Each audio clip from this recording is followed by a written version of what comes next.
Balake? Where is Balake at? My name's Blake. Do you want to go to war, Balake? I'm for real. Ron.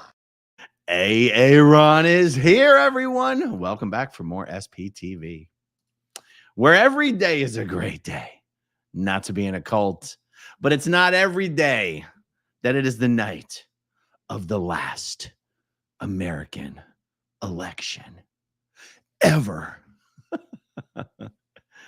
I have heard both political parties claim that if the other side wins tonight, it will be the last election ever. Well, if that's true, guys, we got to watch it in real time together. I'll drink to that. Xenu Marlene. Ooh, that's bad. That's a dirty martini, and it is not good. But I do not waste alcohol. Once a drink gets made, it has to get drunk or drank. I don't know, guys. Yeah, this is just an excuse to I didn't want to go out tonight. I think the last two elections, I never just sit home and watch the election. I usually go to like the Cigar Cave Lounge up in Palm Harbor, or I would go down to here's Maryland, Xenu Marlene. Or I'd go to a place down at the beach. But I don't want to go out. I don't want to smoke tonight. I don't want to just be drinking beers all night. I'd rather be here at home with some comfortable air conditioning, talking shit and hanging out. And I figure, I have told you guys know historically on this channel, there's a no politics rule. I am upholding that rule tonight for myself. You guys in the chat can do whatever the hell you want. I've told the moderators no censoring any partisan political chattery. If you guys want to block people in the chat, just block people in the chat. If you don't want to, see, they're already trying to trick me. Who did you vote for? Kamala Harris? Not tonight, Satan. You can't trick me. No, unlike other election coverage, I'm not here to lecture you about how the other party is going to destroy America.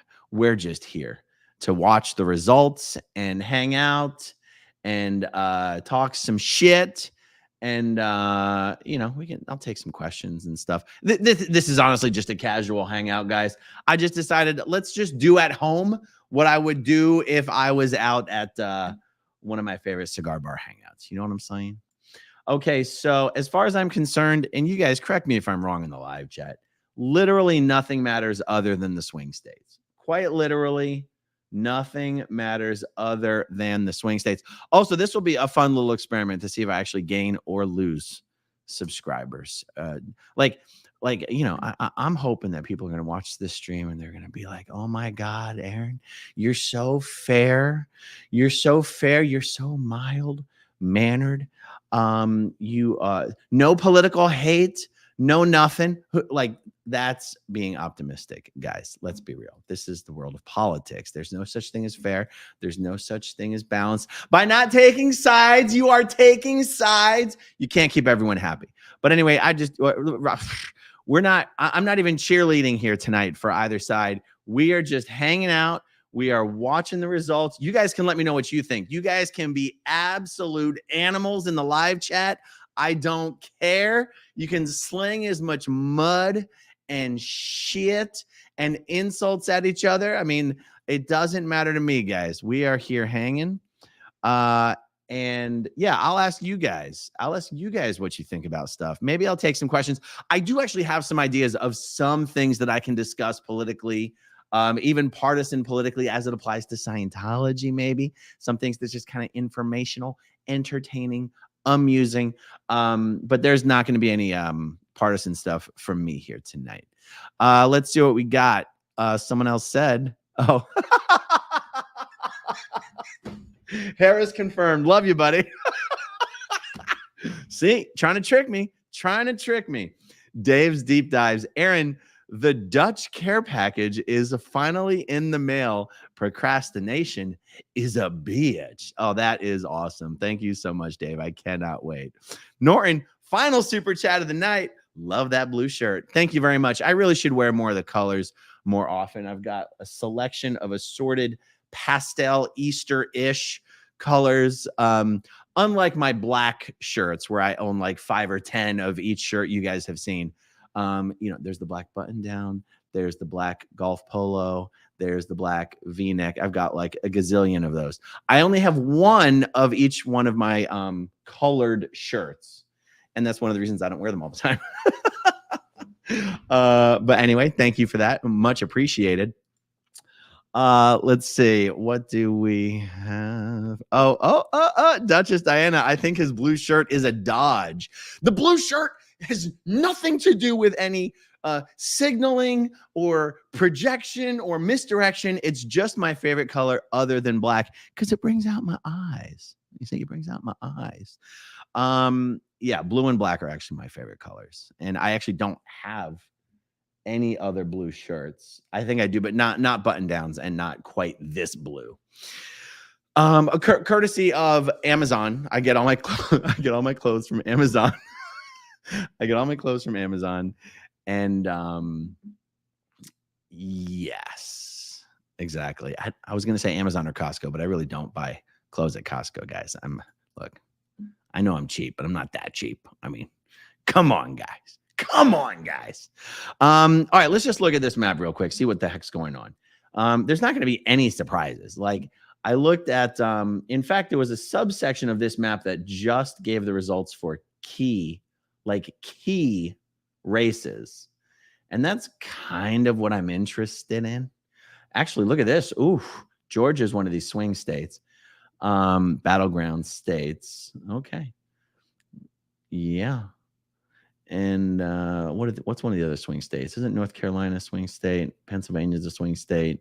Michigan's a swing state. Wisconsin's a swing state. Nevada's a swing state. Arizona's a swing state. Well, I guess we're committed for at least 3 hours, you guys. Okay, let's see. Failed pessimist. Come on, Americans. We're all watching you. Get your shiz together for us. Yes, failed pessimist. I didn't realize you were Canadian. You've probably said that a million times, but I'm finally connecting the dots right now. And let's see. This really is a terrible tasting drink. I don't know what I got wrong.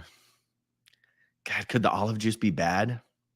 It doesn't matter, guys. I've got a stomach of steel. Even like, it doesn't matter how bad this thing tastes. I'm drinking it.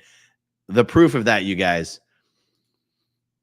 is January at Starbucks. Or was it February? When did Reese come to town and I got food poisoning at Starbucks?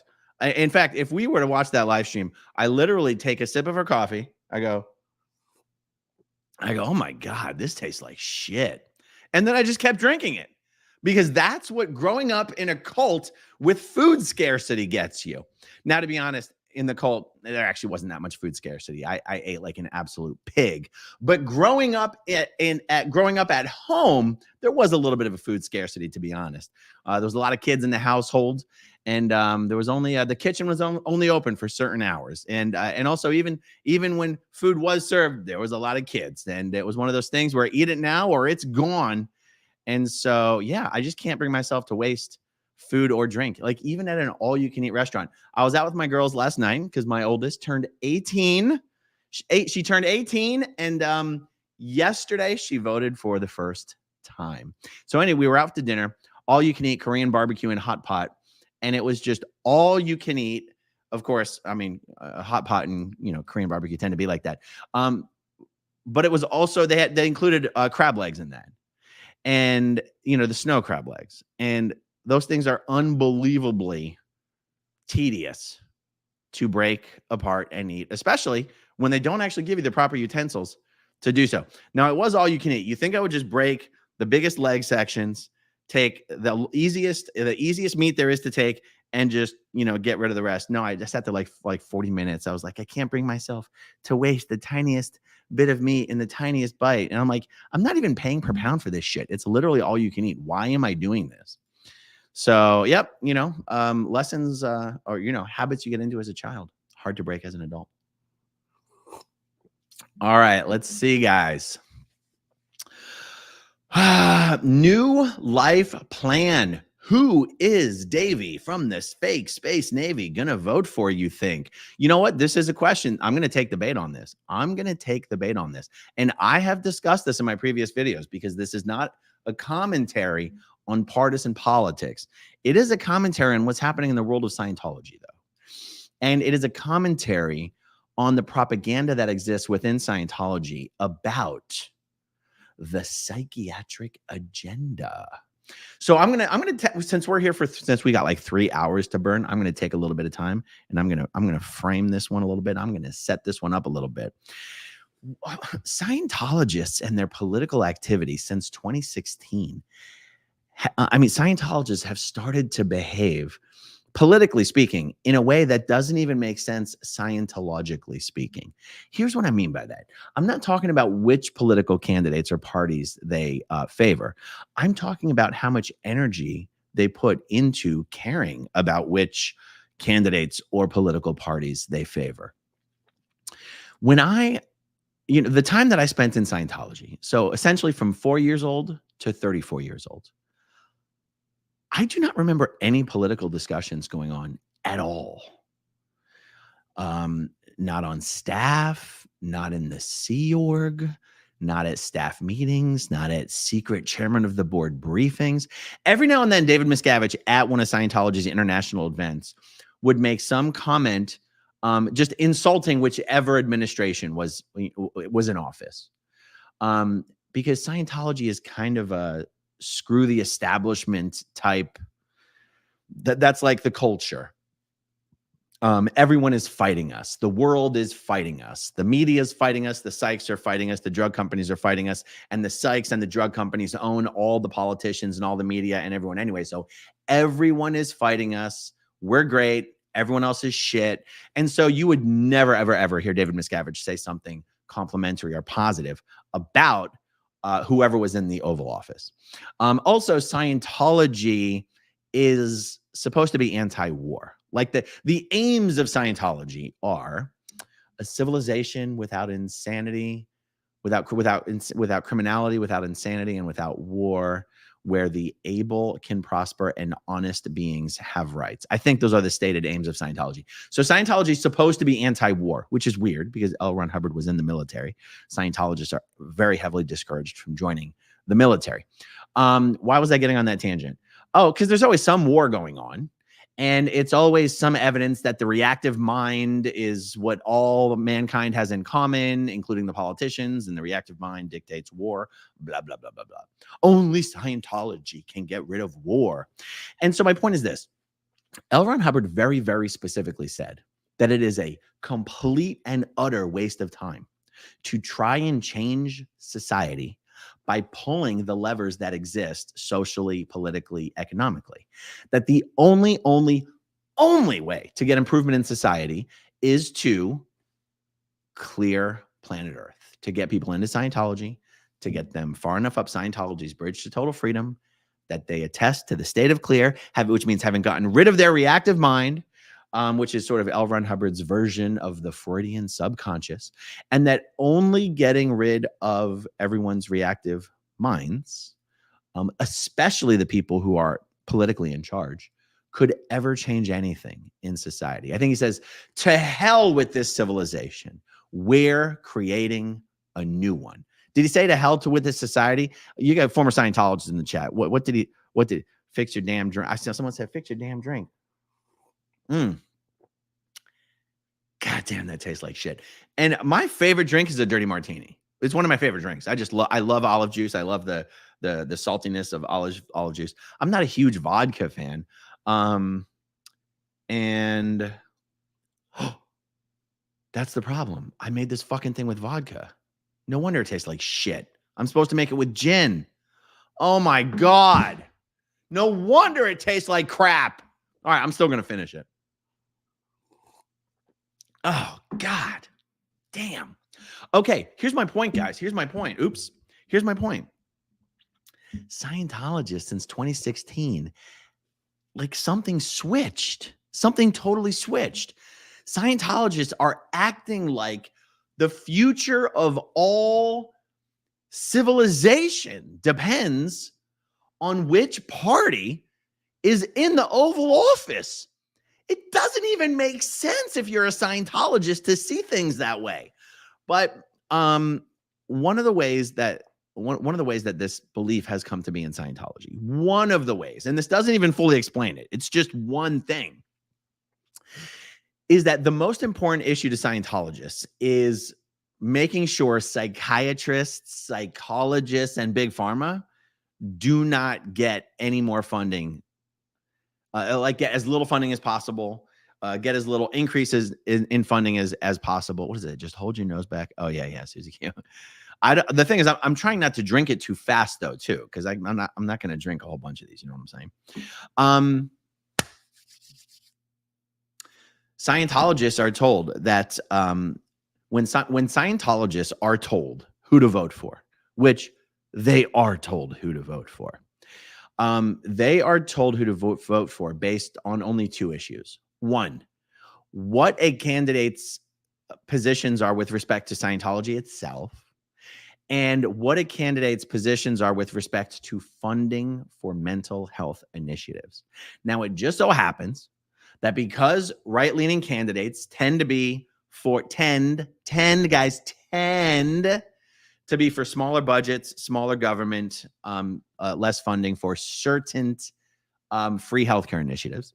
And because politicians who tend to lean to the left tend to be in favor of a bit bigger government, a bit bigger budget, a bit more funding for what we will call free or subsidized health services, it just so happens that the candidates Scientologists are usually told to vote for are the ones that lean to the right.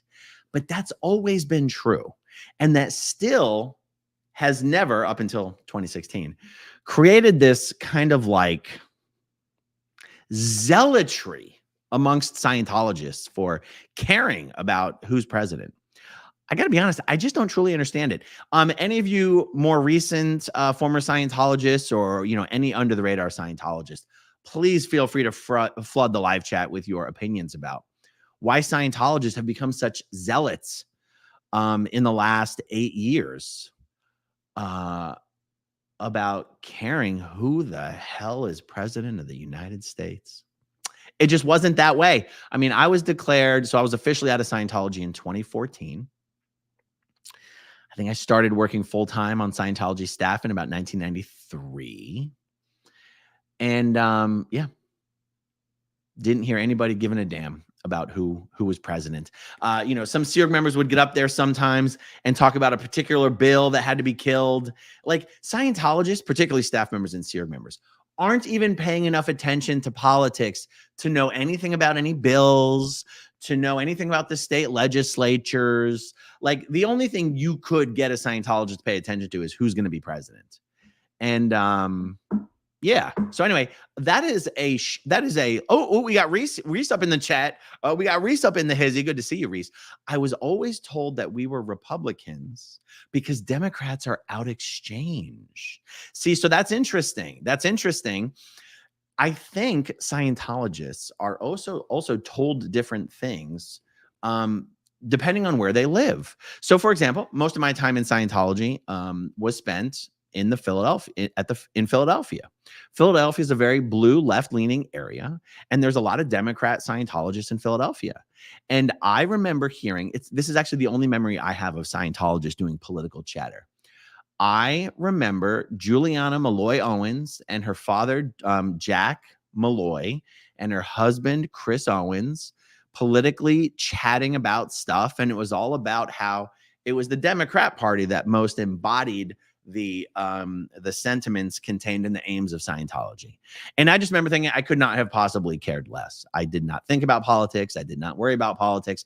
I'm not even sure at that time I truly understood the difference between the left and the right, the Republicans and the Democrats. I grew up in a cult, guys. We didn't care about politics. We cared about Scientology. And so I'm guessing that like Scientologists in San Francisco, I'm just guessing. And guys, any of you in the live chat who have had experience in Scientology in San Francisco or in blue, Democrat areas, let me know. Was your sentiment, politically speaking or culturally speaking, that the Democrat Party is what most embodied the aims of Scientology. Because it does seem to me that most Scientologists in the US in present time believe that the Republican Party most embodies the sentiments contained in the aims of Scientology. Or, and here's a big caveat there. Until 2016, I would have guessed that most Scientologists were independents and were either unregistered or independents or no party affiliation is what I mean. No registered, no party affiliation. Actually, Scientologists were huge Ron Paul supporters. Huge Ron Paul supporters. That is the first memories I have of Scientologists being politically active. We're pushing Ron Paul. Now, correct me if I'm wrong. Was Ron Paul running as a Republican or was he running as an independent? What did Ron Paul run as when he ran for president? Can I get a simple answer? All right, who's in the live chat, guys? What did Ron Paul run as when he ran for president? Come on, guys. He ran as a Republican, really? Wow, okay, could have fooled me. Oh, wait, I'm sorry. Did I say Ron Paul? I meant Ross. Hold on. Yeah, Ron Paul. Ron Paul is the one everyone loved. Did he really run as a Republican? Okay, guys, I stand corrected. He ran as a Republican. Oh, we got Clearwater George up in the chat. George would know. He's old enough to clearly remember all the things I would not remember when I was a youngster. I was gonna say Ross Perot, but my memories are not clear enough at that age to remember whether it was the Scientologists that were always talking about Ross Perot or if it was just Saturday Night Live. Oh boy. Okay, so this is all in response to this question. Who is Davey from the fake Space Navy going to vote for, do you think? I can tell you David Miscavige is probably casting a vote for the Republican candidate is my guess. I do think, guys, this is not getting into any partisan stuff. These are just statistical facts. I think the federal district, the congressional district, whatever district, L. Ron Hubbard Way in Hollywood, whatever district L. Ron Hubbard Way exists within, because of all of the Sea Org members that were told to vote for the Republican candidate. I believe that district is the only district in all of Los Angeles that went red in the last election. You guys can fact check me on that. I truly think that is true. Okay, Norton Man says, I lied. This is the final super chat. Do Scientologists have a political preference? Obviously, they want whatever benefits them, but do active Scientologists have a preference that you noticed? Well, yeah, there you go. That's what we just discussed. Present day, United States, right now, there is no question about it. Scientologists are, by a huge majority of Scientologists, currently favor the Republican candidate. It's just, and I've never seen such a fervor amongst Scientologists about any candidate at all, except, started in 2016. C.O. Bilf, good to see you, C.O. Bilf. Outcome determined by Markhab cabal centuries ago. Yeah, totally true. Lady Victoria, OMG, I love a good hot pot. I mean, hot pot's got to be one of my favorite things. I just absolutely love it. I like the thin sliced pork belly. And I'm totally happy just to go there and get nothing but a disgusting amount of pork belly. And what are the mushrooms? The super, super, super thin mushrooms. Show me skinny hot pot mushrooms. Love these things. Cannot get enough of them. Nope. Yeah. Oh, Anaki. Yes. Enoki. Anaki is how I'm going to say it. Oh my God. I don't know what it is about them. They don't even have a taste. They're like it's really the texture that I absolutely love. They sort of absorb the taste of the broth and everything else. But and I like not the cabbage. It's not cabbage. It's something else. Okay, let's do show me hot pot cabbage. What do they call it? Damn it. What do they call it, guys? It's not actually cabbage. It's a different type of thing. Oh, it's enoki mushrooms. What do they call that? Cabbage.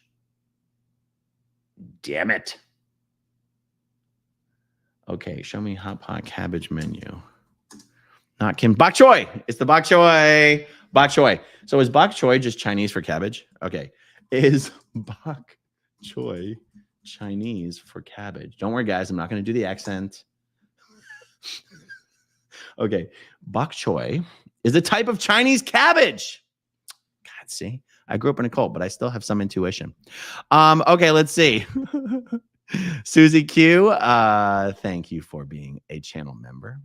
Deanna Downey, thank you so much for being a channel member. Failed pessimist Aaron, do a poll to see how many of us chat non-US. Oh my God, that's brilliant. All right, let me pull up my live stream in a browser. Okay, we are going to start a poll.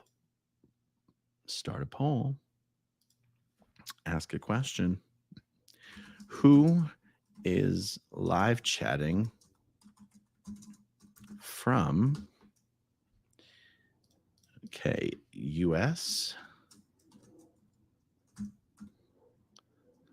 outside the US? And by the way, guys, for those who may not know, Puerto Rico is part of the United States, just in case that affects the outcome of the poll. Puerto Rico counts. I'm not even tipsy, guys. I see you, Queen Thetan. You can't call me an alcoholic and say I got tipsy from 2 sips of a dirty martini. To be fair, Queen Thetan's not the one who calls me an alcoholic.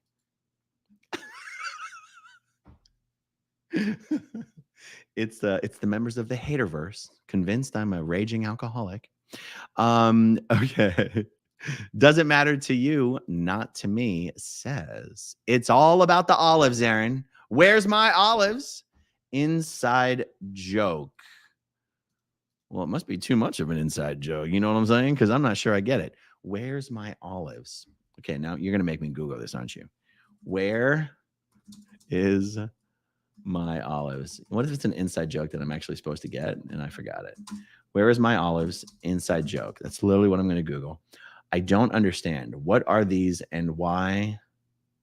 Yeah, don't get it. Sorry. Okay. New life plan. Ron Paul ran as a Republican, even though he was a libertarian. That's what I meant. That's the word I was looking for, not independent. Libertarians. Most Scientologists, in my anecdotal experience, identify as libertarians. He ran the year that Mitt Romney won the nomination and went against Obama. Interestingly enough, Ron Paul got enough delegates to challenge the Romney nomination. Super interesting. Queen Thetan, I like tipsy, Aaron, almost as much as knock off the horse shit, Aaron. Did I say knock off the horse shit on my last live stream on the patio? Yeah, I'm not tipsy yet. I mean, I have not had a drink prior to sitting. I made this drink just before I started the video, and I haven't had any drinks prior to sitting down. So if I'm tipsy after 3 little girly sips of this drink, then you can't also call me an alcoholic, can you?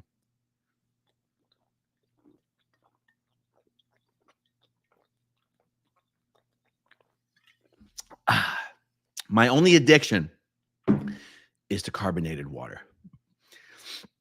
I drink an unnatural amount of carbonated water, and not just the fancy Pellegrino stuff. I get the Costco seltzer in a can as well. It's got to be honest. Water tastes so much better out of a glass bottle. So much better. You can taste the difference between aluminum and glass. Lori Play said, I said libertarian. Yes. Okay, so let's see here. Oh, Emily says, well, Leo says, I'm addicted to Coca-Cola. Good to see you, Leo. I used to, when I was little, I used to basically be addicted to Coca-Cola and Hershey's bars, particularly the cookies and cream Hershey bars, because, well, if you know, you know. And then for a while, I was most definitely addicted to Diet Coke. and also to diet Mountain Dew. But I've been off of like regular soda for the longest time. They're just such empty, pointless, useless calories. And actually, I don't consume a lot of sugar in general. And when I do, like sugar affects me strangely. Like it makes my joints feel swollen, like my wrists and my knees and my ankles. I'm like, do I have the diabetes? I can't have the diabetes. I'm too skinny to have diabetes. But I don't know what to make of it. But yeah, that's actually not the comment I was trying to pull up, though. Let me see. There was another one here. Oh, yeah, Emily Keebler. You act kooky and everyone thinks it's the booze. That's just my personality, you guys. That's just my natural personality shining through. But that's what an alcoholic would say. When I drink, my natural personality shines through. If I do manage to finish this drink, which I don't actually intend to, I'm going to drink it very slowly. I will go and make an actual gin martini instead of this shit vodka martini. Okay, hold on. Mary Kemps. OMG, Aaron will not take out a cigar. Well, I was actually thinking about doing this out on the patio so that I could smoke a cigar. But the truth is, like, I smoke cigars out of, like in social settings out of boredom. Well, no, social settings because it's something to do. I don't actually smoke cigars by myself. Like I've literally never just gone out and lit up a cigar by myself because I was bored. So it's almost like when I started doing the live streams from my patio outside, I was doing with you guys what I would normally do if I'm just hanging out with my guys up at the cigar cave in Palm Harbor. I would, be smoking a cigar and having a drink. But other than that, my idea of a good time is not actually going out and smoking a cigar. I usually have that taste in my mouth for a couple days, and it's not like unbelievably pleasant for me. Coffee first, please, says key lime pie. When me and my middle daughter were out shopping for the birthday cake for my oldest daughter, we got my daughter the birthday cake. We are at Publix, and then I snagged the key lime pie for myself. And I will be honest with you guys. Within 16 hours, I had eaten that whole key lime pie by myself. And that is why I don't keep food in the house. I cannot keep high carb, high sugar foods in the house because I have enough self-control not to buy that food. But once I buy that food, I don't have enough self-control to portion that food. So no key lime pie tonight. I've already exhausted my key lime pie quota. I've met and exceeded my key lime pie quota for the week. KS said Publix bakery is so good. My oldest daughter and my middle daughter have for so many years, their dream has been for their first job to be at the Publix bakery with access to nice, like industrial size baking equipment and stuff like that. And actually, my middle daughter is doing a whole program in high school. My middle daughter is already in her third year of high school. And she's doing this program in high school where she's going to be able to spend like 3 entire periods a day doing this like kind of fancy cooking class. And then she's supposed to go to like some state competition. They told me the word for it just yesterday. I forget what it is, but I'm like so happy for her, right? Because guys, remember, I didn't go to high school. I didn't have an amazing experience in school. I remember it just, being somewhat unstructured, somewhat. I mean, I always did well grades wise, but it was somewhat of an anxious experience. I mean, I left school in the 6th grade, but from what I can remember, it's not like I loved it. And a lot of the stories that I hear from my kids about high school, because my oldest daughter's already graduated high school, a lot of the stories they tell me make me go, and I'll say this to them, I go like, guys, the stories that you tell me make me so glad I did not go to high school. And they think that's funny. But the idea that she's going to be able to spend like a meaningful chunk of her school time learning to do, like, perfecting skills that she's actually really passionate about. Because both my oldest and my middle child they're like fancy cooks between cooking, like cuisine, and also baking. My youngest is just so used to everyone making food for her that she literally will not make anything for herself. She's been spoiled to death. And oh yeah, and my youngest is the one at the end of all my videos playing the guitar. Yeah, she is the truly spoiled one. She will not do anything for herself in the kitchen. But her older two sisters, if they could, and if they had all the resources and all that, everything, they would just cook everything anyone needed all day long. So she's going to get to spend a meaningful part of her day doing something that's just truly, truly fun. And she's looking forward to that. I forget what got me off on that tangent. Oh yeah. Ren listens. My son is in a culinary program and he loves it.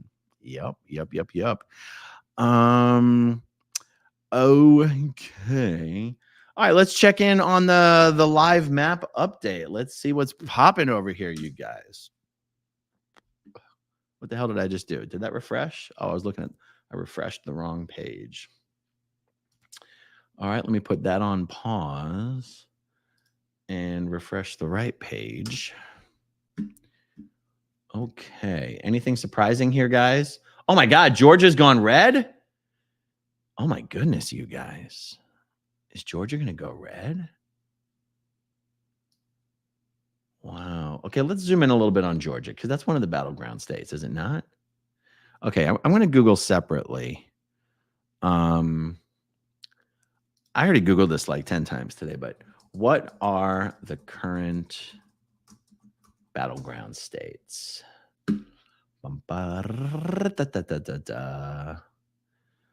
How about you give me a website that's not behind a paywall? What are the current swing states? There it is.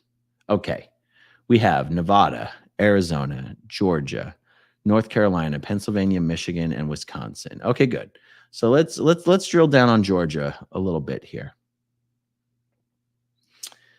That's not doing anything for me. The AP has not called this race.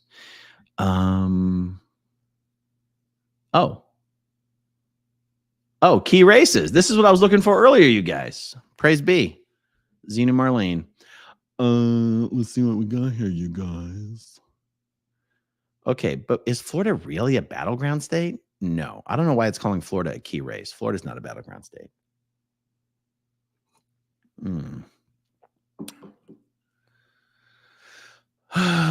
Florida, Georgia, North Carolina. Wow. All right, let me check. Let me Google something else here. In the 2020 election, what percent of the vote went to the Republicans? God, I just hate using Google. Am I going to have to ask ChatGPT everything? Like, give me a fucking search result. Jesus. It's literally not giving me a single search result. Anyone in the live chat have a good answer? God. Oh, that's because I didn't say in Georgia. That's embarrassing. In Georgia.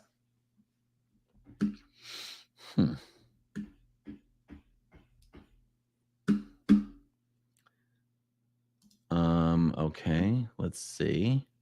Holy cow. Oh, that's right. Georgia was the one that was so close that there was a phone call about it. I remember now. Okay, so literally in Georgia 4 years ago, 49.2% went to Trump, 49.5% went to Biden. Holy cow.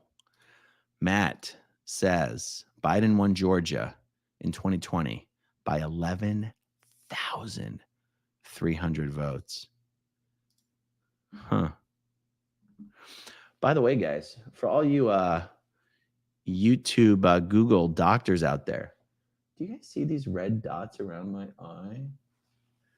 For like the last 6 months, I've been noticing the dots, they'll like come and go and then come and go and then come and go.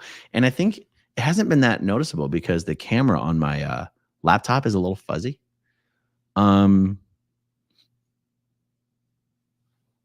they kind of bother me. Well, first of all, they're kind of ugly. And I've never had them before. And I don't know what the hell it is. And I tell myself that until I'm like consistently getting good sleep, getting some sun every day, and getting good exercise and eating well, I pretty much don't care whatever seems or feels wrong with me. I can't make myself go to a doctor until all the other cylinders are firing as they should. And so I've never just like asked the doctor, what the hell's going on with the spots on my face? Do I have measles? Anyway. Okay, back to the map, you guys. Back to the map. Oh, Poncho says, old age, Aaron. Old age, yeah. Old age, everything just goes wrong. So, okay, speaking of old age, guys, we got 3 hours to kill, okay? We're in no rush. So, one of the things that keeps me from like going for a run or exercising in the morning or getting out of bed and going to the gym in the morning is just realizing how much, just remembering how much physical energy I put into my workouts or runs or whatever. And I go, I can't do it. I can't do it. So I recently tricked myself into, okay, someone is saying, Abraham is saying it's called rosacea, Rosacea. Okay, I'm going to Google that on a tab and I'm going to come back to it, Abraham. Is it contagious? Just let me know if it's contagious. Okay. So I tricked myself into doing a morning run by telling myself it's not my exercise run. It's my wake up jog. Now I've got a beautiful city park right outside my front door. That's exactly 1 mile around if you run on the outside of it. And I'm like, I'm just going to do a slow 10-minute morning jog around the park. And that's how I tricked myself into getting out of bed by telling myself it's just part of your waking up process. It doesn't even count as exercise. It's basically a warm up before you take a shower. And so anyway, I'm just going for my slow morning jog. Oh, isn't it nice? The breeze blowing through my hair. And about 3/4 of the way through, I'm like, oh my God. I pulled a calf muscle slowly jogging around the park. Now, guys, I identify as a runner, okay? Okay. In my younger years, I was a 5K runner. My fastest 5K time is 18 minutes and 9 seconds. And my fastest 1 mile time is 5 minutes and 1 second. And considering I never ran as a part of any school team or ran competitively, I think that's pretty good. So this is part of like old age. I mean, guys, I went from running 5-minute miles to pulling a calf while doing a slow morning jog just to wake up. And literally, that's just what I tell myself. I'm just getting old. Things just start breaking. Things just don't work the way that they used to. And that's okay. All right, guys, back to Georgia. That's what we're really here for. This is what really matters.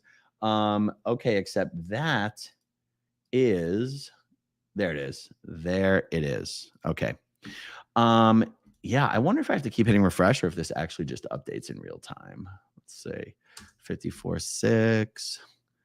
Okay. Guys, if Georgia is really 63, I know it's only 18% reporting, but that is those are shocking numbers. Those are shocking numbers. Gosh darn it.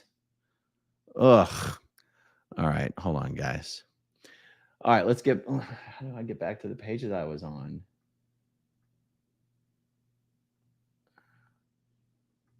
How do I even get back? Okay, 2024 election results. There it is. That was easy. All right, here we go. Okay, let's take a look at another one of the battleground states. Didn't it say North Carolina? North Carolina. Let me just double check that I got the battleground states right.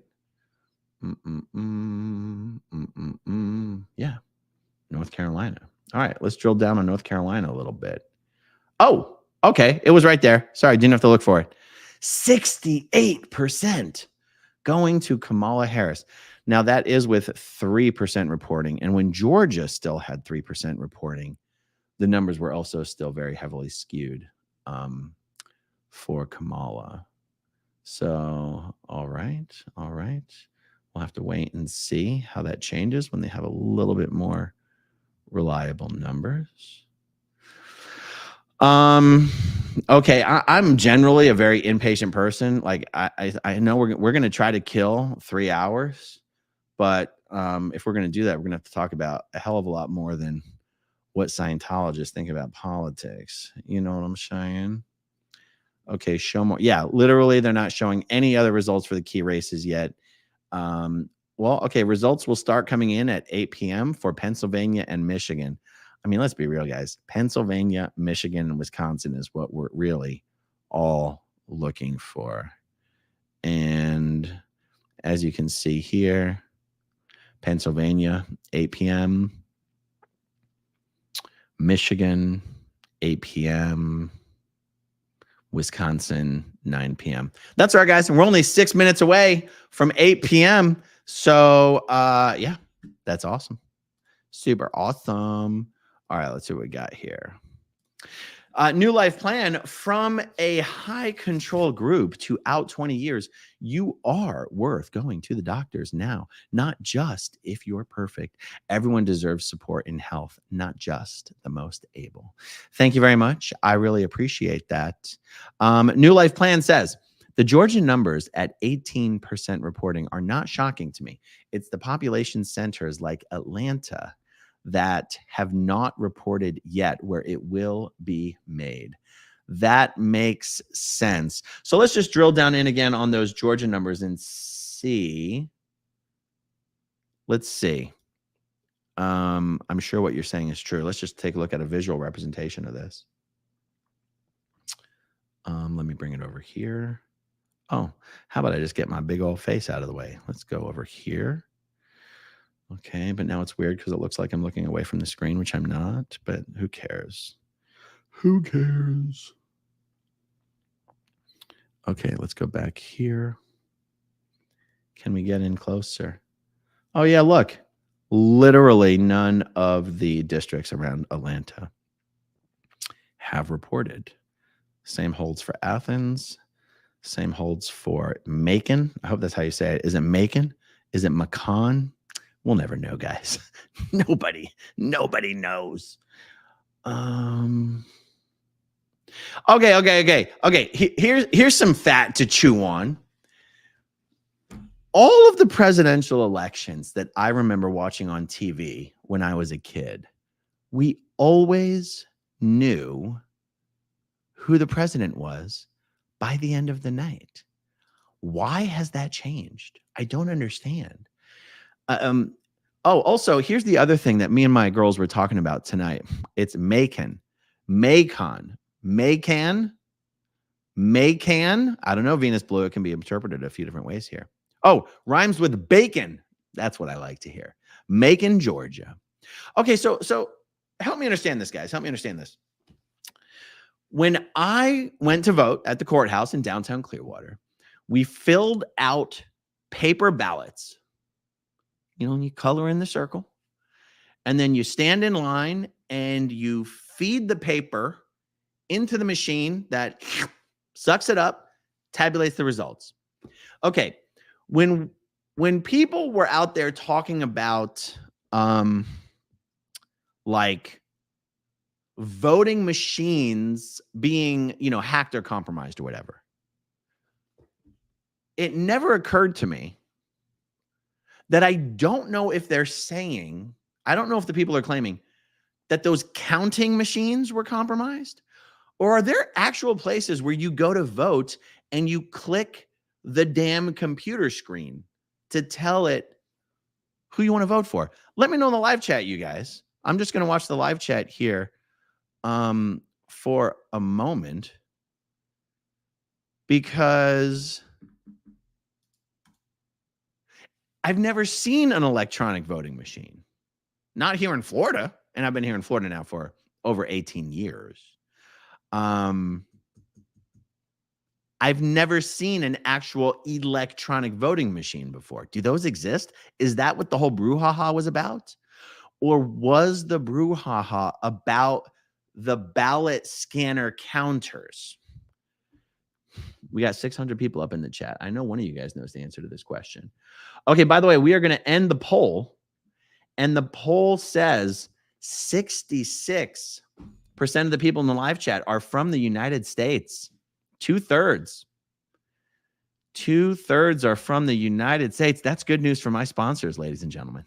By the way, I got a whole bunch of new sponsors. That can't wait to share with you guys. It's raining sponsors over here in SPTV land.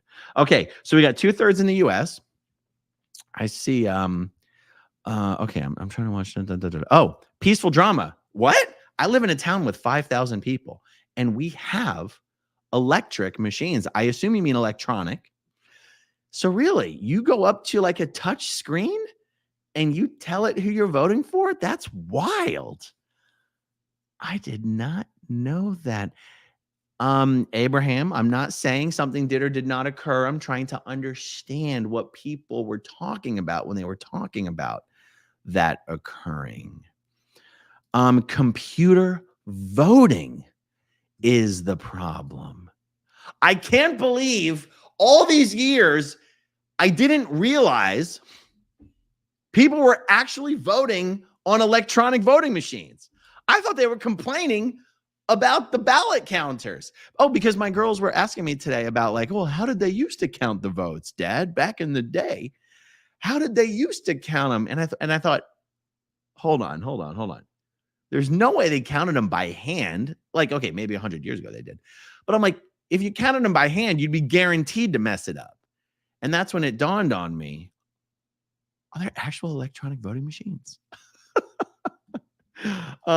Christine Orozco, here in Michigan, it was paper ballots. Yep, that's what it is here in Florida too. I mean, I guess I can only speak for this county, in Pinellas County. Potato Jones, Texas here, touch screen that has a paper ballot. Records your votes onto the paper. Paper goes into another screen. Wow. Okay, we got a Belgium person in here. Moshka. In Belgium, we vote electronically at a designated place, and then we print out our vote, fold the paper, and drop it in the voting bin. Fantastic. That's awesome. I see people keep talking to Reese. I'm trying to find Reese. Oh, Reese is just saying hi to people. Hi, Deborah. Hi, Reese, saying hi to Deborah. Okay, Queen Thane. Aaron, it's touch screen, and then you get a printout. Interesting. Failed pessimist in the United States. Can you vote at 18 or is it 21? It is 18 years old. At 18, you can vote. At 18, you can join the army and go kill and be killed. But you cannot have a beer until you're 21. I say either raise the age of adulthood to 21 or lower the drinking age to 18. And I'm not really in favor of lowering the drinking age to 18. But I don't see how you can legally call someone an adult, give them all the privileges of an adult, send them overseas to die for their country, but tell them they can't have a beer. That is insanity. That is insanity. I can't believe a politician has not proposed doing one or the other. I mean, you got to do one or the other. These things, we need some consistency here. If you're an adult, you're an adult. Can you imagine being an adult, being like, you can't have that drink. You better put that beer down. No, I know you're an adult, but you're not like an adult. Yeah, sure. Here's a gun. You can go kill some people, but you can't have that Yingling Light. Okay. Doesn't make any goddamn sense.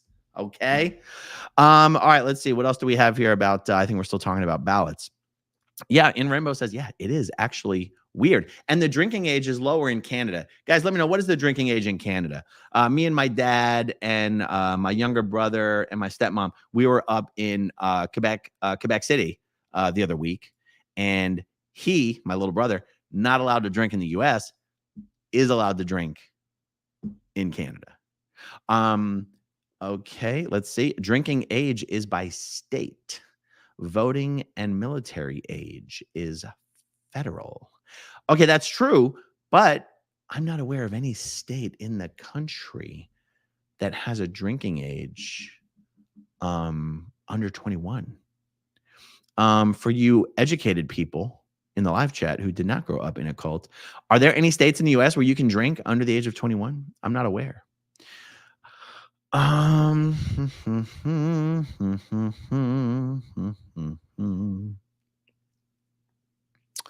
Alice Twain, in Italy, all votes are rigorously counted by hand, and we have 0 mistakes. Hand counting is the only method to count reliably. How do you make sure you don't lose count? Is it like you count 100, you put it in a rubber band, you give it to another guy, he double counts it, makes sure, and then it goes in like it's been counted, and then like, I don't know, guys. I got questions. Margie Bar, Alberta drinking in Canada, 18. Okay, there you go. 18 in Canada, 18 in Quebec City, 19 in some other provinces. Okay. Ooh, Poncho, underage soldiers used to be allowed to drink on base. That makes sense. In Alabama, you're not legally an adult until you're 19? That is the opposite of what I thought it would have been in Alabama, if you know what I'm saying. It's 18 in Argentina, and Canada's age depends on the province. It is either 18 or 19. There you go. Matt Elliott says Harris is leading in Texas. Okay, let's take a look. Let's see what's going on over there. I will refresh.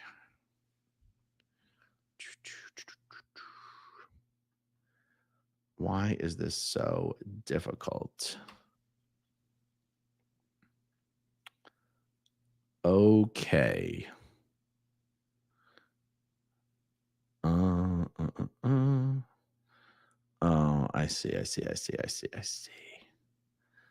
the best way to get my face out of the way here? I guess that's the best way for now. Okay, show more. Oh, but Texas isn't a battleground state. Yeah, Texas is not a battleground state. Yeah, and I guess any state that only has 9% reporting, we don't really give a shit about. It doesn't really matter. Okay, let's see what's happening in North Carolina again. Oh my God, I feel like I'm screwing up this map stuff.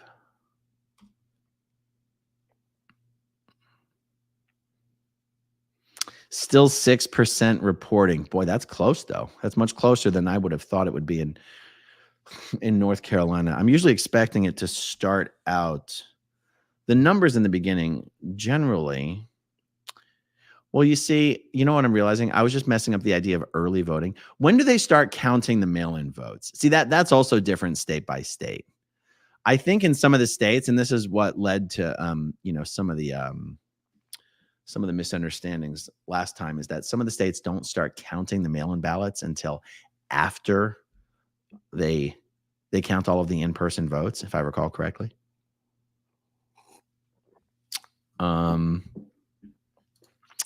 Donna, Texas may not be a traditional battleground, but if Harris won, it would be a huge upset. Well, that's true. It would be a huge upset if she won. For show. Okay. Pennsylvania has 3% recording. I think as expected. Kamala's got a huge lead there right now. Oh, that's how I get it to do it. Okay. Yeah, Donna says Pennsylvania cannot count until after the polls close. Jay Snow, North Carolina, polls closed at 7:30. But if you're in line by that time, you are still able to vote.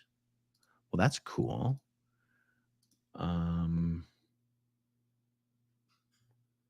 Yeah.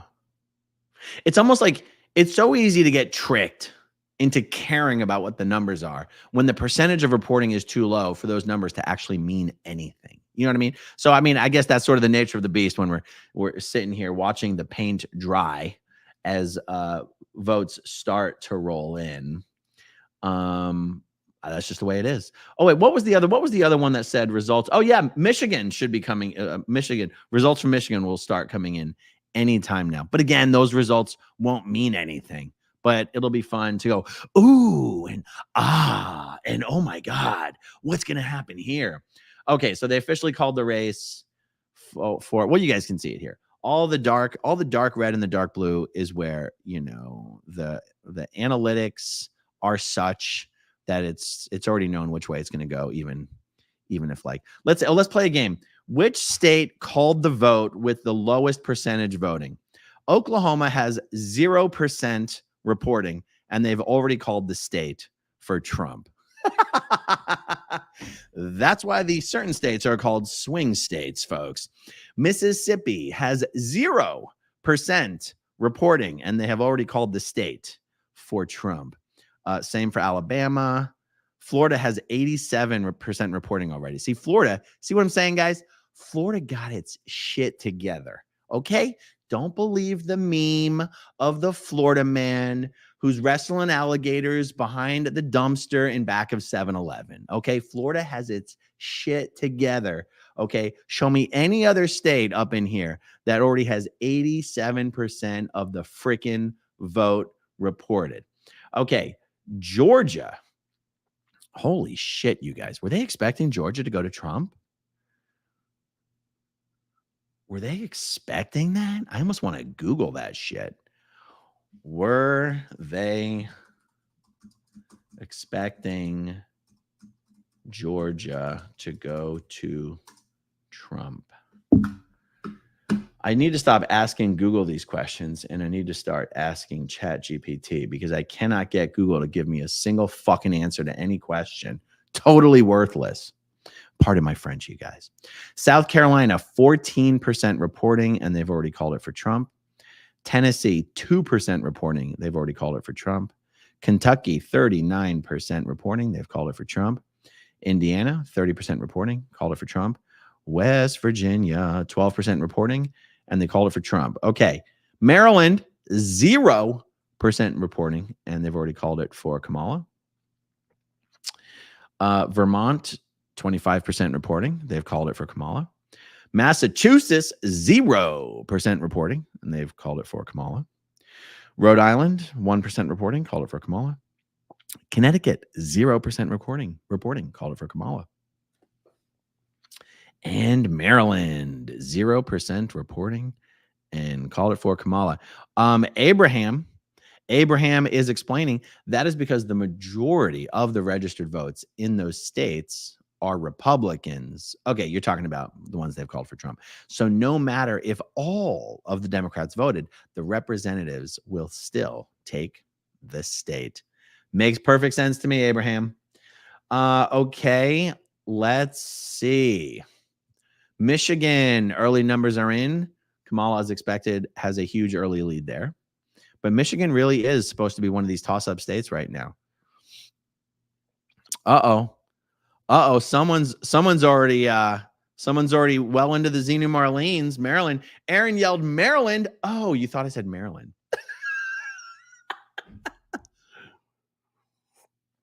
I get it. I thought you were saying something totally different. I guess I'm the one that's in too deep.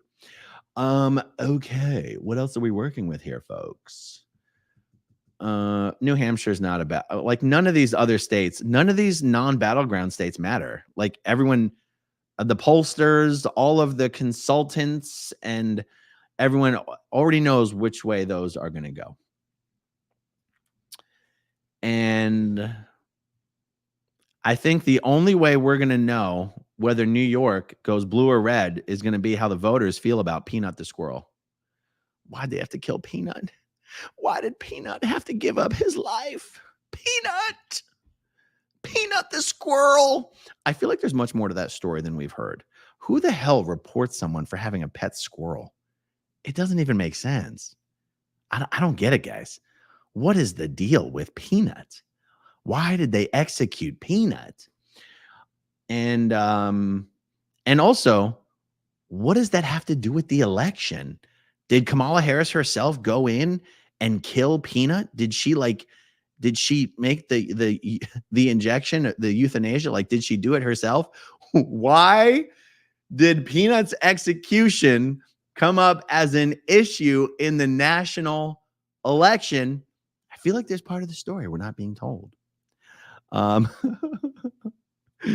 right. Okay. Pennsylvania and Michigan. Okay. We're in the 70s. The 70s. This is going to be okay. I mean, we're looking at these three battleground states: Michigan, North Carolina, and Pennsylvania. This is going to be exciting to see what happens here. What just happened? I didn't do that. Earlier on in the election cycle, they were saying absolutely. Oh, someone said that Reese said something funny. Oh. Okay. Earlier on in the election cycle, I think both strategists on both sides were saying whoever wins Pennsylvania is going to win this election. And that narrative has changed recently. I've seen many proposals for how Pennsylvania may not actually be the deciding factor because of some other states that would not normally be battleground states are sort of becoming battleground states. No, someone's saying it's pronounced Kamala. No, it's the opposite. Kamala. I thought it was the opposite. Hold on, let me just double check. Kamala. How to pronounce Kamala. Guys, tell me in the live chat. Is it emphasis on the first syllable or emphasis on the second syllable?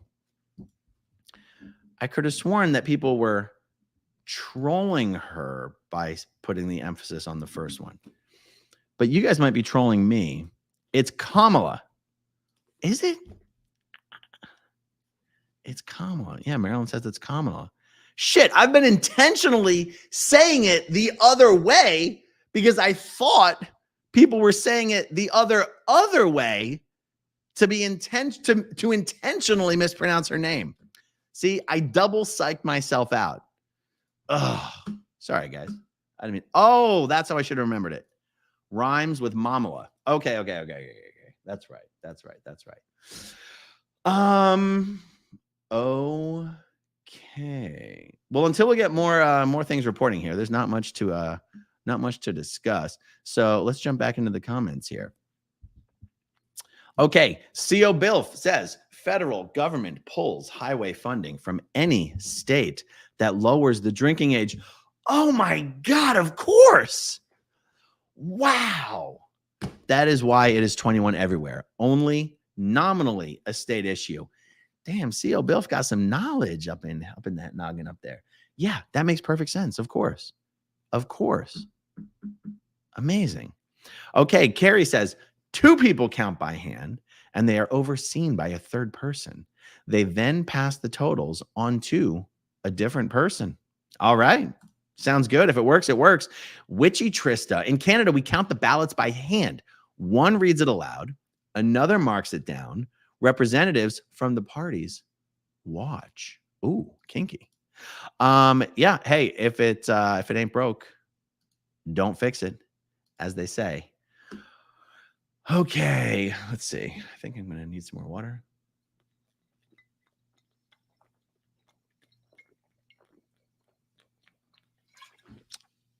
Normally, I would pour this into my SPTV mug or tumbler, but I must have left that in the kitchen. So, Ben Bacon Bits, good to see you, Ben. Sporting SP Blue. That's right. Part of the fall collection here at SPTV. Thank you, Ben Bacon Bits. Oh yeah, he's saying slow down. This is water. It's actual water. I'm not like smuggling in the liquor in the Pellegrino bottle.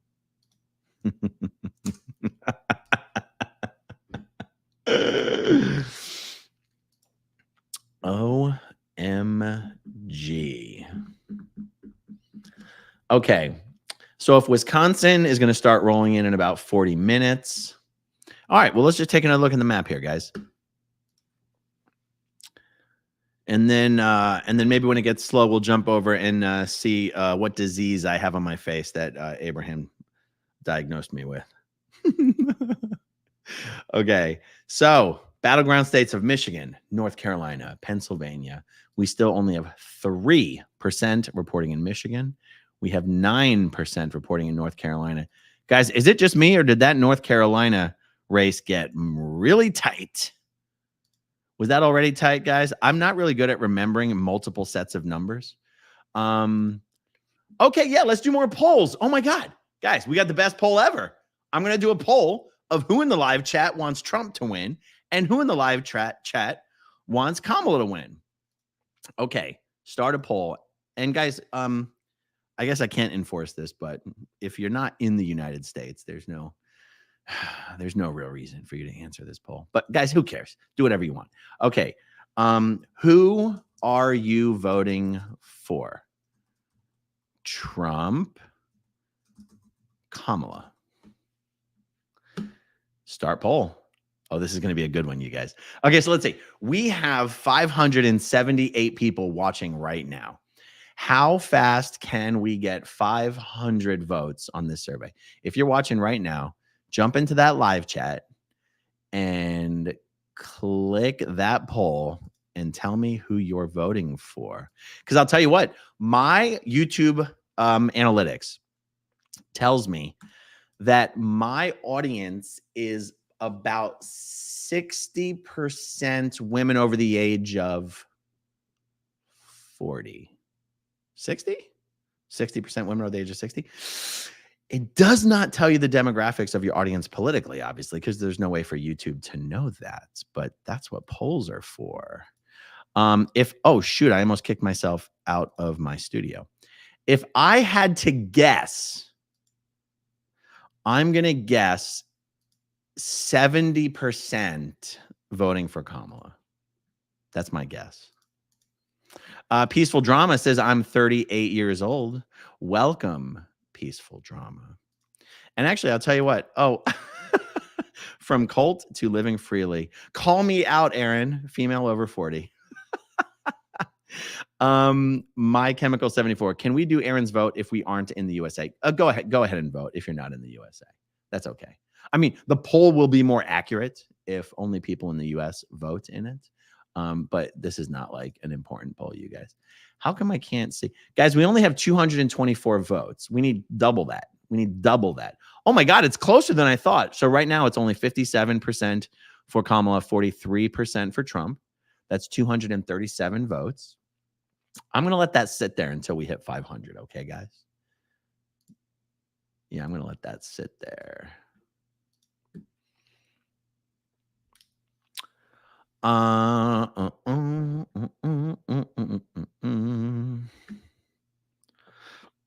Lori plays. We're all about skewing votes here in the U.S.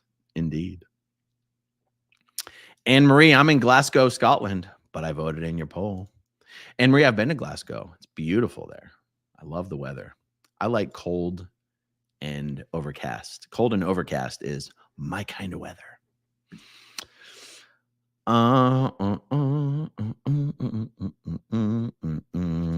Poncho, 47 years old here. Nice. Maddie, 27. Lady True Crime, I'm 32. Yeah. You guys want to let's drop ages in the chat. I'm 44 years young, guys. 44. Not gonna lie, 44 sounds old to me. It doesn't feel old, except for when you strain your calf going for a slow morning jog.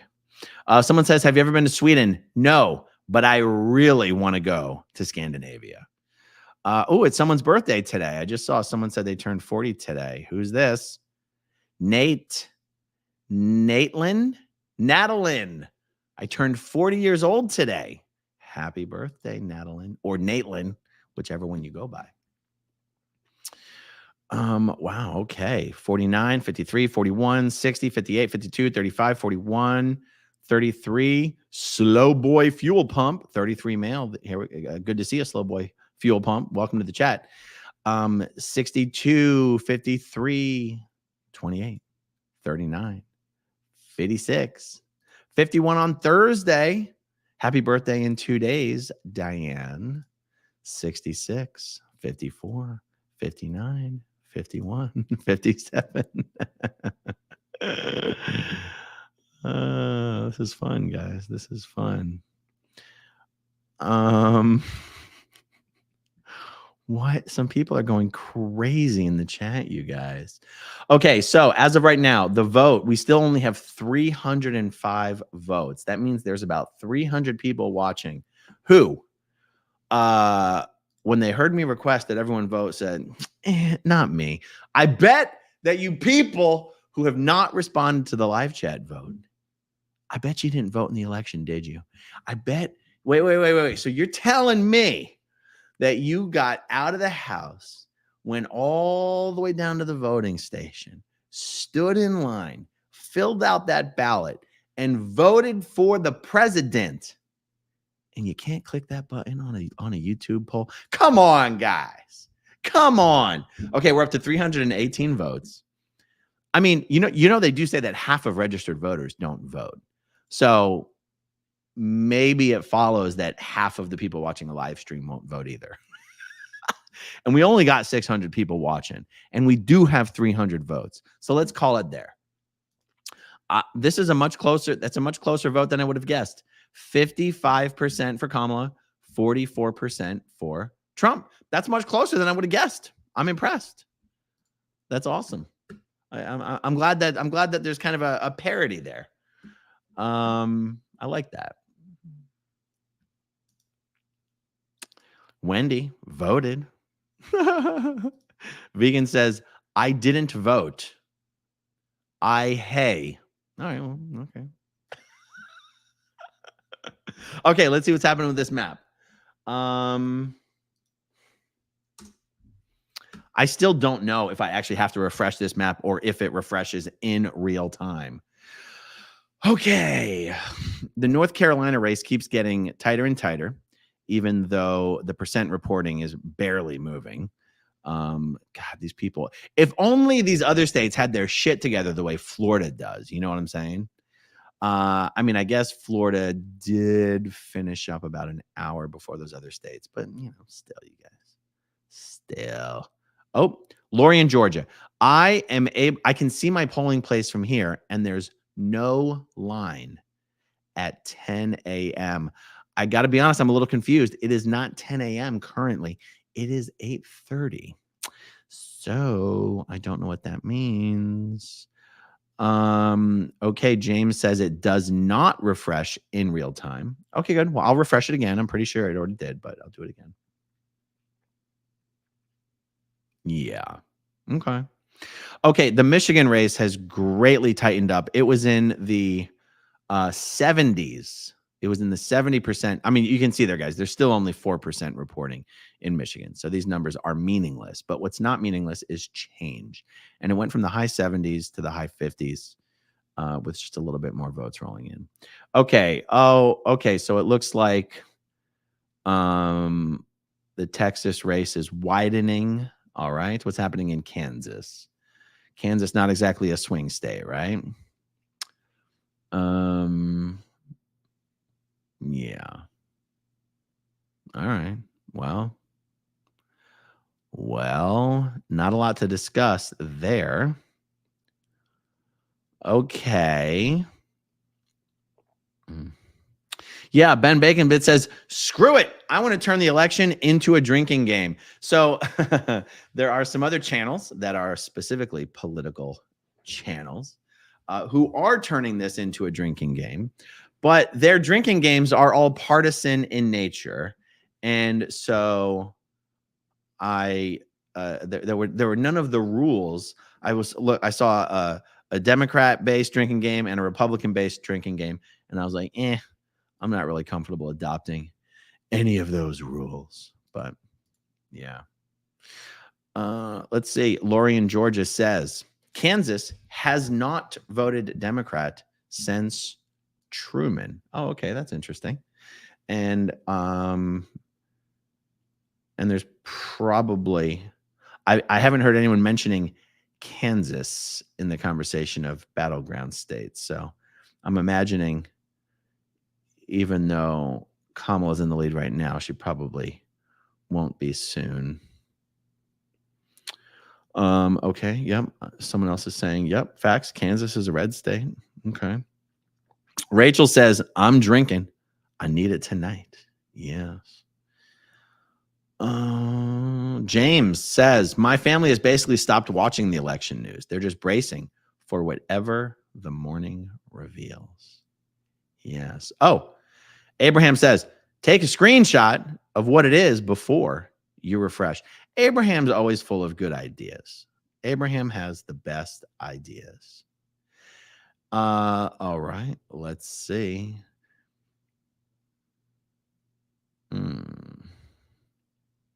What's that? Here in Sweden, it is 2:26 in the morning. Amazing. Okay, now for this one, I don't need a refresh though. Actually, I do. I actually do need a screenshot and then a refresh. Okay. If I screenshot here and then I bring it over here and then I open it up here, that works. Okay. 5%, 13%, 8%. Same goddamn numbers. All right, guys. I mean, we knew we were going to be sitting here basically watching paint dry. So how about we do a little bit of let's look for some questions. CJS, I'm sick to my stomach having PTSD flashbacks to 2016. It's going to be okay. It's going to be okay. No matter who wins, it doesn't matter. It will be the last election. It will be the end of the republic. That's what we've been told. No matter who wins. Okay. Old Frizz, does anybody have any idea when the final result will be announced? I got to tell you, from all of the coverage I've been watching today, the people I've been watching on both sides of the aisle, both seem to expect to know who wins tonight. I think the hope is that state by state, no matter which way it goes, it's actually not close enough to be contentious. Yeah. I've been getting a lot of emails about this. Grant Cardone endorsed Donald Trump. There's no surprise there. I've been getting so many emails from you guys to links to Grant Cardone's videos about Trump. And I haven't done anything with them because partisan politics does not work on my channel. It doesn't matter which way it goes. There's no point. There's no point on a channel that's here to expose Scientology where my audience there's not a political aspect to the message or the creator or the audience getting into partisan politics. Doesn't matter at all. Now, I will tell you this. If an administration, Republican or Democrat, was actually doing something in favor, pro, or against with respect to Scientology, I would discuss that on my channel no matter what. But random Scientologists trying to suck up to whoever they think is going to be in power, not newsworthy. Not newsworthy. At least not newsworthy enough for me to make my audience listen to it. This is the other thing I had in mind that we could briefly discuss while we're waiting for the rest of this paint to dry, is that no matter who's in office, neither of these administrations are going to do a damn thing about Scientology. I've seen arguments for why a Republican administration would be even less likely to do something about Scientology than a Democrat administration. But that's like saying that David Miscavige was the tallest person at a short person party. It doesn't matter. I used politically correct words there. Even if it were true that a Republican administration would be less likely to do something about Scientology than a Democrat administration, they would still be rounding down to 0% likely to do something about Scientology. It is, yes. And also realize, I think when we are talking about Congress or the administration doing something about Scientology, when we're having that conversation, we're talking about doing something about the IRS.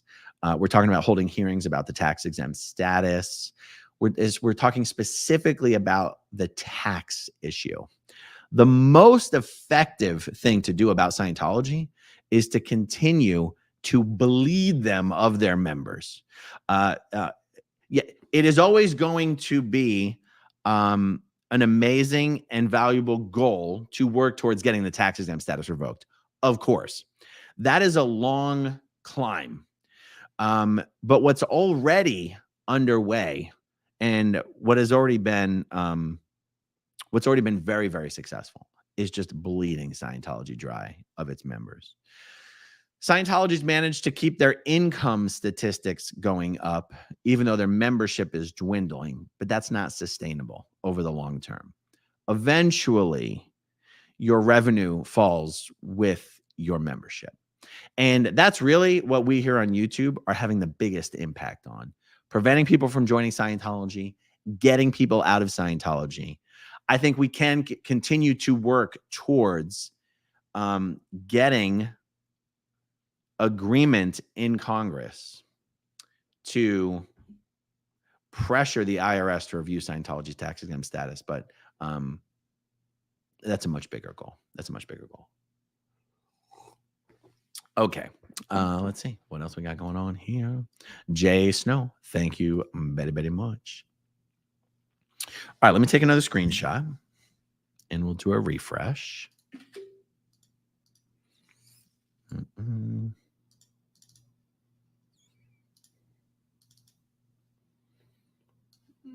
Okay.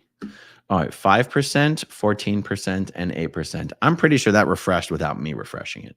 5%, 14%, and 8%. 5%, 14. Yeah, that was refreshing in real time. Okay. And holy shiza.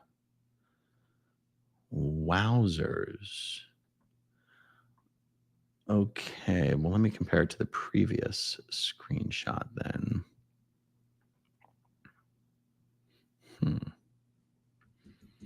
Okay, so Pennsylvania has basically remained unchanged from 2 screenshots ago. North Carolina went from 13% reporting to 14% reporting, and just that small change went from... Wait, what does the 49% mean there then?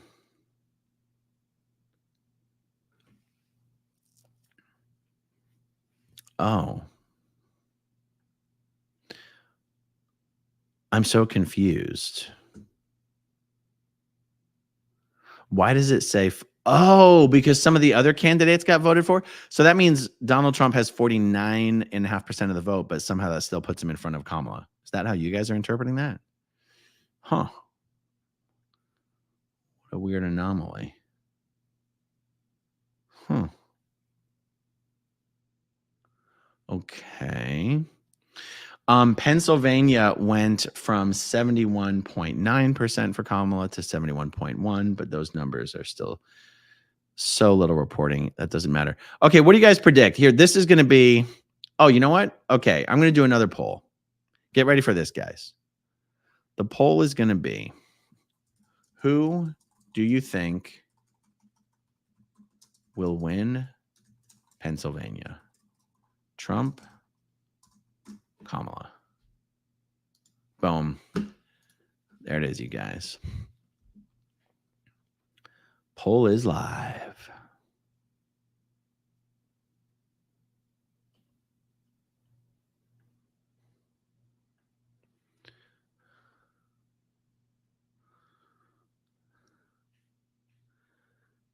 Yeah. Stinky says, I predict Trump will win and I will cry afterwards. Okay. All right.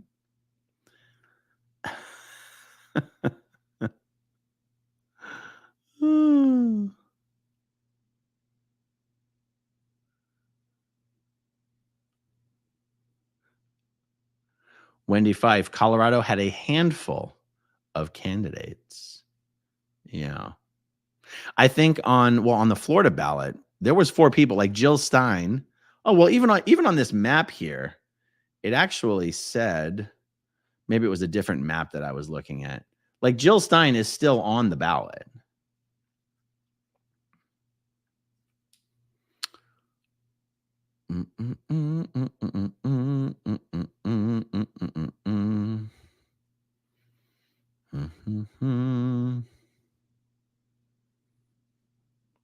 Failed Pessimist says, if Trump wins, it is all Aaron's fault. That's true. That is true. It is all my fault. All right, let's see how that poll's doing. Interesting. All right, I'm going to let that one get to 250 votes. Well, let's see. No, we still got about 600 people watching, a little less.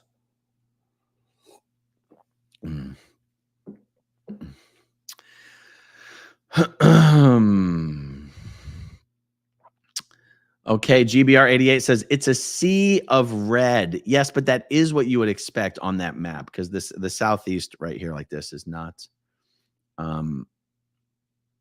battleground states there, except for Georgia. Okay, so let's see. Holy cow, you guys. Holy cow. Okay, I'm going to do another screen capture.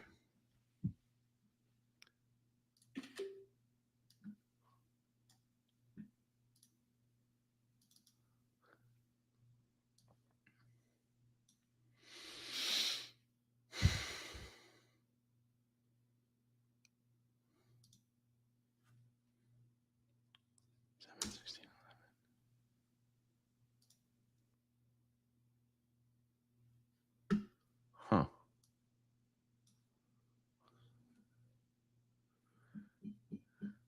I'm sorry, guys. This map is updating in real time. Just so you guys know, this map is updating in real time. Wow, all of Philadelphia has already reported. Oh my God, you guys. Do you see this? Look.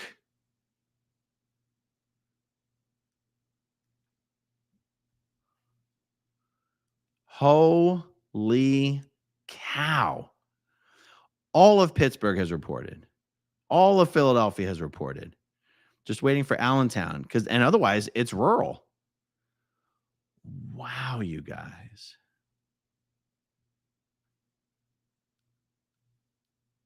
Okay, well, that's why Kamala still got a 70% lead, I guess. Because almost all the urban areas, all the city areas have already reported. Okay.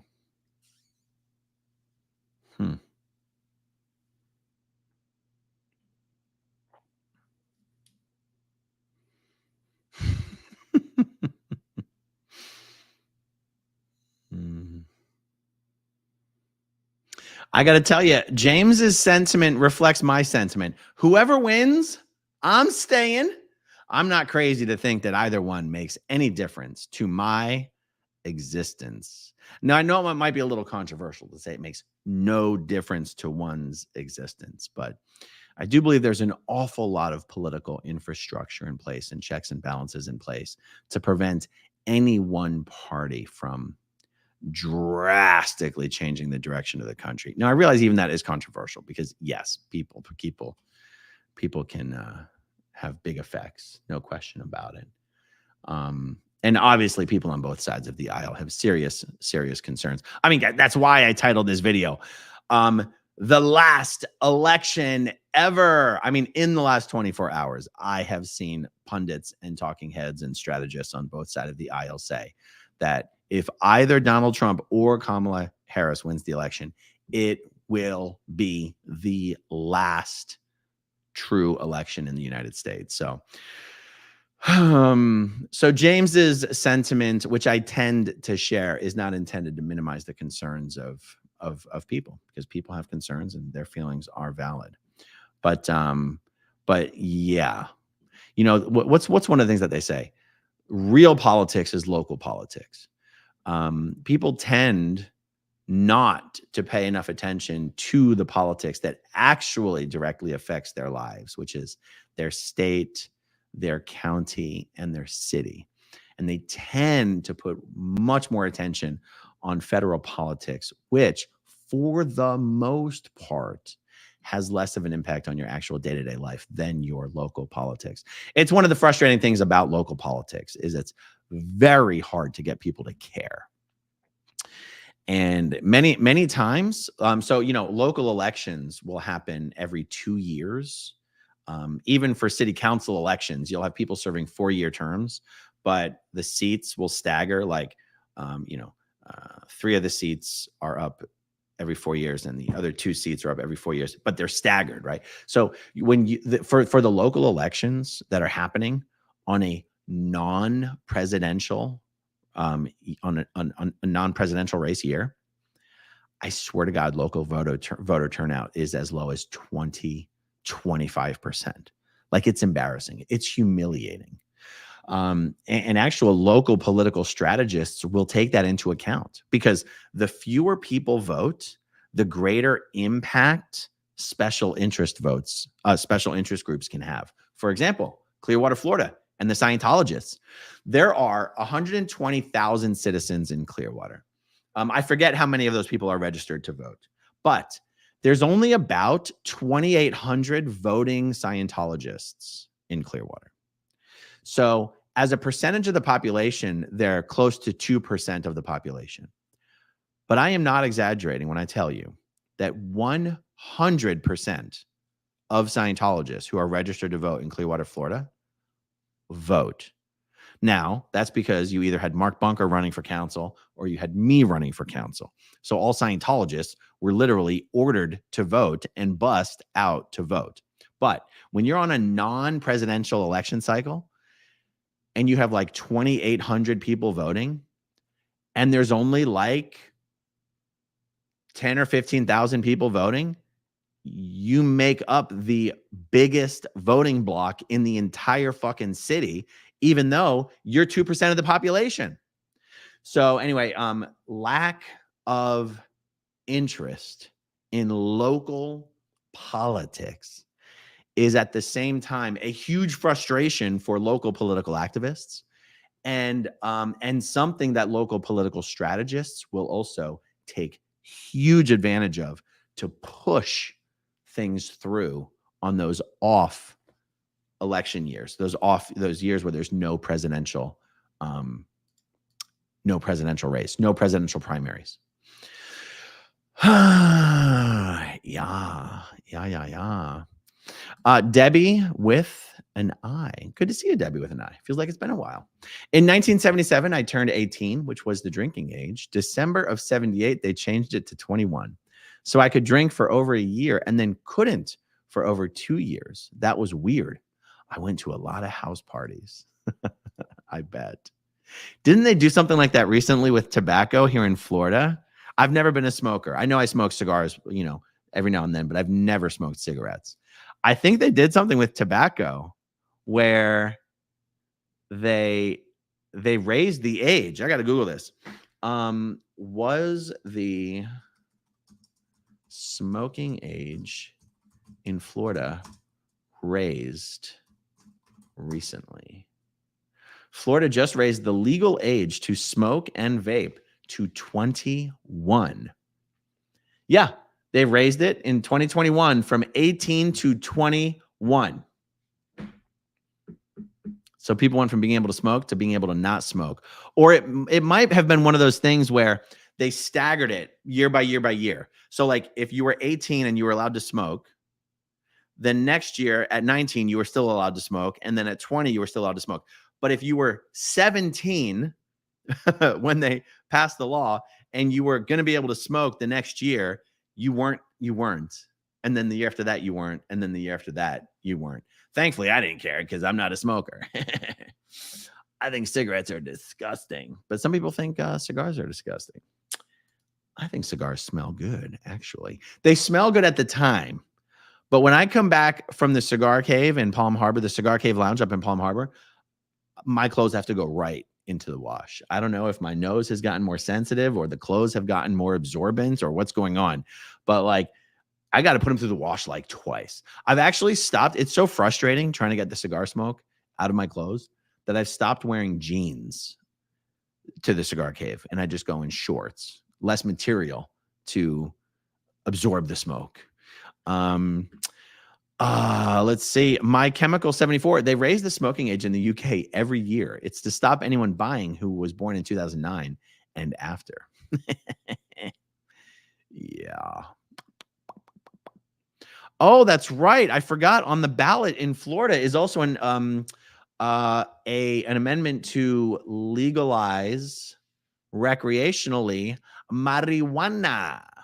It's amazing how hard Scientology fights those initiatives to make marijuana recreationally legal.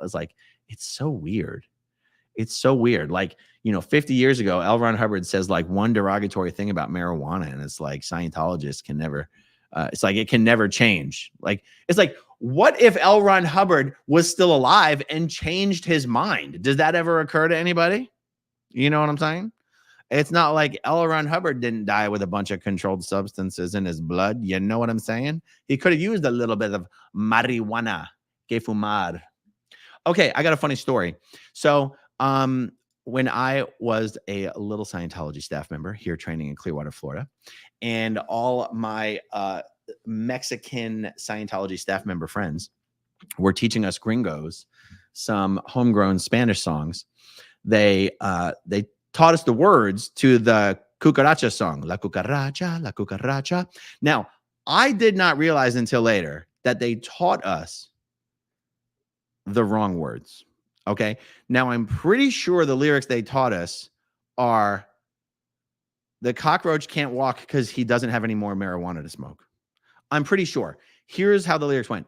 La cucaracha, ya no puede caminar porque le falta marihuana que fumar. Okay, is that what those words mean? La cucaracha, ya means now. Ya no puede caminar, that means can't walk. Porque le falta, I think means doesn't have. Marijuana means marijuana. Que fumar, doesn't that mean to smoke? Come on, guys. I'm looking at the live chat. I know you guys speak Spanish. And why did they teach me the wrong words? Are those the real words to the original song?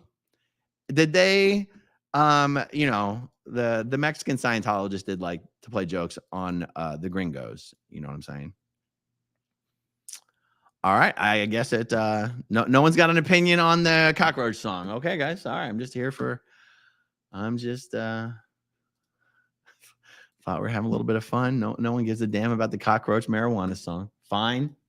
All right. Let me take a screenshot just in case this is not actually automatically updating. Okay. And for any of you under the radar Scientologists or former Scientologists, maybe from Mexico. So the Mexican, hold on. Le faltan las dos patas de atrás are the real words. Le faltan las dos patas de atrás. I don't know what that means though. But yes, that was an excellent rendition, Aaron. Thank you. Thank you very much. Thank you very, very much. Failed pessimist. 33% of us don't speak Spanish. Okay. The Mexican Scientologists who played that dirty, dirty trick on us gringos were Iride de Palavancini, Ana Luisa Rodriguez, Odin Reyes, Hector Cruzado. And who are the parents? Oh, Alex Aristi. Alex Aristi got into some Danny Masterson trouble later on, if you know what I'm saying. And Ludmila. Remember Ludmila? Ludmila Padva. What was Alex's wife's name? What was Iride's mother's name? Alejandra? No. Anyway. Axel Reyes. Was it Oxa or Oxel?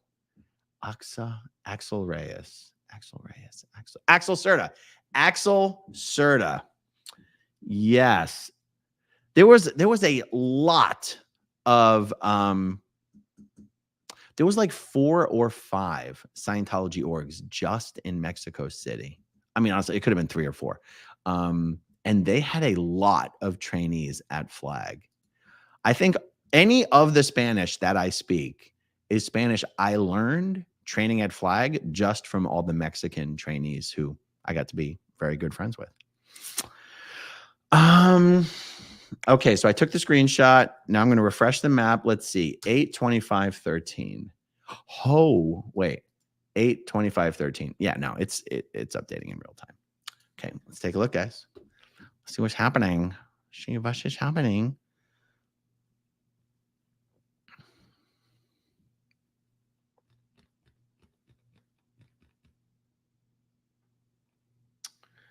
All right, I'm going to go back to an earlier screenshot.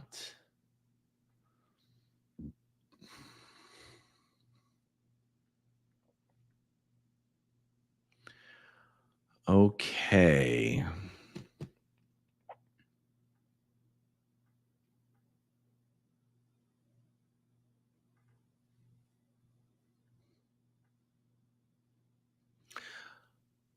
All right. While I've got this up, I'm going to go look at the last poll. Okay, I'm going to end the poll. We had 350 votes on the who's going to win Pennsylvania poll. Okay. 55% of the people thought Kamala is going to win Pennsylvania. 44% thought that Trump was going to win Pennsylvania. Now, here's the thing, guys. That was the exact same split of the earlier question. Now, I realized the earlier question did not say, are you a Democrat or a Republican? The earlier question just said, who are you voting for? So I guess every single one of you who voted for Kamala also believes that Kamala is going to win Pennsylvania. Okay, sounds a little biased. I'm just saying. Sounds a little biased. We're not getting any. No one's reaching across the aisle and in these votes here, but that's okay. That's actually not unexpected. Okay, so let's go back to what it actually says here. Pennsylvania, 13% reporting. When there was 11% reporting in Pennsylvania, Kamala had 70% of the vote. And then it went to 13% reporting, and she's got 67% of the vote. All right, much too early to tell, that's for sure. And okay, Michigan is at 8%. God, Michigan's counting their votes so ridiculously slowly. Ridiculous.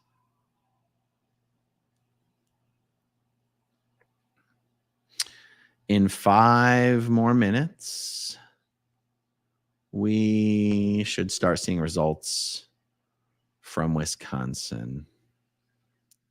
Okay, let's find out who's holding up Pennsylvania. Basically, all of the rural areas. Get your shit together, Pennsylvania. I don't know what's going on there. Now, I believe Wisconsin is one of these states where, let's see. Let's just Google real quick. Let's Google. In 2020, what percent of the vote in Wisconsin went to Democrats?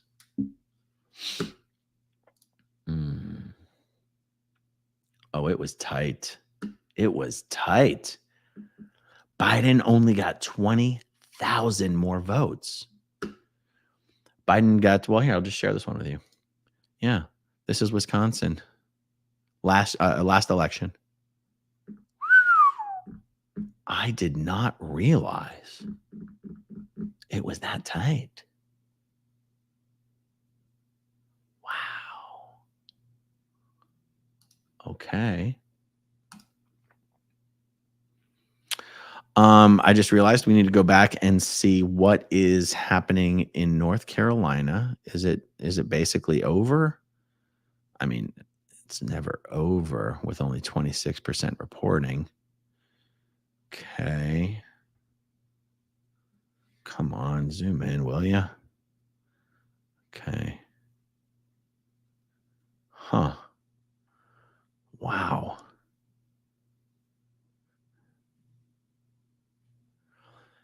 How is that only 26% reporting?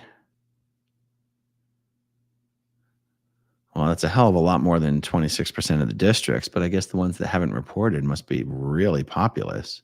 But I don't see any big, I mean, yeah, Greensboro, Fayetteville, but there's no other big cities in these other districts. It don't make no goddamn sense. What's happening? God, I hate this user interface.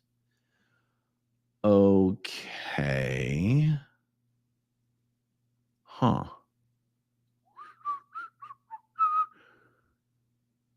Okay, I'm going to do a new poll here with 26% reporting. Okay, 54%, 26. Okay, we're doing a new poll. Start a poll.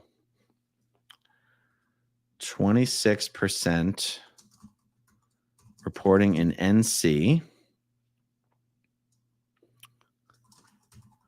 Trump has 54% of the vote. Does Trump win NC? Yes, no. Okay, good. Started a poll. You mathematical geniuses out there and political strategists and crystal ball readers, let me know what you think. What is going to happen there? Okay. Wisconsin is what I'm super, super, super interested in. Who am I kidding? Pennsylvania, Michigan, and Wisconsin. I think that's where all the excitement is going to lie tonight. Pennsylvania, Michigan, and Wisconsin. Yeah. All right, let's see. I don't mind doing if people have we probably got a couple more hours, guys. Look, I know it looks like I'm sweaty. I'm not sweaty. I'm oily. This is not sweat. This is oil. I have naturally oily skin, which drives me crazy because I'm sort of a clean freak. And I'm not kidding you guys. I sometimes take 3 showers a day just to keep the oil off my skin. And I understand that probably makes my skin even more oily, but I can't help it. I cannot help it. I don't like being oily. Xenu Marlene, y'all. Xenu Marlene. This is almost gone. And if you guys don't mind, I really might just get up and make a gin martini real quick. And get another bottle of water.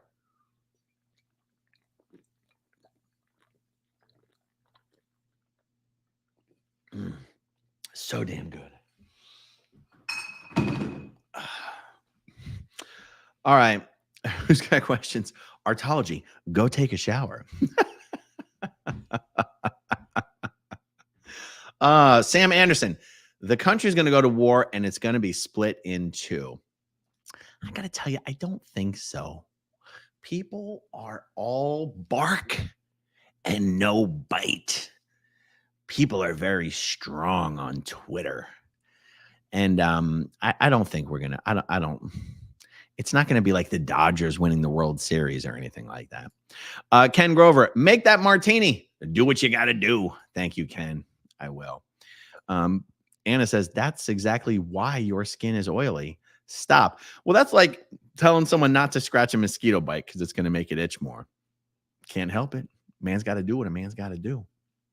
I got to scratch that mosquito bite. You know what's worse than a mosquito bite? The no-see-ums. The no-see-ums around here are so bad.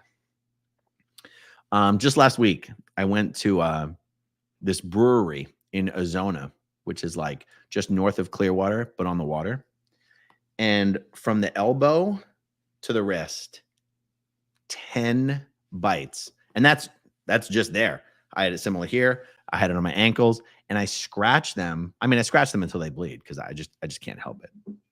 So yeah, I don't know. How do you fix oily skin if, using soap on your skin makes your skin oily? I don't know. I don't know what to do about it. Maybe we'll just turn this into like a beauty session. Guys, what should I do about my oily skin? It's always been this way. Just go to a dermatologist. No, I don't mind. Like, I don't think it's unhealthy to have naturally oily skin. I just don't like it.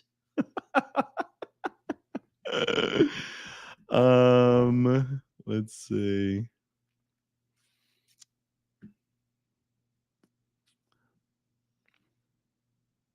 Oh, don't use soap. Use Ponds. I'm assuming Ponds is like the brand name of something. Let's see. Ponds. Ponds cold cream? I don't know if as a man I can actually do something like that.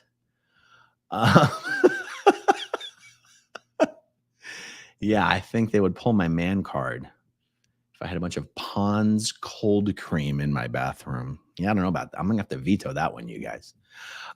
Jen Sissick, if I'm watching one of your 1 hour videos at 2x, is the watch hour credit 30 minutes or 1 hour for you? Oh, no, I do get full credit. I do get full credit if you watch on 2x speed. YouTube can tell that you're watching at 2x speed. So, yeah, don't feel guilty. And also, I've seen this question come up. You do not have to watch the ads on YouTube. Even if you skip the ad, the creator still gets paid by YouTube for having shown that ad. So don't watch the ads. Don't feel bad about watching on 2x speed. I watch pretty much everything on 2x speed. Witchy Trista, use an oil-based cleanser. Oil attracts oil. Okay, amazing. Mischief managed. Okay, Aaron, what is your nighttime facial routine? Oatmeal soap all over the face. Actually, so I use like what is it? What is it? Is it the Old Spice body wash or whatever? I just use and have these awesome oatmeal bars of soap that I've always used. They're like this big and they're big, fat, and chunky. And because I'm just kind of obsessed with being clean, I'll like do the body wash everywhere and then in the ears, like deep in the ears. And then I'll rinse it all out. And then I'll use the soap and I'll do it all over again. And I know I'm drying out my skin, but I can't help it. I love it. It just feels so good. All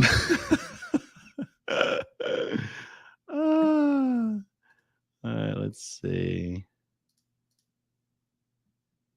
Oh, yeah. No, I agree with this. Kelly Artology says, I pay for premium. It's the only way to go. Yes. I mean, I that is the advice I would give to everyone. If I refuse, like I will not watch. Like if someone hands me a phone to watch something on YouTube and an ad pops up, I just give them the phone back. I will not watch YouTube ads. And that's why I pay for YouTube Premium, even though they keep raising the price. I mean, what is it up to, like $18 a month now? It's ridiculous, but I'm going to pay for it anyway because I watch a lot of YouTube. And I don't have time to watch ads. I honestly, I can't stand it. I truly can't stand it.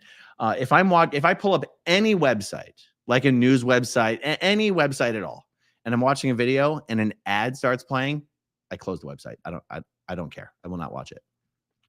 So if you pay for YouTube Premium, you don't have to watch ads. And you should know that if you have YouTube Premium and you are watching your favorite creator, that creator is still getting paid for the ads on their video that you didn't watch. Like 10% of my YouTube ad revenue comes from what YouTube pays me for people who have premium and are watching my videos and don't watch ads. So nothing to feel guilty about there at all. Someone says Old Spice reminds me of my dad. Old Frizz. Yeah, I think it's Old Spice swagger. It's not like your old school Old Spice flavor. It's I don't know how to describe this smell. It's kind of like sporty.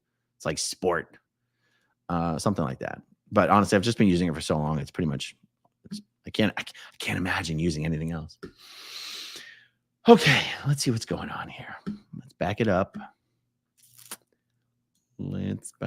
I'm convinced this stuff is refreshing in real time. So I'm going to stop taking constant screenshots. And here it is. Oh, let's go back let's take a look at the poll. Okay, the poll question was, we're going to end the poll.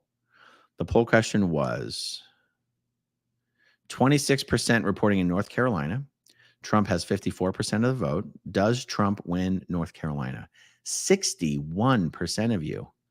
That means even some of you who are voting for Kamala said, yes, Trump is going to win North Carolina. Okay, so just for the hell of it, we're going to update this one more time.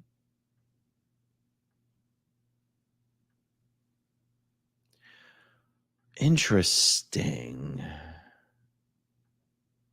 So North Carolina has gone from 16% reporting to 40% reporting, and his lead slightly increased.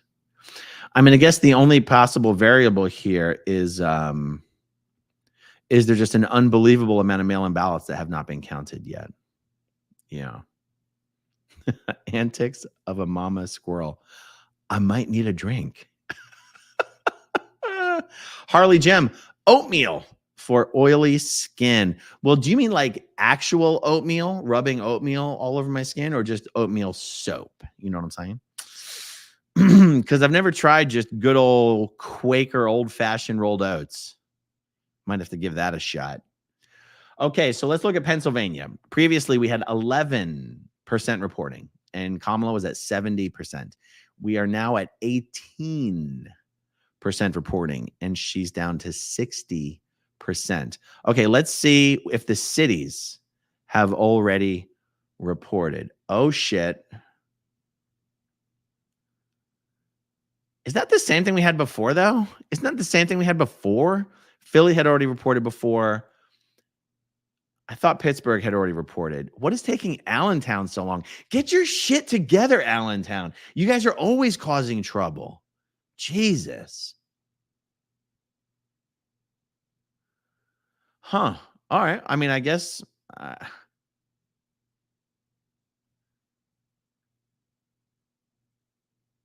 how can they say 18? Okay, someone's got to explain this to me in the live chat. Abraham, if you know the answer to this, how can they say 18% reporting when it looks like 60% of the districts have reported, including 3 of the 4 major cities?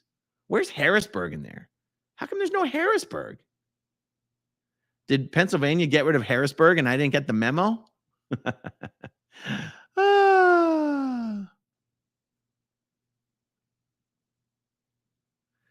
My Chemical says porridge is not a good look for your face, Aaron. Thank you. Thank you very, very much.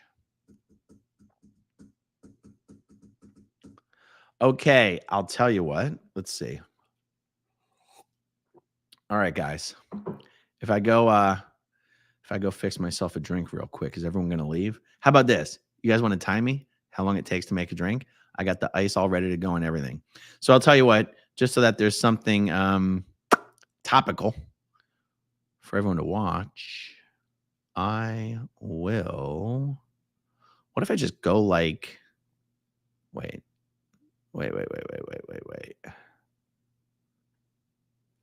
Oh, I must have. Oh, there's a layout that I'm missing. I see.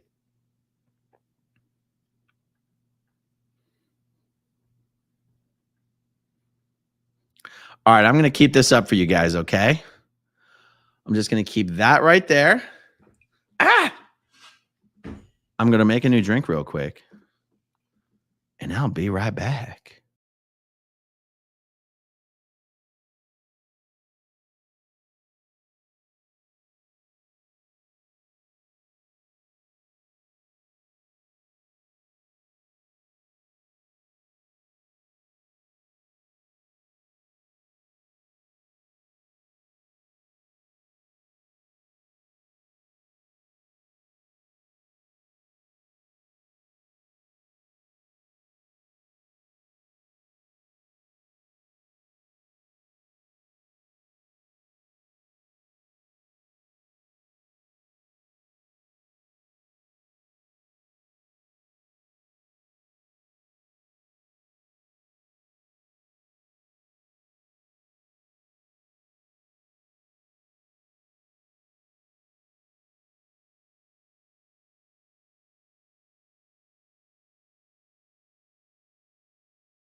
I'm back. Yeah, now that is more like it. The only real martini is a gin martini. Okay, guys, what's the damage? What are we looking at here? Holy shinola! What is happening in Wisconsin?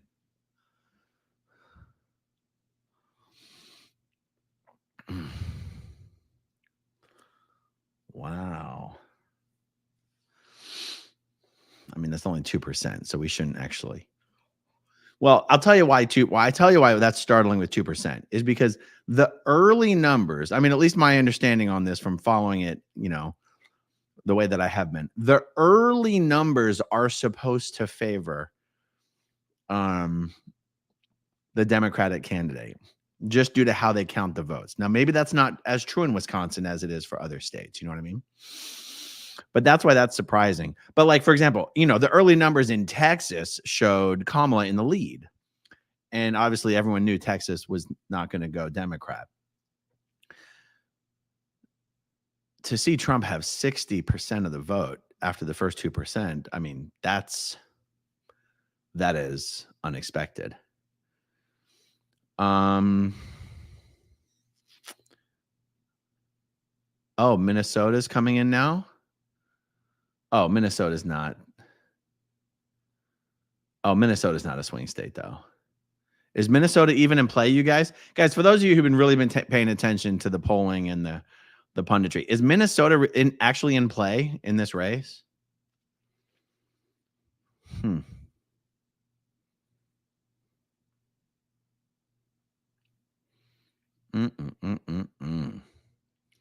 Wow. Okay, Minnesota is not in play, says Abbie. Okay. Fastball flakes. Early votes in Wisconsin are not tabulated ahead of time. Those results are literally only Waukesha County. Okay. All right. Let's drill down on it a little bit. Let's take a look at it. My dad lives in Wisconsin, actually.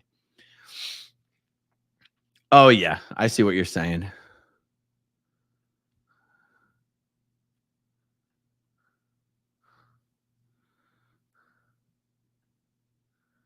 I see what you're saying. Yep. Okay.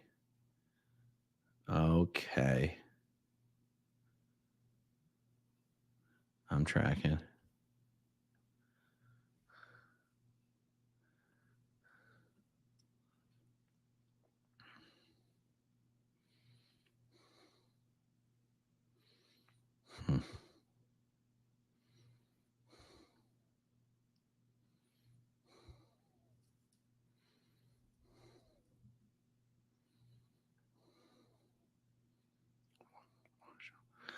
Oh, it's pronounced Waukesha. Wait, Wawakesha.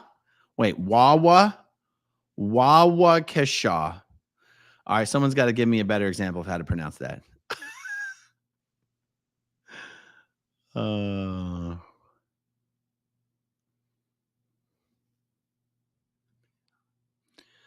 Ozzy Bloke Craig.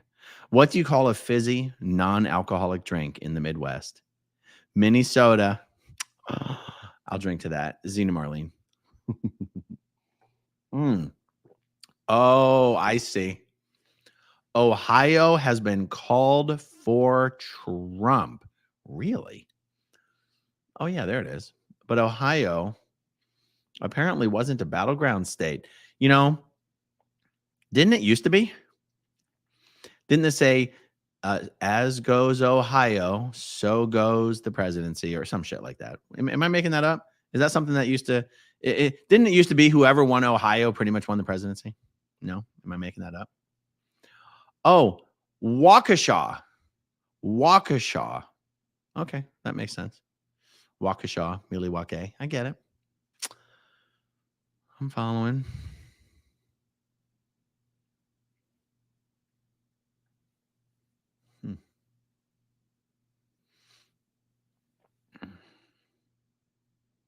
I wonder when they're going to call Georgia.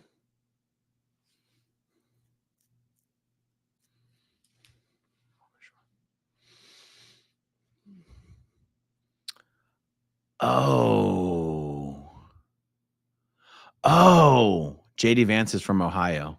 I should have known that. I did not know that.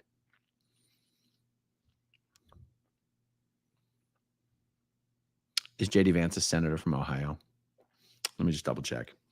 Is JD Vance a senator from Ohio? Yes. But is JD Vance from Iowa? Where was JD Vance born? Oh, okay. He was born in Ohio. All right.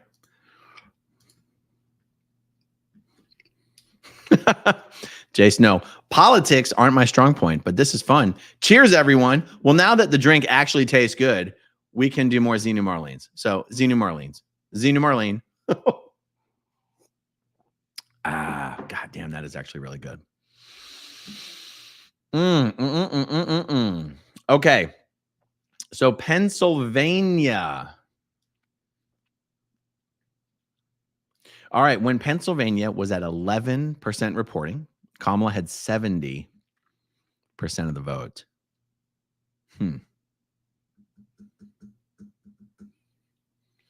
So they doubled that. 22% now reporting.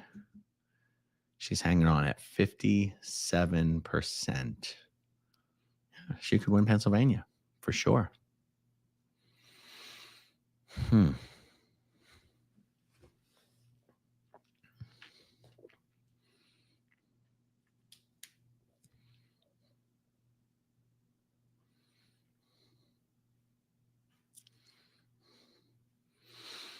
I just have fun looking at the map. I can just like chew on these numbers for the next 2 hours. Sort of feels like you're accomplishing something, but you're really not. It makes me feel like I'm accomplishing something.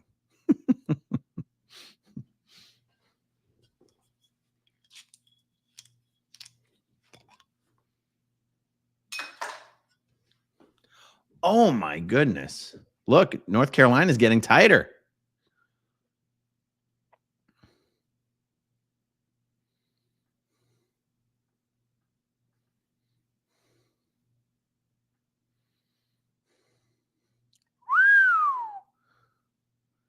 Look how freaking God, North Carolina is such a toss-up. Unbelievable.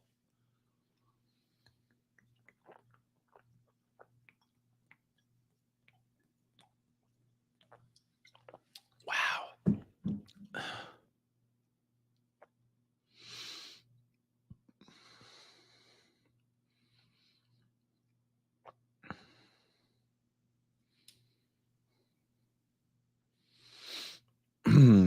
Oh, I see. See, I get it. This is why the numbers aren't totally adding up. Chase Oliver just fucking it up for everyone.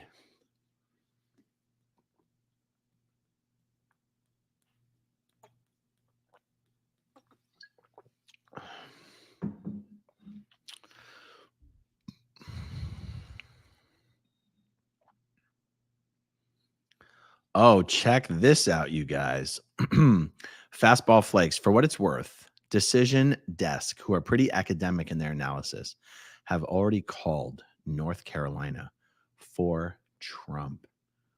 Wow. That is shocking.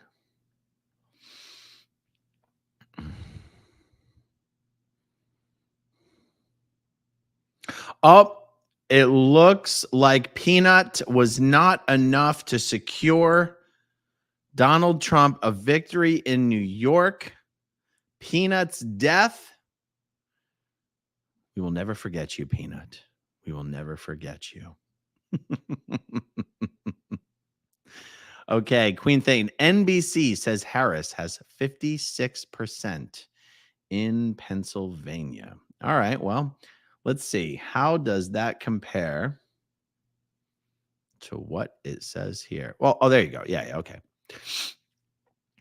56% with 24% reporting. I wonder how much reporting? Like if what did you call it? Election desk.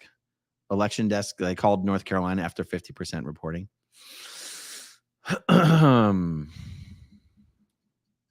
Let's see how long it takes for Pennsylvania to get to 50% reporting.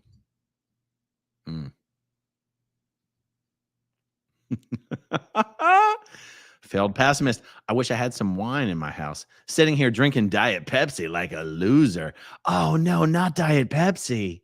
No. So if my soda of choice when I go to a restaurant is Diet Coke, and if all they have is Diet Pepsi, I actually literally will not drink it. I'll take water. I'll even go Mountain Dew. There's something about Pepsi. I just cannot stand the taste of Pepsi. You know, I've never tried doing a blind taste test just because I'm like, how it never even occurred to me that I wouldn't be able to tell the difference because Pepsi tastes like aspartame to me. And I don't know why, because regular, aspartame is like, that's non-sugar sweetener, right? Artificial sweetener. Pepsi has an aspartame taste to me. And I'm talking about regular Pepsi, not Diet Pepsi. But yeah. I'm surprised Pepsi's still in business, to be honest. Oh, I've actually never heard of this. OOP Media. Remember Pepsi Holiday Spice? That stuff was amazing. Dr. Pepper is amazing. I am a big fan of Dr. Pepper, although I never buy it. My kids will get it sometimes, and then I'll snag their sodas. Diet Dr. Pepper, it really does taste more like regular Dr. Pepper. Aussie bloke, Craig. Oh, Craig is an Aussie bloke. I get it. Aaron, I did experiments at school for science. Diet cola has more sugar than normal cola. It is a scam. Drink normal cola if you're trying to intake less sugar. Craig now. Craig. It is not possible for diet soda to have more sugar in it than regular soda. I don't know how that's possible, Craig. The nutrition information says 0% carbohydrates. How could it possibly have more sugar? I think your experiment was contaminated. Someone took, it's Craig, not Craig. Craig and Craig are the same thing. Or is it Craig? Wait, I got to say it like Craig. Oh, by the way, speaking of Australians, I just finished watching an amazing show on Netflix called Territory, and it's about cattle ranching in the Northern Australia territories. And it's got Anna Torv in it. And it's got an actor in it that looks like a cross between Leonardo DiCaprio, Brad Pitt, and River Phoenix. And he's also an amazing actor. In fact, pretty much everyone in the show is a freaking amazing actor. And it's a mix between Yellowstone. Like I think on Netflix, when it gives the show description, it's like this show is a mix between Yellowstone and Dynasty. And that is a very accurate description of the show. And I think Anna Torv is actually natively Australian, meaning I don't think she's an American putting on an Australian accent. I think she's an Australian who has been putting on an American accent. I first was introduced to Anna Torv in the show Fringe, which I was a huge fan of the show Fringe. So, oh my God, Anna Torv, she's a Murdoch? You're absolutely kidding me.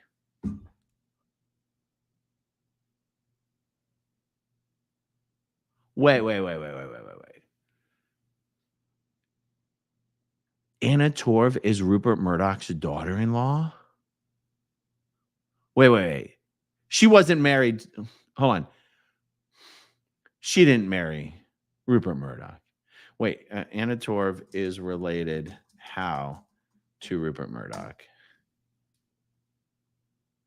Torv's paternal aunt. Oh, Anna Torv's mom's sister was married to Rupert Murdoch. Okay, but why is her last name Torv? Wow. Okay, anyway, so her family's a billionaire. Or she's in a billionaire family. Well, she's also a great actress. Maybe it's nepotism. Who knows? But she's an amazing actress, and you guys should all watch Territory on Netflix and let me know what you think. That is amazing. Okay, guys, let's see what's happening in the world here. The last election ever. We're going to watch it together. We're going to see what happens. Okay. Kamala's lead in Pennsylvania continues to shrink. Wow. Okay. Has, I guess this website hasn't called North Carolina for Trump yet, even though the other one did. Okay. Again, those are fine. Fine. Come on, Iowa, get your shit together. But you know what? Iowa's not a swing state anyway, so who gives a shit? Missouri, Kansas, it's fine. Georgia. Holy shit, you guys. They still haven't called Georgia. 75% reporting in Georgia, and they have not called Georgia. Wow.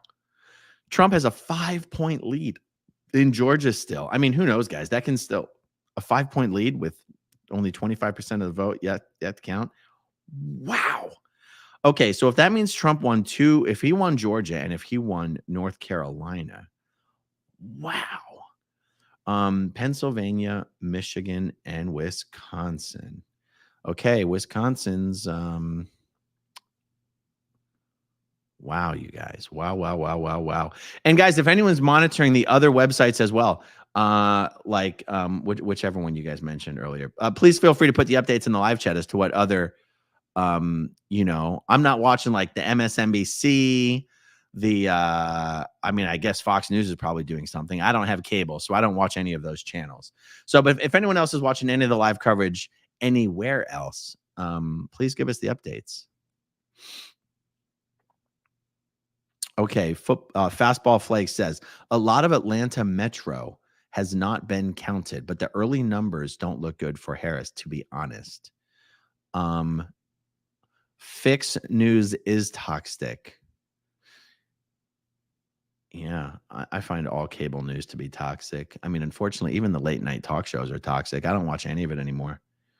I really like watching the political channels on YouTube. There's just some really, really great long form, non-hateful analysis that gets done that I really enjoy listening to. I actually enjoy listening to channels of people who I don't agree with more than I enjoy listening to channels of people that I tend to agree with. I find it really boring just to hear someone repeating back to you something you already kind of believe. I much rather listen to an opposing point of view. And it's weird, right? Because it's not like they're necessarily changing my mind. It's just more intellectually stimulating, especially if the conversation and the channels that I watch, they tend not to be conversations. They tend to be like one person talking to a camera, actually. But if what's being said is based on information and data and not just opinion and feelings and insults and stuff like that. But yeah. It's like, why the fuck do I need to listen to someone who's just saying something I already think? It's not like that's like a total waste of time to me. All right, I'm going to refresh this, even though I'm still convinced this is actually updating in real time. I don't care. I'm going to refresh it anyway.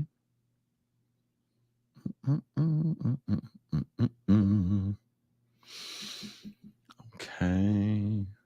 Michigan 55. Okay.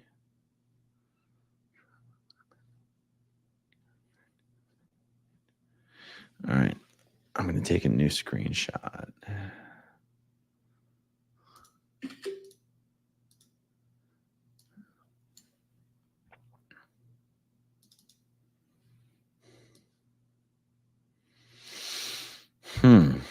I don't know.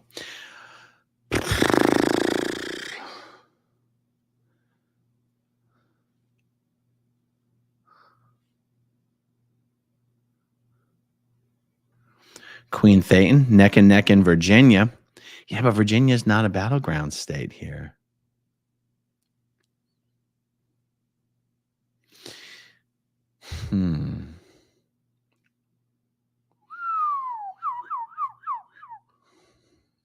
I could just look at this map and these numbers all night. Hopefully we don't have to.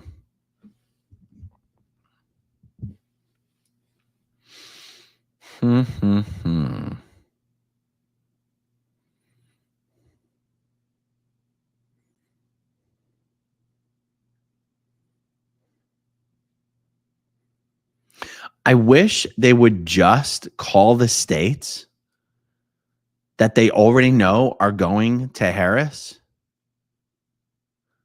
even if the polls aren't closed. Like, honestly, just call California. Just call, like, these weren't even close last election cycle, right? Just call them already so we can focus on what really matters.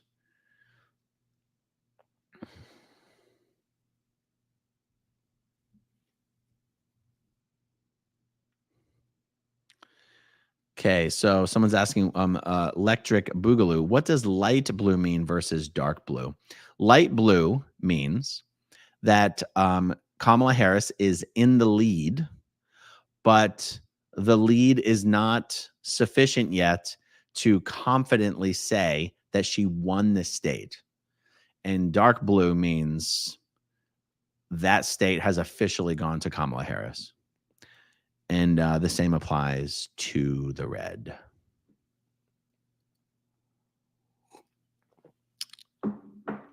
Yeah. I think California is still voting for another 20 minutes. I think the West Coast is still voting for another 20 minutes.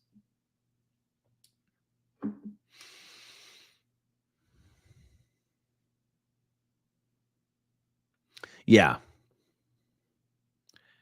Canonico. The West Coast is all Kamala. Yeah, just give it to her already.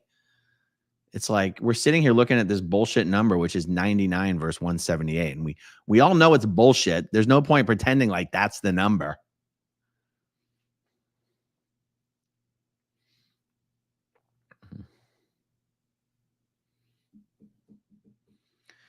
Yeah. So in 20 minutes is when things start really heating up.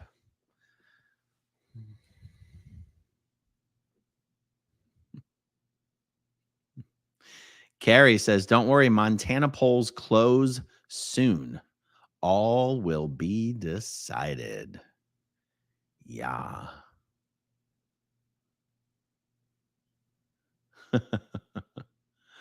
Oh boy, I'm missing all these text messages. Sorry, guys.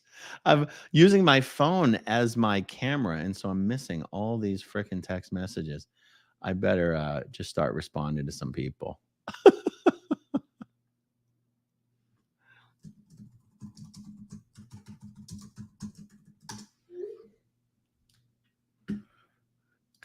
Failed Pessimist says, I live 45 minutes from the Montana border in Canada. Failed Pessimist, did you know that I was born in Montana? My grandma and my aunt and a whole bunch of my cousins still live in Missoula, Montana. And yeah, Missoula is where I was born. And, you know, I think taxes there are pretty steep. It's hard to move away from Florida when like it's kind of beautiful for most of the year and there's no state tax, but Montana's much more my speed when it comes to the weather.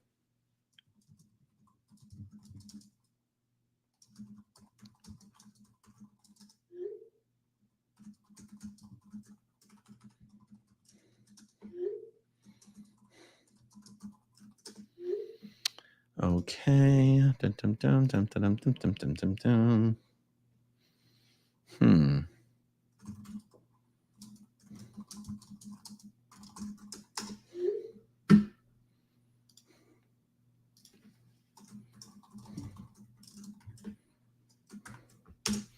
Okay.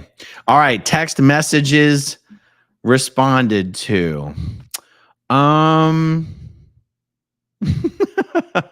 Buzz Kia. Just joining from Alberta, was surprised to see Aaron doing election results. Happy to listen to him over any other commentators. Thank you so much. Yes, and I mean, I know I already said it, but who knows how many of you are just newly joining me. I figured, I think you guys would agree. I haven't violated my no politics rule. And really, my no politics rule is just there's no point trying to say anything that would offend half, 30%, 40%, 50% of the country at any given time, when all I'm here to do is to talk about Scientology being a multi-billion-dollar international family-destroying human trafficking cult. So you won't hear me get into politics. But let's not all pretend like the election isn't the most important thing happening in the United States, and some might say the world. And since both parties, people in both parties, have both made the claim that if the opposing candidate wins the election, it will truly be the last American election. We're all going to be sitting around watching this election anyway, so let's do it together. And you guys can say whatever you want in the live chat. The moderators, we said no censorship of any political speech tonight. No moderating of political speech or deleting of political comments. And if people in the live chat don't like what people in the live chat are saying, you can just block them. It's kind of as simple as that. Okie dokie. Let's do a refresh, guys. I'm so impatient. I would refresh this every 10 seconds if I wasn't embarrassed to do it on a live stream. Okay, what kind of change have we actually seen here? Pennsylvania was 27%, 55, 20, 32%, 52. Man, Pennsylvania is going to come right down to the wire. Unbelievable. Okay, Wisconsin was 17% at 50. Ooh, Kamala's actually pulling ahead in Wisconsin. Okay. How long is this website going to take before it calls Georgia and North Carolina? It's getting a little embarrassing at this point. I don't know. What do you guys think?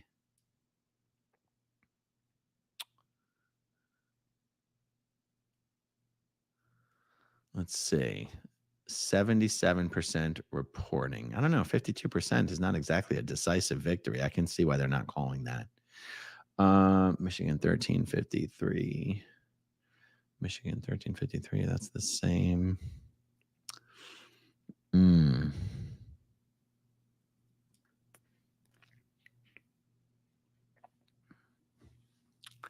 Yeah.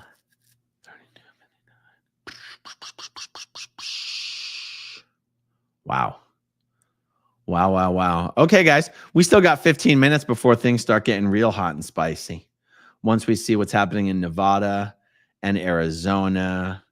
I mean, I don't know if those results start coming in 20 minutes. God, it could still be a couple hours before we can really say what's going on. I'm trying to remember how late it was. I mean, I remember being out at was it Blue Smoke? Was I at the Blue Smoke cigar bar 8 years ago? I was still out when they actually called it. Yeah. Michelle says in 2020, it took days to call Georgia. I don't think that's going to happen tonight. I really, really don't. Failed pessimist. Nevada will be red like my bank account after Vegas.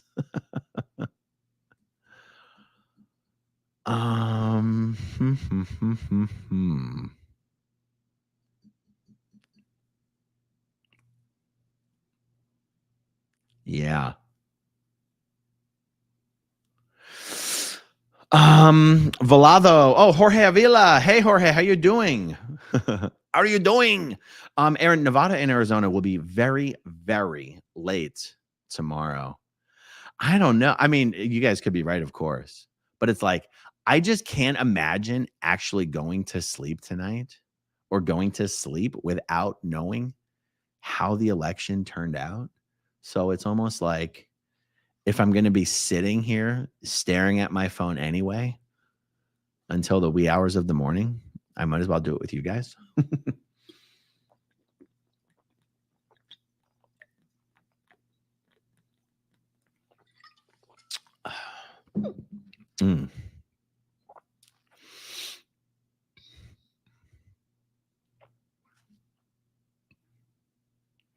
Fastball flakes.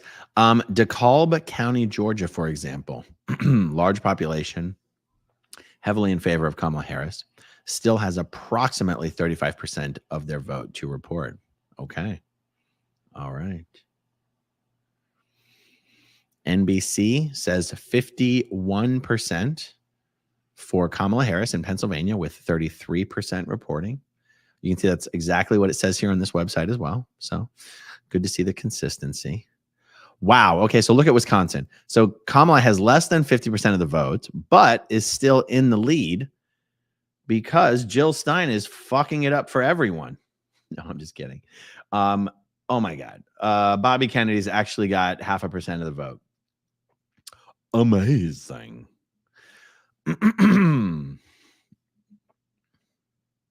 More results. Are there more candidates? Oh my God. Cornel West is on the ballot? How does he have negative votes? Oh, not negative votes, just less than 0.1%. I see. My bad. Misunderstood. Good for Cornell for getting 646 votes. Wow. I never heard of these people. I guess I'm not paying attention.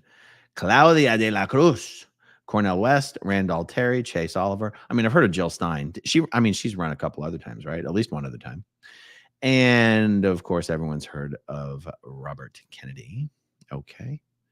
All right.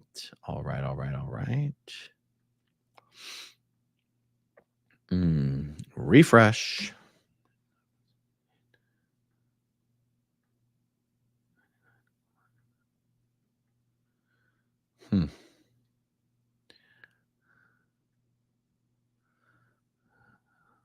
All right. Gabrielle's asking, what you drinking, AA, Ron? So earlier in the night, I accidentally made a dirty vodka martini when no one in their right mind would make a vodka martini. The only real martini is a gin martini. I had just gotten so used to making the White Russians with the vodka on the last 2 live streams that I did on the patio that I just got used to reaching for the vodka. Anyhow, I finished that drink, even though it was disgusting. And I then made a real dirty martini with gin. Gin and extra dry vermouth. And so I guess the mix here is 2.5 ounces of gin, 1/2 ounce of extra dry vermouth, 1/2 ounce of the olive juice. And yeah. No, I shake the shit out of my martini. I don't stir it. Okay. James Bond was a pussy. Okay. You shake a martini.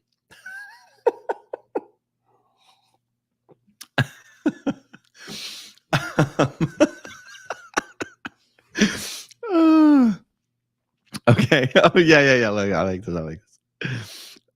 Scott, I had a vodka martini once. Repeat. Once. Bruised gin is disgusting. Well, I'll tell you what. I've never. I don't know. Oh, sorry. I've never even tried stirring a martini, mainly because one of my favorite things about making a drink is putting the ice into the shaker and putting, the ingredients into the shaker and just shaking the ever-loving hell out of it until the entire shaker is like frozen over. And it gets so cold, I actually have to shake it with a towel because I shake it a lot. And I shake it so much that I have to strain out all of the ice flakes that have turned into a snow cone inside the shaker. That is how much I shake the shit out of that martini. Now, how can you, he says I'm a bartender. How can you bruise gin? Yes, thank you. Thank you, Wanapu girl. One up girl. How can you bruise gin? What does that mean? Where'd you go, bartender? By shaking it. Yeah, but it's a liquid. It's not like a banana where you can bruise a banana or a peach or an apple. Like, okay. Here's my question. Yeah, it's made from berries. And you know how they got the gin out of the berries? They beat the shit out of those berries. No, I know they didn't. They fermented them and all that shit. But here's my question. Okay, Bond says shaken and not stirred. Yeah, well, Bond was a pussy. Okay. No, honestly, question here. Is it Does it actually change the flavor of the drink? I don't even know how it's possible. I don't even know how it's possible. I thought maybe that was just something they put into the script because it sounded like, super exclusive. Does he say shaken and not stirred or stirred and not shaken? Let me see. How did James Bond order his martinis? Hold on. How did James Bond order his martini? Shaken, not stirred. Oh, he did order it shaken. Okay, so James Bond is not a pussy. He knows how to order a real martini. Okay, so yes. Okay, that's not the right one. It changes it drastically. Okay, well, I'm gonna have to do a blind taste test. I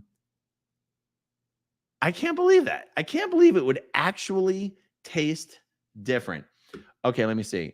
James Bond orders his martinis shaken, not stirred, and it became his most iconic drink. In the books, in Ian Fleming's original novels, Bond's preferred drink was a gin martini.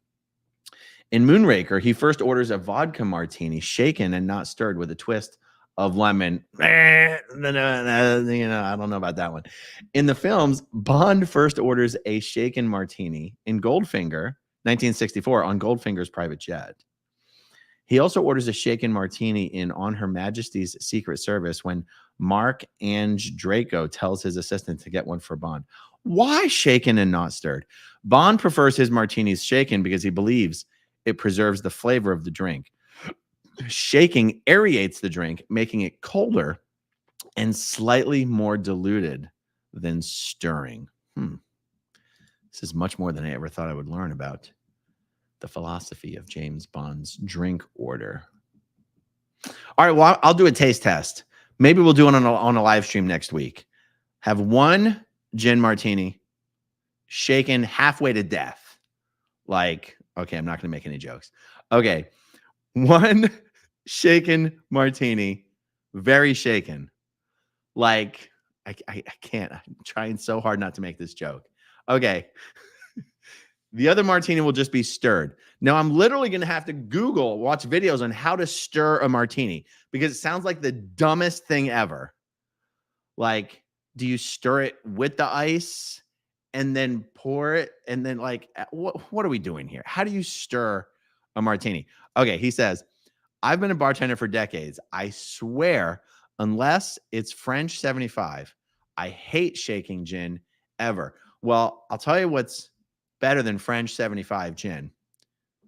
Costco Kirkland gin. Okay. It does not get better than Costco Kirkland gin. We're talking top shelf shit here. Okay. She's a she. I'm sorry.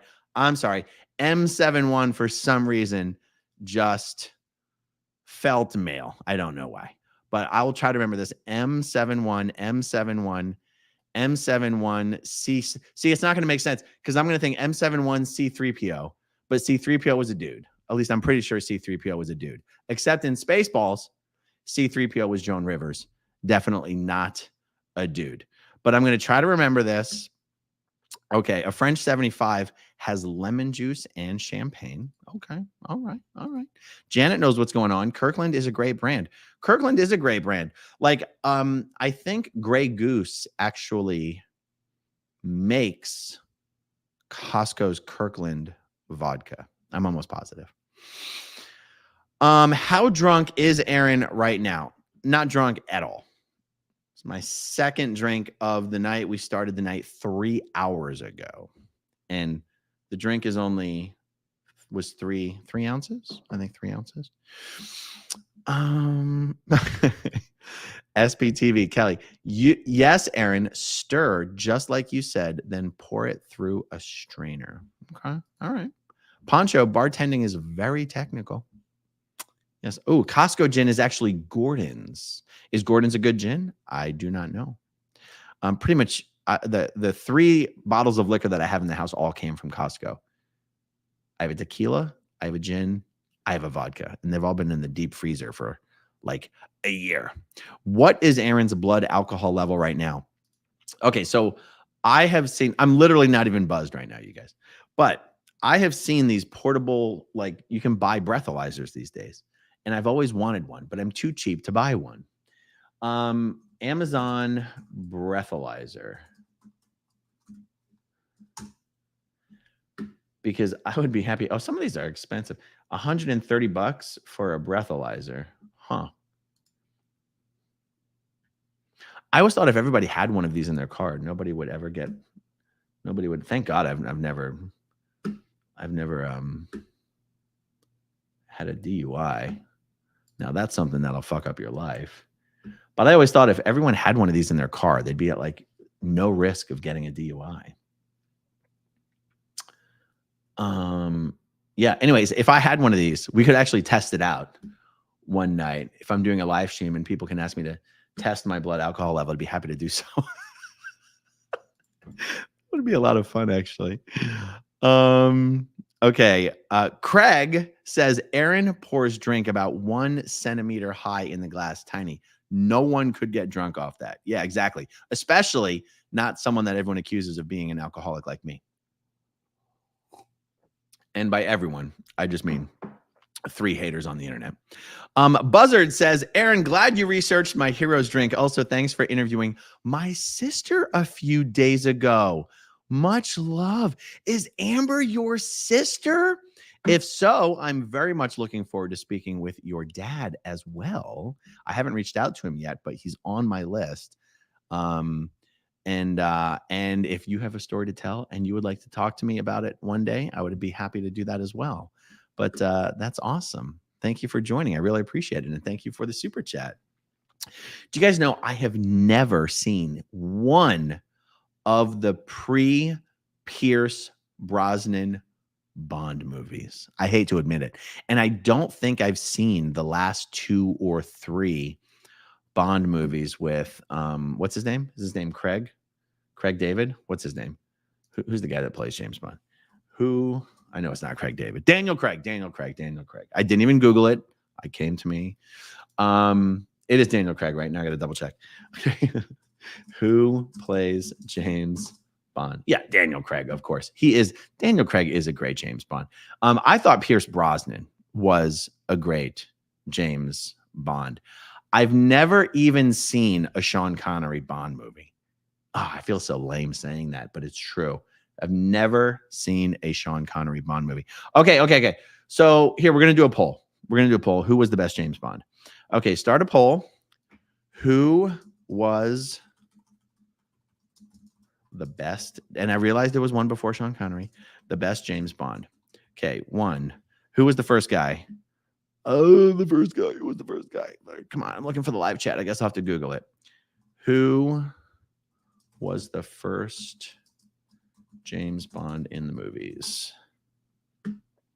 No, he was not. Sean Connery was not the first. Okay. Who are the actors who have played James Bond? Okay. Roger Moore. Yes. Oh, I don't know if I can include all those other people. Okay, I'll go as many as they will let me include. I'll go from present time back. Daniel Craig. Pierce. I might spell it wrong, but I don't care.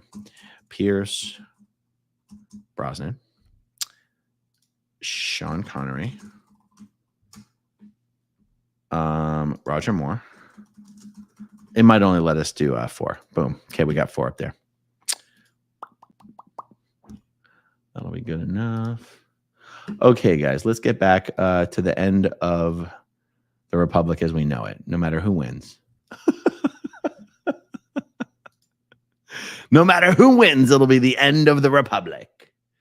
Okay, we're doing a refresh. Bada boom. Okay, I'm going to take a screenshot of this because I'm not sure. Boom, boom, boom, boom, boom, boom, boom, boom, boom.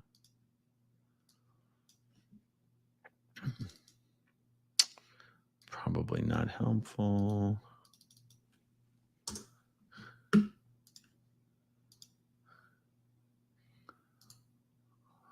Wow, you guys. Holy bejesus.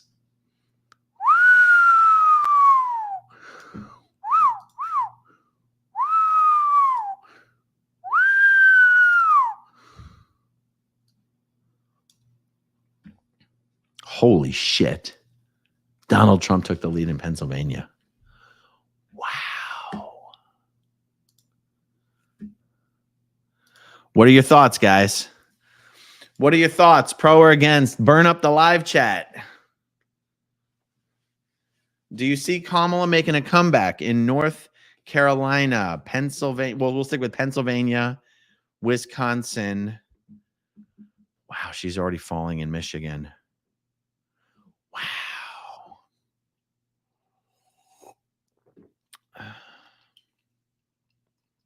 CBS thinks Trump will win. Can anyone confirm that? Poncho, can you give us more details on that, Poncho? NBC says Georgia, and I don't know what ZPA means. Georgia is still too close to call with 80% reporting. How in the hell can Georgia be too close to call? Wow. Incredible, you guys. Okay, let's check on what really matters, guys, which is who was the best James Bond? Okay, with 135 votes, we'll end the poll here. And we will say, where'd it go? Where'd it go? Where'd it go? Where'd it go? Where'd it go? Okay, Sean Connery wins, hands down, 54%. Yeah. There you go. I particularly like Sean Connery in The Rock. And I think Michael Keaton was, yeah, we're going to go, Michael. Okay, we're going to go. We are going to go, guys. We're going to do another poll about Batman. I saw someone just put Batman in there. Who was the best Batman? I don't even have to Google this one. Okay. Who was the best Batman? Michael Keaton, Val Kilmer. Does George Clooney even count? Like, I don't think so. George Clooney, Val Kilmer. Oh, come on, who's the most recent guy? Why did I forget? Who's the most recent guy? I'm doing totally blank on his name. He was in American Psycho. Fuck, you guys gotta help me out here. Don't make me Google it. Don't make me Google it. Christian Bale. Thank you, Christian Bale. Okay, for the fourth option, I either have to put George Clooney or who was I can't believe I'm going blank. Ben Affleck. Okay, for the fourth option, should I put? It's got to be Ben Affleck. George Clooney doesn't even count. Okay. Oh, Robert Pattinson. I didn't even see the Robert Pattinson one, but I'll put him in there. Yeah, start poll. Okay, good. That's what really matters, guys. I mean, come on. The world as we know it is coming to an end. I just want to know who was the best Batman. Okay, we're going to do a refresh.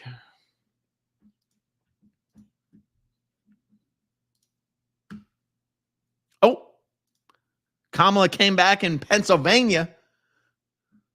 Let's see what's happening over there. Let's check in with our Pennsylvania correspondent. 49.5. Trump's got 49.5 to Kamala's 49.6. How can any political contest be that close? And damn you, Chase Oliver and Jill Stein, for fucking it up for everyone with your stupid third-party candidacies that are never going to go anywhere. I don't feel that strongly about it. I'm just trying to talk shit.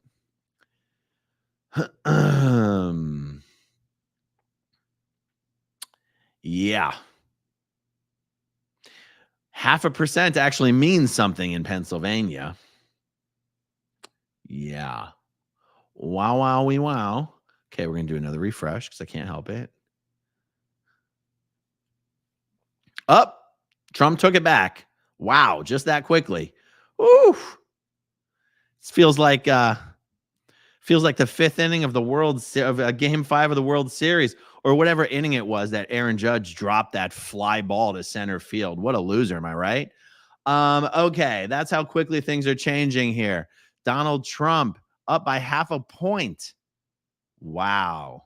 Okay, gonna refresh it again because, like I said, I can't help it.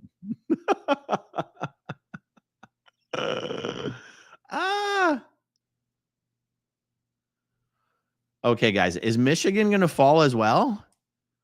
Is Michigan really going to fall as well? Is this really happening? Arizona is coming in. Arizona has come to the plate. All right, I got to refresh again because I can't figure out how to zoom in the fucking page. God. Ugh. Look, I'm messing it all up. See, all it takes is 2 martinis and I'm a filthy mess.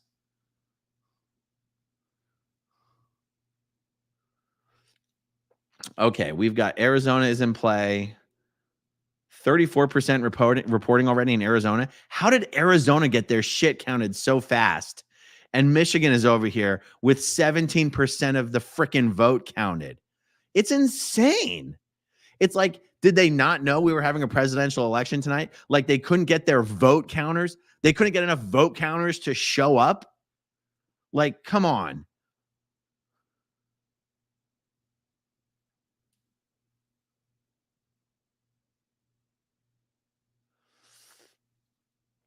Mm. Yeah, they have Oregon Pink here, says. Oops, that's the wrong one. They have Oregon Pink, and no way. Yeah, I mean, that's just because, whatever district they're counting. They have 1% reporting. That's pretty funny. Let's see which district in Oregon actually goes. What district is this? I don't know. I guess the district isn't important enough to show the name on the map. Talk about your votes not counting. The votes in that district don't count.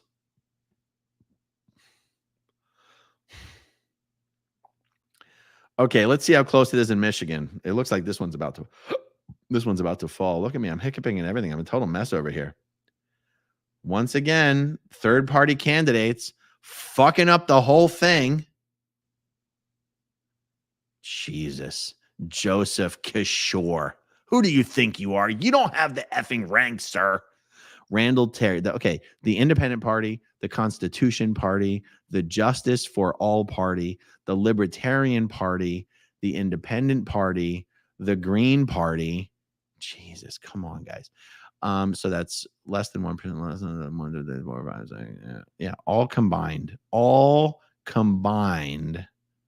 They've got less than 2%. It's the thing, though. These battleground states, 2% actually means something. Okay, how much reporting here? Still only 17% reporting. And she's up by 3 points. Yeah, all this could still change in a heartbeat. Wow. Okay, 50.4. Gonna refresh again. Okay. Wow, you guys. Yeah, let's show all states. Come on, guys. Just call it for California. Let's get an actual, honest to God, realistic electoral college count here. All right, you know what? It's been a little while. Zena Marlene, everyone. Zena Marlene. It's amazing how much faster the drink goes when it's actually delicious. Keniko. I'd be interested to get your guys' opinion on this question. Do third-party voters take away more votes away from Democrats or Republicans? I honestly have no idea. I'm going to take a look at the live chat here to see who has not just a guess, but some sort of statistical knowledge. Drunk Aaron is fun, Aaron. Well, I'm not drunk. I guess I am a little buzzed by now, though. I mean, so technically I've had 6 ounces of alcohol. Well, 5.5. 5 3/4. 6 ounces of alcohol over. When did we start, guys? 3 hours. That's enough to give anybody a buzz. Yeah, this is fun though. This has been fun, you guys. 3 hours. This does not feel like we've been going for 3 hours. This is awesome. Oh my God. Chris Wallace of CNN says it will take a miracle for Kamala Harris to win. Didn't Chris Wallace, wasn't he used to be with Fox?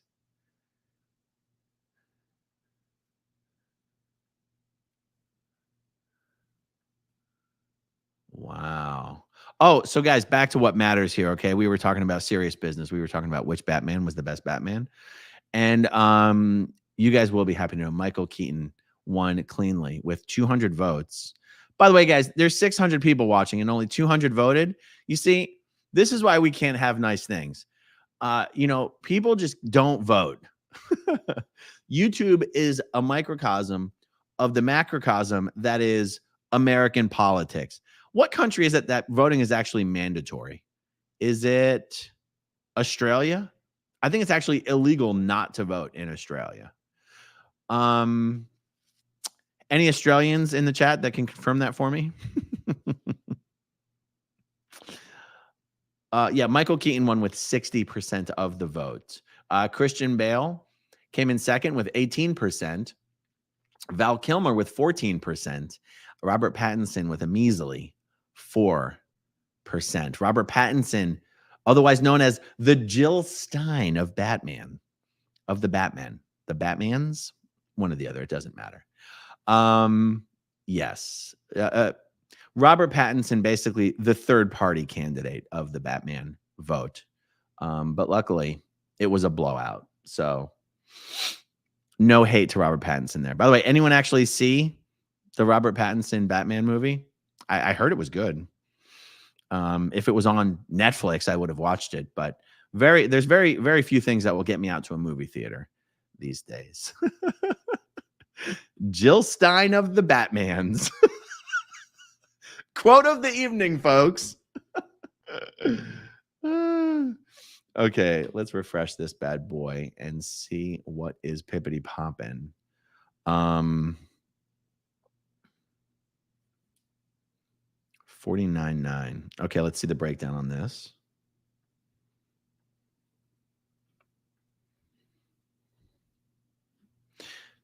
Wasn't this just a 3-point gap a bit ago, or was I looking at a different state?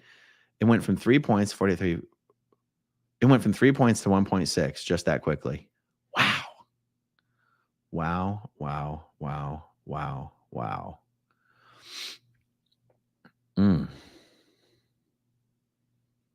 Oh, Kamala came back in Wisconsin.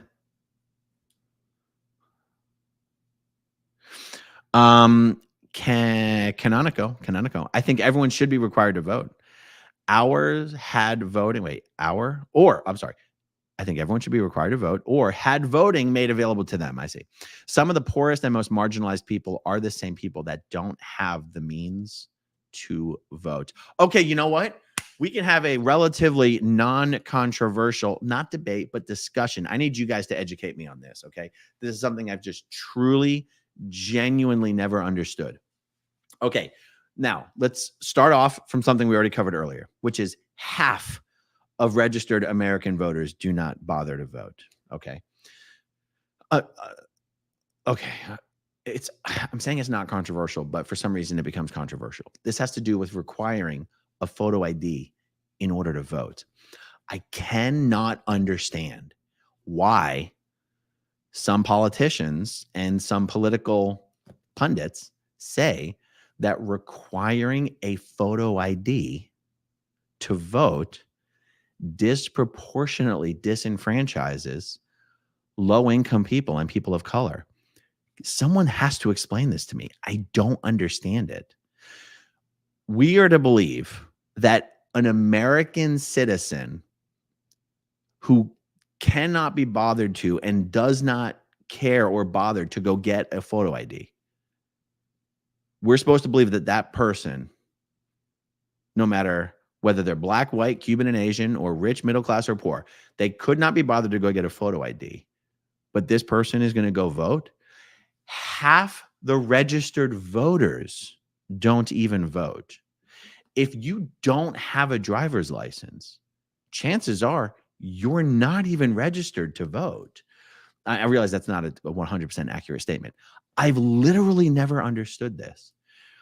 I've never heard a politician argue that requiring a driver's license or to drive disproportionately disenfranchises people of color from driving. I've never heard anybody say such a thing. In order To buy alcohol at the grocery store, you have to show a photo ID. Can someone in the live chat please explain to me? Maybe it's not something you can fit into one comment. Yeah, it seems racist to me to imply that requiring a photo ID to vote will disenfranchise people of color and low-income people. I got to tell you something. A super poor white person who doesn't have a driver's license is probably not going to be voting anyway. And I said white person because it doesn't matter if it's white or black. So let's just go with white. I've never understood this, you guys. And it's one of those things where it's almost like this thing you hear repeated in the media so often. It's like, oh my God, the photo ID laws are racist. I go, I think it's racist to imply that asking for a photo ID to vote would be racist. But what do I know? I'm probably just like, anyway, I'm trying not to make jokes here, you guys. But honestly, I don't understand. Okay. Now that I've explained myself a little bit, I'm looking for anyone who's got some actual input on this.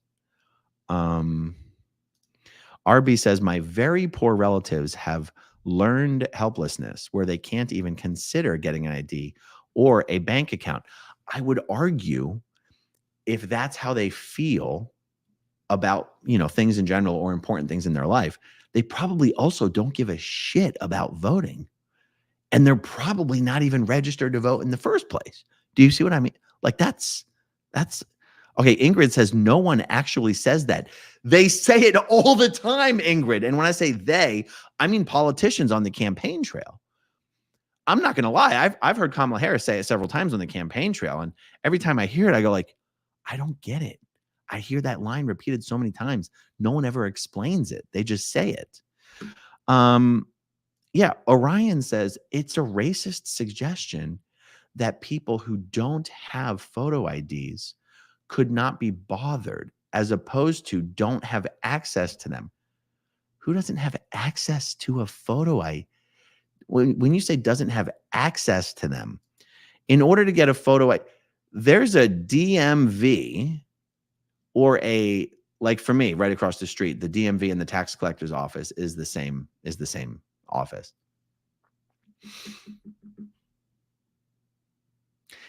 In Clearwater, Florida, at least, even the homeless people get free bus passes, for example.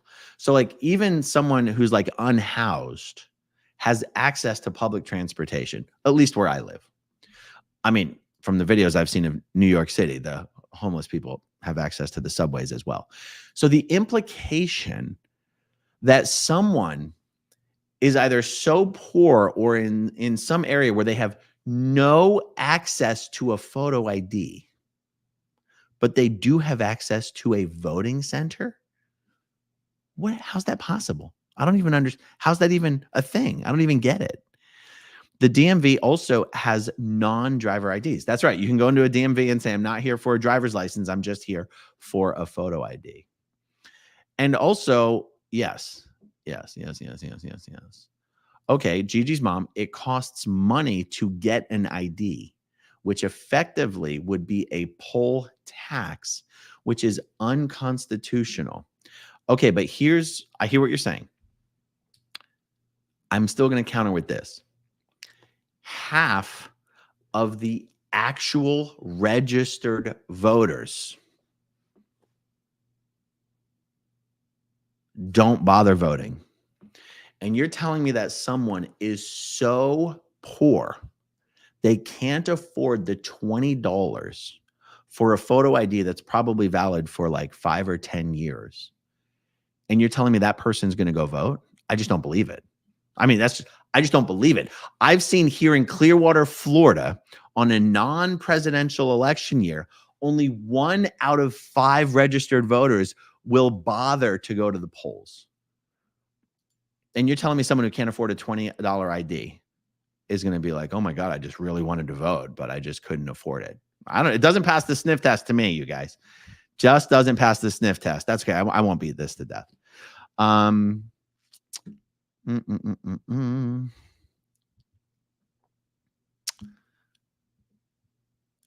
Oh, is James Hunsinger in the chat? Let me find you, James. Oh, James Hunsinger. An ID card at the DMV is $12.67. Well, there you go.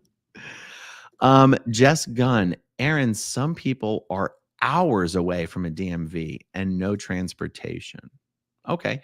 I mean, in order for me to take that statement and internalize it, I would have to go, does some people mean 0.5% of the population? Because sure, like, okay, so hours away from a DMV. Really? Hours away from a DMV. But not hours away from a polling station? I don't know. But anyway, that's fine. I put that question out there into the world. And yeah, now add in the Uber ride to go to the DMV. I don't know, guys. A photo ID is probably good for like 10 years. Hold on. Let me just check. How long is a state issued Florida photo ID good for? 8 years. So you guys are talking about the $20 cost of an ID. First of all, someone who can't afford a $20 ID is not taking an Uber. Okay. They're either walking or they're riding a bike. There's actually whole programs here in Florida, at least, to give bicycles to homeless people. It actually greatly improves their quality of life and their access to services because, well, riding a bike is so much more efficient than walking everywhere. But anyway, that's fine. I put the question out there into the world. You guys gave me some answers. Okay, yeah, because I would argue if you can't get yourself to a DMV, you probably can't get yourself to a polling station. But what do I know, guys? I grew up in a cult. Okay, Kamala is holding strong in Michigan. Let's take a look at this. 20% reporting. Okay. They're still not calling Georgia, even though 88% has reported. North Carolina, 75% has recorded. Holy shit. Trump's got a 6-point lead. That's shocking to me. 54% reporting in Pennsylvania. Trump's got a 1.7 point lead. Wisconsin. Wow. Okay, what's happening in these other states here? Zoom in a little bit.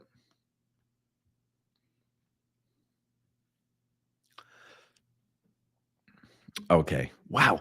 They've already got half the votes reported in Arizona. Good on you, Arizona. Arizona got its shit together, just like Florida did. Amazing.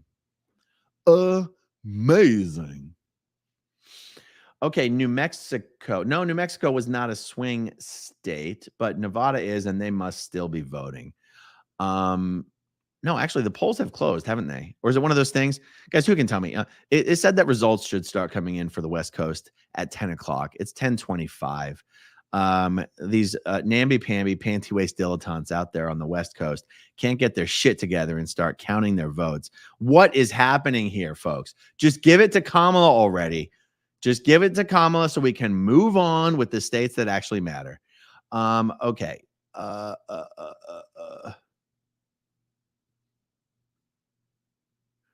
Are people just afraid to call states at this point? Maine's got to go to Kamala, right? Oh, the polls close. Christina Lembo says the next polls closed in 34 minutes. All righty.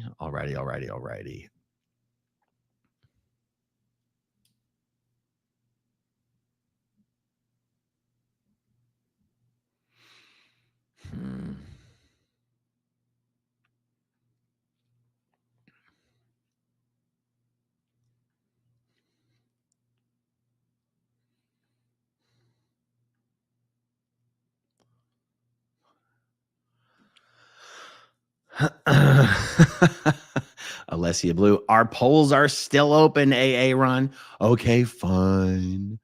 Okay, fine. I don't know. Our East Coast polls weren't open until 8 p.m., but if you say so, Fastball Flakes. Oops, that's not the one I was trying to wait, what?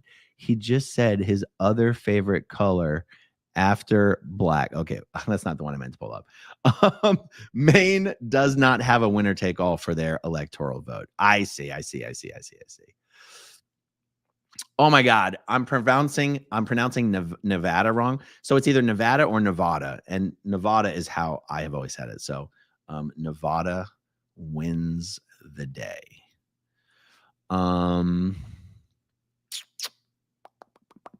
Alessia says open until 8 p.m. I say so. I believe you. Oh, the polls were open until 8 a.m. in Ohio. Well, no wonder it took you guys so long to count your fucking votes. I'm just teasing. Okay. All right, let's do a refresh.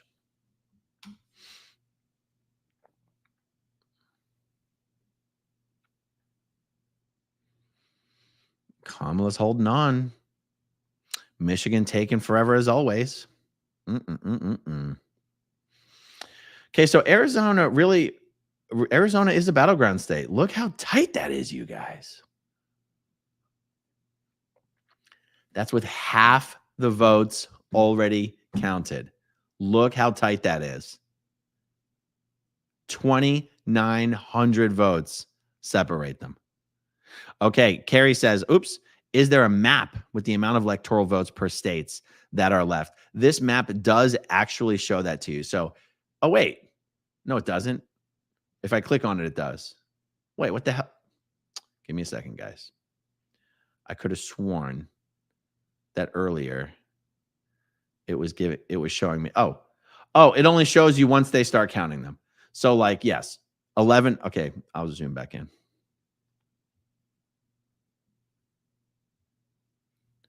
11, 5.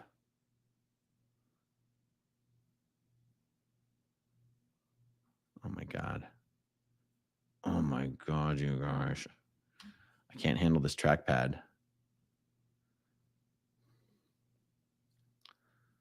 6. Come on, guys. Just call some of these states already. Iowa 6, Minnesota 10. How does Minnesota only have 3% of the vote counted? No one showed up to work to count the votes? Wisconsin is tight.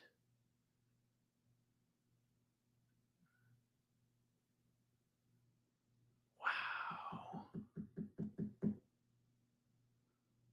Okay, guys, what are the other channels saying?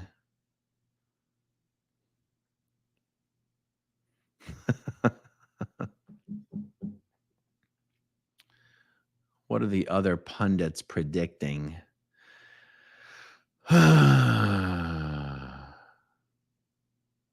Maybe I'll switch over to if there's a different map that's actually having the balls to call some of these states so we can get a more accurate and fun and updated count. I'm happy to switch over to a new map. I'm just going to Google something here.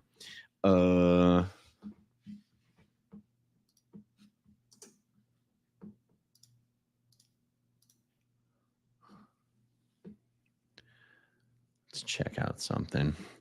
2024 election results map. Nah, screw your Google map. Give me something else.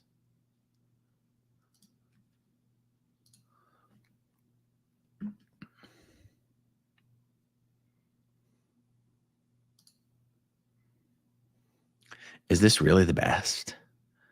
Is this really the best map?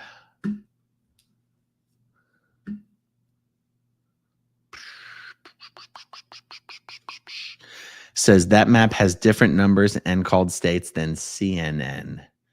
Okay, then let me just Google this CNN map because I can't bring up the CNN YouTube channel because I'll get like immediately taken down.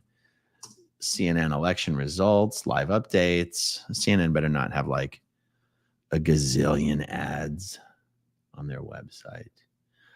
I don't even see a map.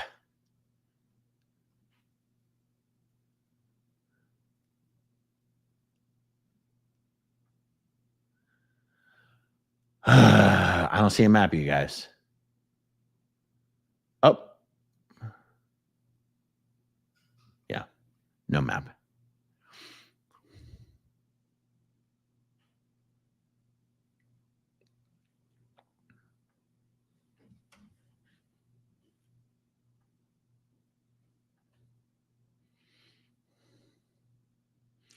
Okay, they called Colorado. Good. Good to see some progress. All right, Xena Marlene, everyone. Xena Marlene. I feel like we're getting close to the end.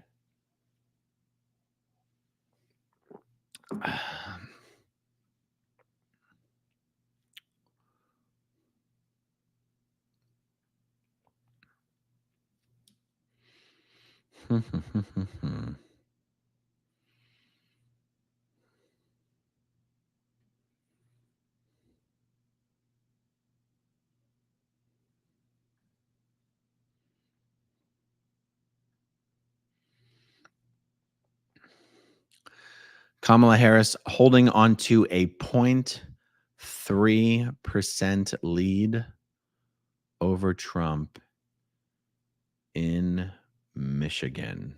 Okay.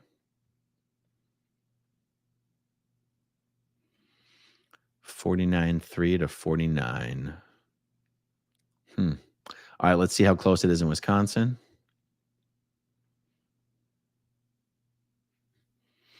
Okay.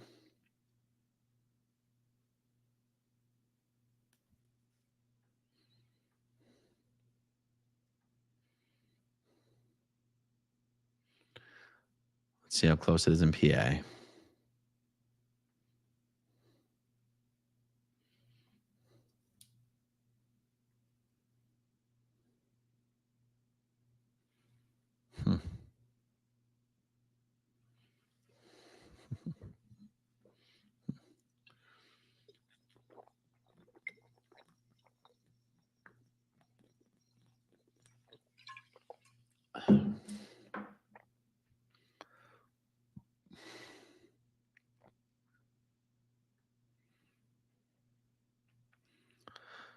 Okay, Kamala just lost 1%, 1 point. What do they call it? 1 basis point.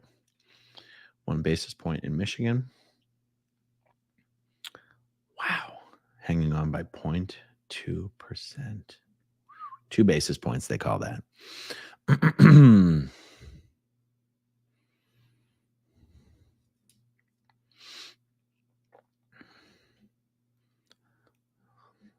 This is a bloodbath.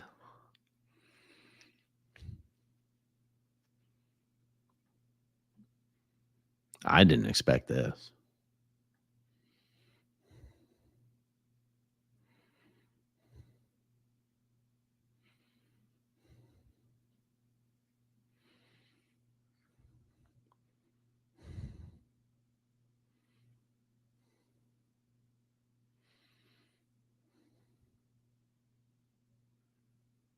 Failed pessimist says CNN is calling a bunch of states right now. All right, well, I mean, hopefully Google follows through.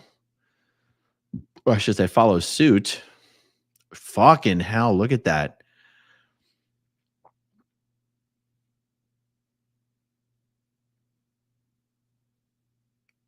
Kamala lost her lead in Michigan. Holy crap. An absolute massacre. Wow. Guys, I didn't expect this.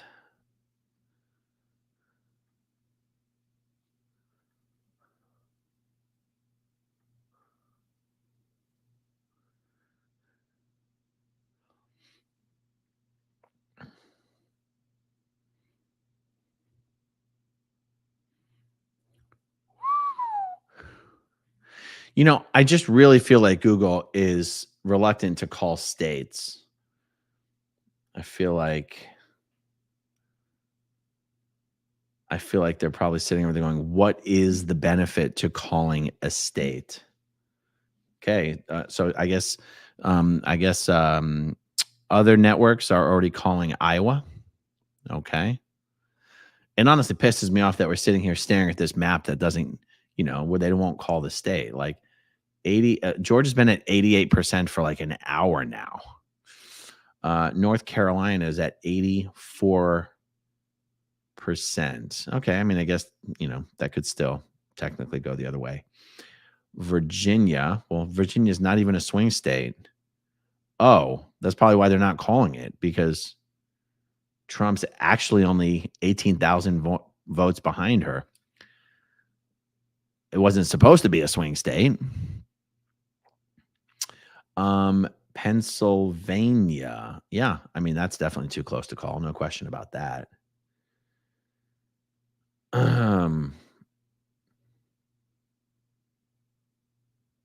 Yeah, I mean, come on.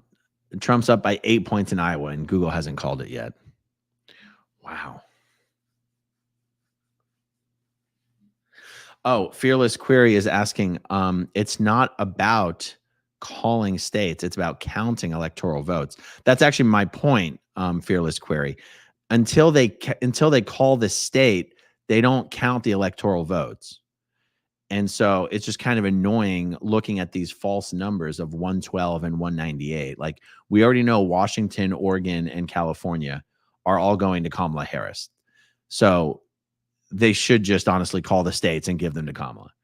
In my opinion, I'm sure they know better than I do. But,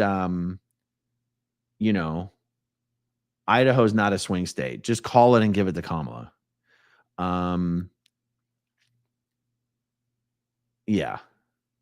Like, call New Mexico and give it to Kamala. She's already up 9 points with 60% reporting. That's not, like, they should just call it. Kansas. Yeah, it's an absolute blowout. Just call the fucking state. Give it to Trump.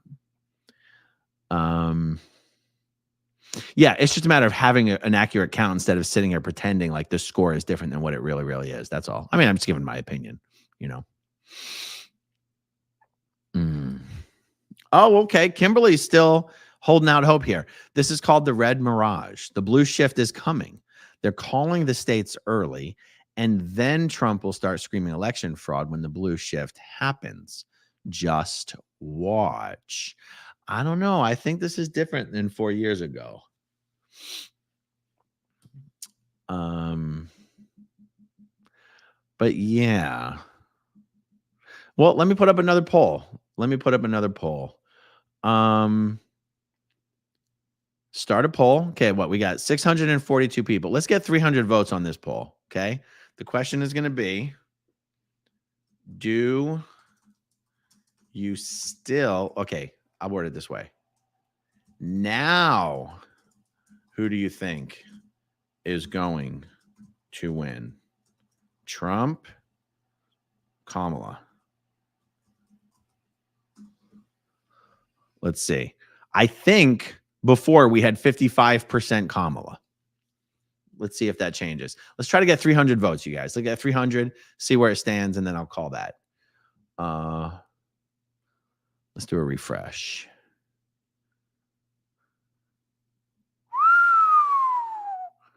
Crikey, mate.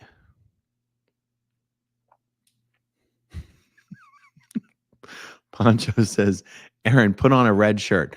I don't own a red shirt because of all the colors that exist on the spectrum. Red, when I was little, red was my favorite color. Red looks terrible on me. I literally do not own a red shirt. Oh, Witchy Trista makes a good point. The first time you did the poll, you asked us who we voted for, which is different than who we think will win. That's a very, very good point. But that's okay. Let's see the result of this poll anyway. But that's true. That's a good point. Okay, CNN just called Iowa and Kansas for Trump. Okay, well, if we look here, we do see he's got a 12-point blowout in Iowa, so that makes sense. And then, where's Kansas? Did it disappear on me? Oh, okay, so they called it for Kansas here, true, too. All right, well, let me hit refresh. Come on. I'm getting so frustrated with this map. Okay. Holy manoli, you guys. Wow. Should I switch to pink? All right, I'll switch to pink. I'll be back. Give me a hot minute.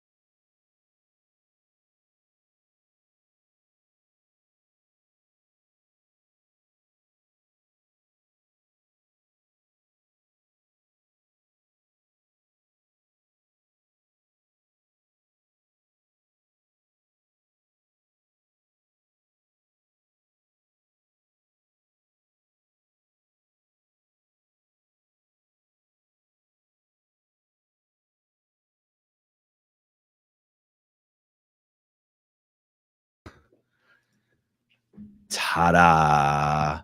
This is as close as it gets, y'all. Hold on. I do have my oiliness rag here. Ugh. And this will make me look more pink anyway. Shine in the dome. This is literally my oiliness rag.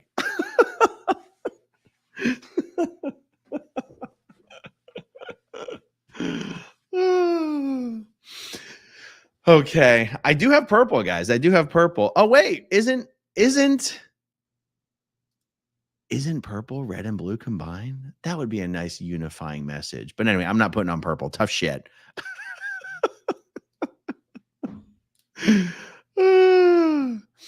Okay. Let's do a refresh. 112 to 210. Come on. Throw her a bone and give her Washington, Oregon, and California. This is ridiculous.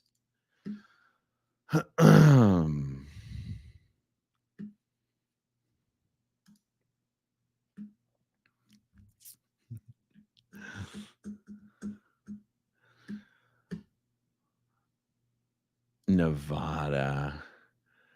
Okay, who is it that said earlier that okay, so the polls on the West Coast really don't close until 11. All right.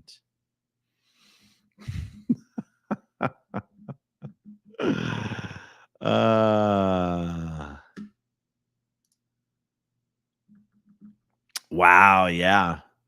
Look how close Arizona is. 49. Oh my God. Oh my God. Trump is only up by, let's see if I can do the math. 246 votes. Crazy.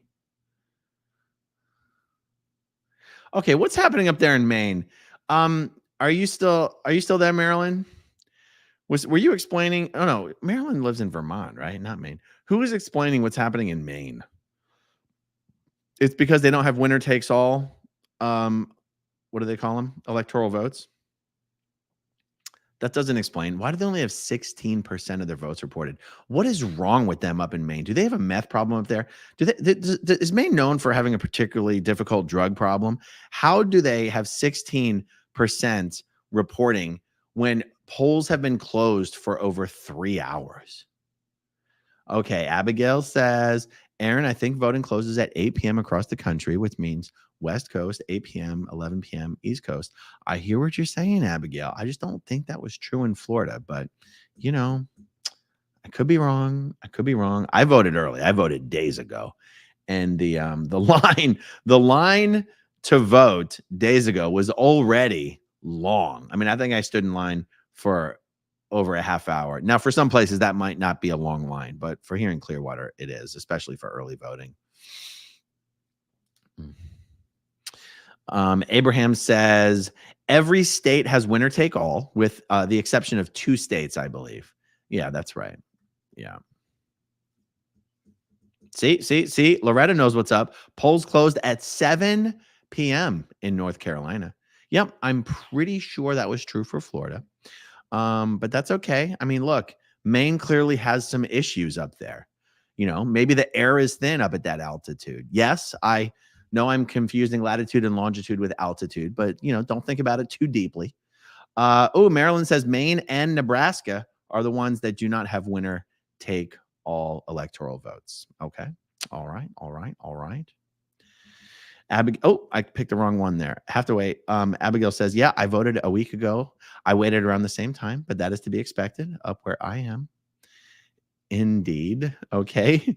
Scientology says Georgia had to pause voting. So they are slow. Georgia had to pause voting. It's almost like they didn't know they had 4 years to get ready for the fucking vote. What did they have to pause voting for? I haven't really been paying attention to the headlines. Did they really have to pause voting? Okay. So Kelsey Arellano, we need another serious poll. By the way, I have absolutely no reason to believe that that's pronounced the way I just pronounced it. It could just be Kelsey Arellano, but Kelsey's never objected in the past when I said Arellano. Okay. So I do not know all of the Hogwarts houses. So I'm going to have to Google this one, but I will put up a poll. Let's do it. Start a poll. What? Uh-oh. It's not working for me. Is there a limit to how many polls you can do? Oh, I didn't end the previous poll. Okay. Oh my God, you guys. 69% of the 69% of the people voted. And we did have 293 votes. 69% said they now believe Donald Trump is going to win. Okay, good. Well, let's put that to the side and let's ask a question that matters. Should I say which is the best Hogwarts house or which is your favorite? I didn't really watch enough of the movies to understand. Just someone answer the question. Should I say best or favorite? What is the... Okay, fine. I'll just say favorite. What is your favorite Hogwarts house? Hufflepuff. You guys got to give me the houses. Oh, Ravenclaw. Okay, thank you. Dave's deep dives. Thank you. Okay, we are going to go Ravenclaw.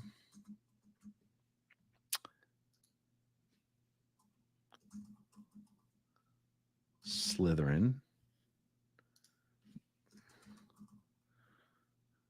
Gryffindor. Okay, good. Yeah, I like that. Nothing can bring the country together like some good Harry Potter. Okay. I never read the books either. I'm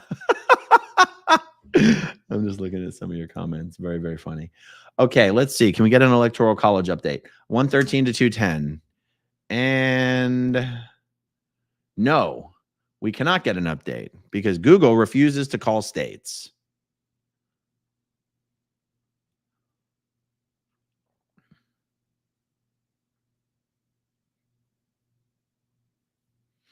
All right, let's see how close Wisconsin is. 1.5 points. Okay. With 56 reporting. All right. I mean, you never know which way that's going to go, but okay. We see what's happening.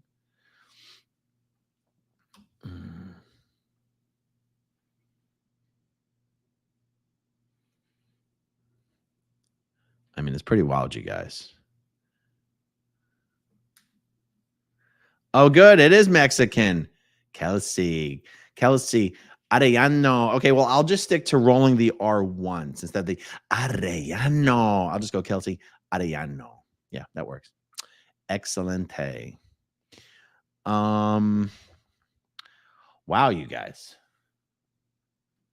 It's looks to be a blowout to me.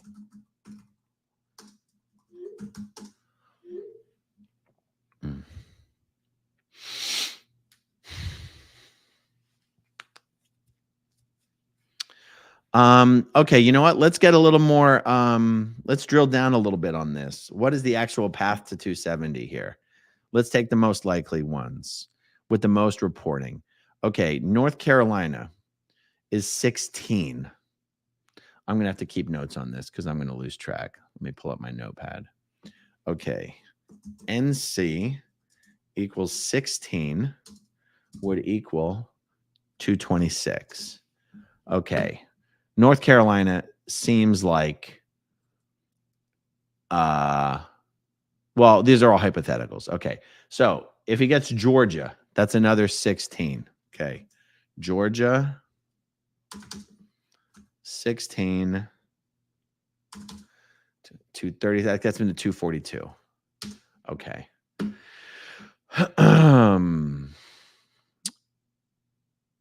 Let's see how close Pennsylvania is.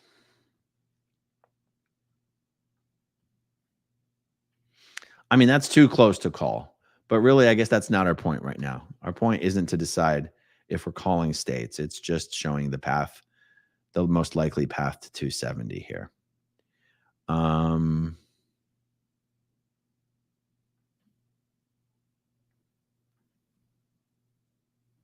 Okay. Let's see. Fearless Queries.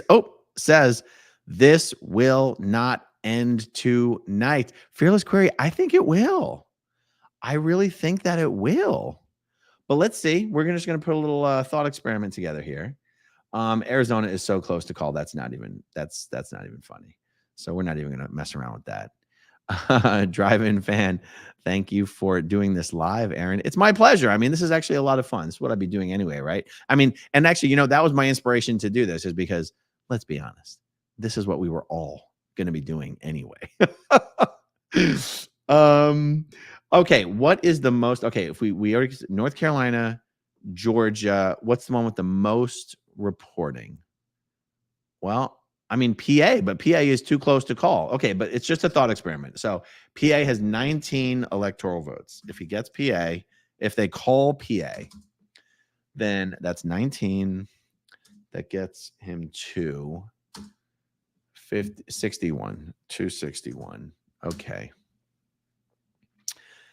Okay, so Michigan and Wisconsin, 57% reporting, 26% reporting. Okay, so is Wisconsin enough to put him over? 15 electoral votes? Oh my God, is it really? Wisconsin, 50. Well, that puts him over easy. 271, 276. Okay. But here's the thing. These states that we just said, Georgia, Pennsylvania, Wisconsin, I believe North Carolina, Georgia, Pennsylvania, Wisconsin, I believe those states will be called tonight. Okay, in the live chat, let me, yes or no, North Carolina, Georgia, Pennsylvania, Wisconsin, do you think those states will be called tonight? If they call those 4 states, the election is over, regardless of what happens anywhere else. Okay, let's check on the poll. Okay, we're going to end the poll because there's a clear winner. Gryffindor has blown away the competition with 48% of the vote. Ravenclaw comes in second with 23. Hufflepuff gets 18. And Slytherin gets 9. Yeah, there you go.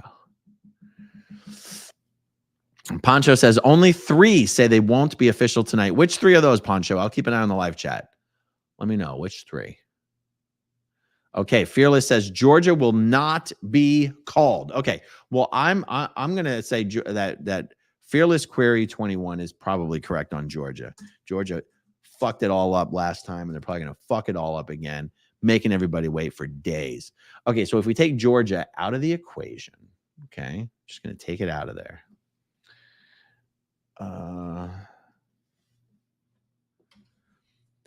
What else is on the map? Really, Minnesota's not supposed to go to Trump, right? Minnesota's supposed to go to Kamala, right?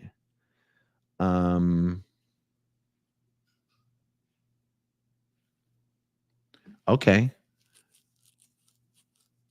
Michigan. Okay. Well, if they're going to call Michigan, let's see. I had asked someone which 3 states did not expect to be called tonight. Michigan will be called tonight, says Fastball Flakes. If he gets Michigan, he wins. If he gets Pennsylvania, Wisconsin, and Michigan, he wins.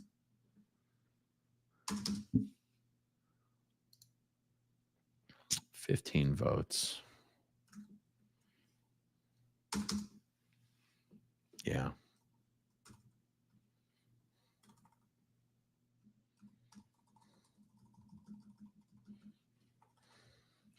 Yeah. Okay. What are the other pundits saying? Hermie says, I absolutely hate politics, but this stream is fun. Thank you. That actually, that's exactly what I'm going for here. Just some good, clean, casual fun. Uh-oh. The drink's gone. I guess I got to go for the olives now. Oy. Okay.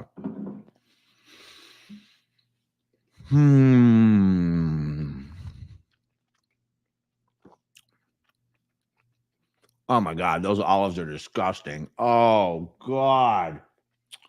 I've already committed. Oh my God. Oh my God. This is so bad. Oh fuck. I can't do it. I gotta be right back. Oh.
Dear Jesus. I had to wash those olives down with a granola bar. So if I've got anything stuck in my teeth, that's going to be why. No, I'm not puking. I didn't actually swallow the olives. They were just disgusting. No, I didn't throw up. I just spit out the olives and had a granola bar. The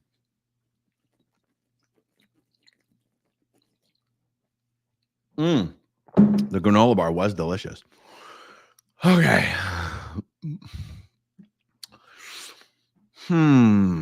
Okay. I've got a new poll.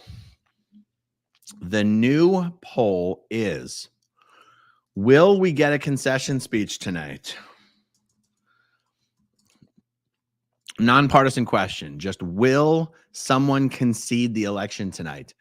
Will we get a concession speech, victory speech tonight? Now I realize someone could make a victory speech without someone making a concession speech.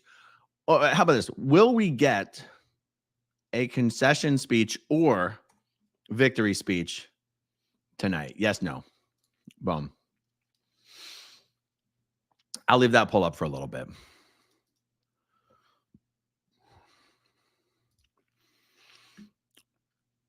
All right. What do we have here? A question here from KPSI Bobby. Scientology has been going door to door in New Tripoli, Pennsylvania, in the middle of nowhere. Does this sound normal? How do we get them out of here? It doesn't sound normal because there's no Scientology organization near New Tripoli, PA, if it's in the middle of nowhere. But let me see where it actually is. New Tripoli, PA. Jeez Louise. I got to zoom out just to figure out where the hell it is. Yeah, north of Allentown. I mean, that's okay, let me go. New Tripoli, PA to Philadelphia, PA. How many miles? 1 hour, 13-minute drive? Yeah. KPSI Bobby, I would ask, how do you know they're Scientologists? What are they passing out? Scientologists don't usually go door to door unless they are just recovering people, like specifically going to make a house visit to a particular person to get them back on course. Scientologists, generally speaking, don't go door to door. Now, sometimes they'll go around in neighborhoods near an organ, pass out like put way to happiness booklets on the doorknobs of doors. But that's not, they really don't spend time doing that because that doesn't make them any money. And they would usually only be doing that if they're going to like put out a press release about it or something. And the Philadelphia org is so small. It's got like less than 15 staff. And there's just no reason for them to be out there doing that.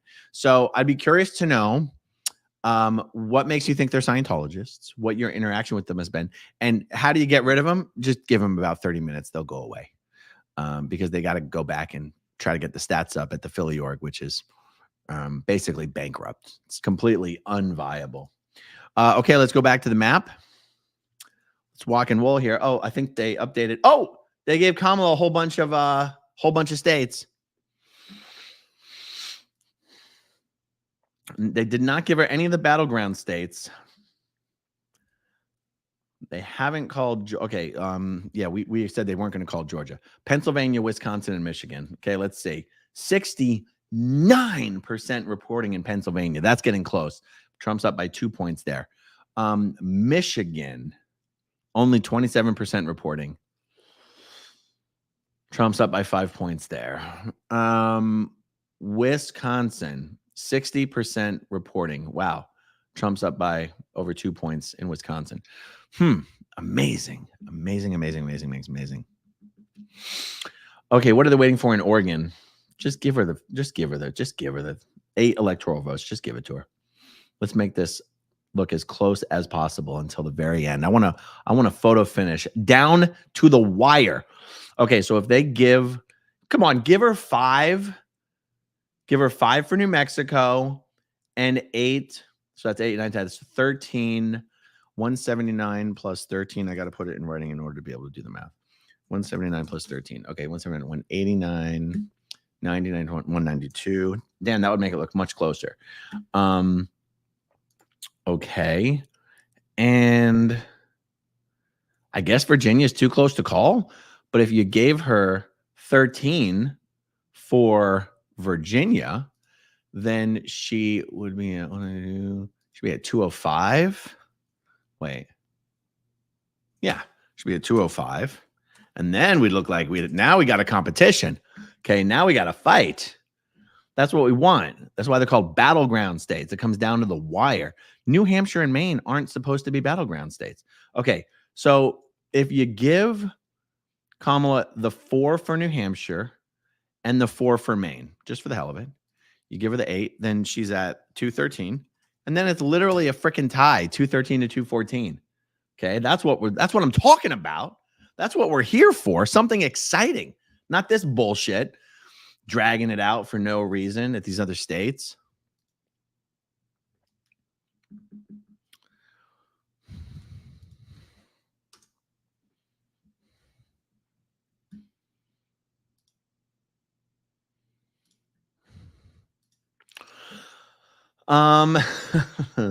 Okay.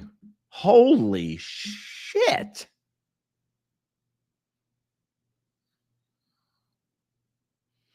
Well, that's just got to be a statistical anomaly for right now, right? There's no way Minnesota goes red, does it?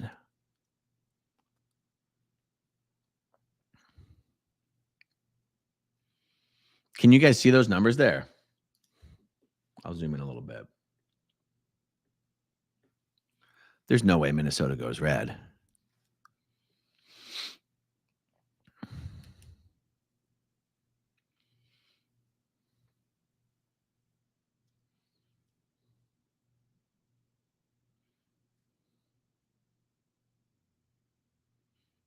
%70 reporting. Trump has over a 3-point lead in PA. I mean, PA, so much time and money and work went into Pennsylvania over the last 2 weeks from both parties. I mean, that's really where the war was being waged.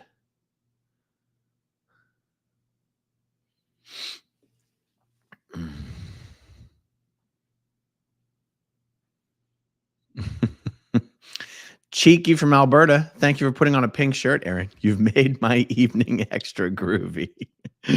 My pleasure. Holy shit. The New York Times called the election for Trump? You're shitting me. I've got to Google that.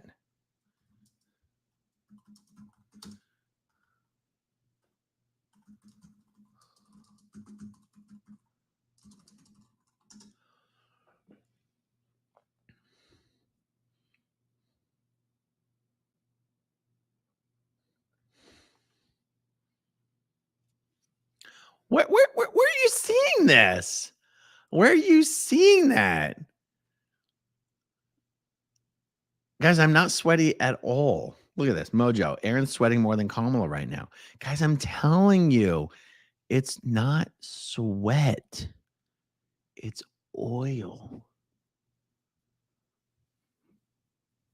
Look how red my eyes are. All right, whatever. Let's go back to the map, you guys. Yeah, failed pessimist says, wait, fake news. Fake news. Yeah, CNN did not call the election. Oh, okay. New York Times said it's looking likely for Trump. Okay. Okay.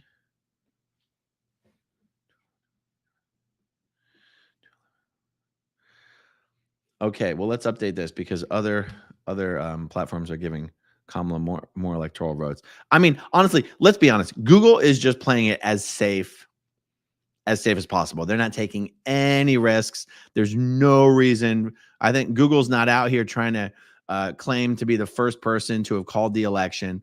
They seem to be letting the other platforms vie for, I don't know. There seems to be a competition for who can accurately predict the outcome of the election first. And I just don't get the sense that Google really gives a shit about having that crown.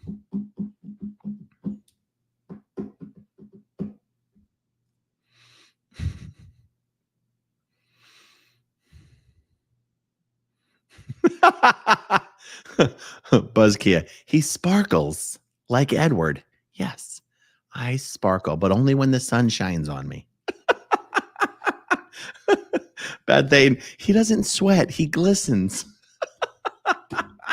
Oh my God. I love it.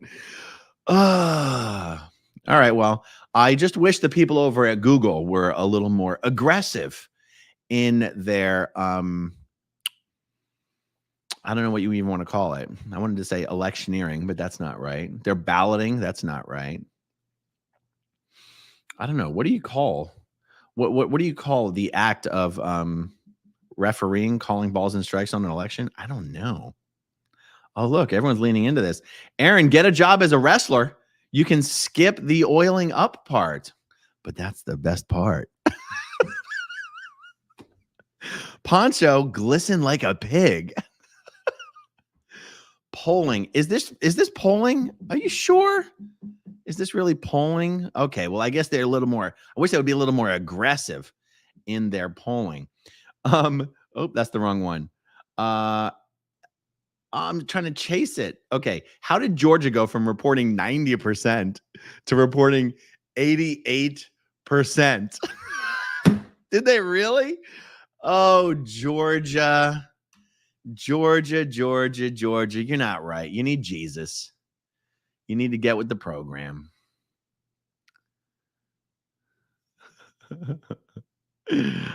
I am the Noise Opera. Good to see you. It has been a while.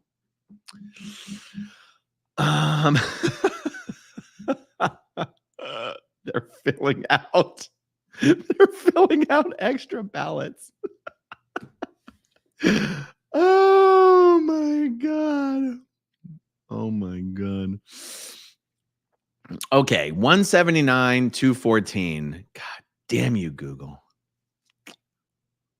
Boring. All right, let's hit a refresh.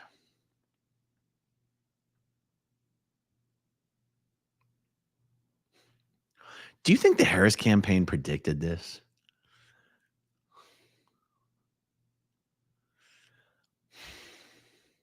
I mean, I think they rightfully recognized that how important Pennsylvania was. I have to wonder if they suspected how weak they would be in other states. I mean, look, you can only focus your campaign efforts. You can only focus your campaign efforts so much. You cannot spread yourself across all of the states. And it's not like the election all came down to just what's happened in the last 4 weeks, you know. Adam N says, do Scientologists vote? Well, these days, they definitely do. And if it's in Clearwater, they pretty much have to vote. The voter turnout in Clearwater for registered Scientologists is close to 100%. Yeah. And by the way, if anyone's wondering how I know that, it's because a number of years ago, I ran for city council. And I raised a pretty good amount of money. I raised over $70,000. I knocked on over 5,000 doors. And as a candidate, you have access to a particular platform that plugs into all the voter registration information. And I was able to run the voter registration records for every single Scientology address.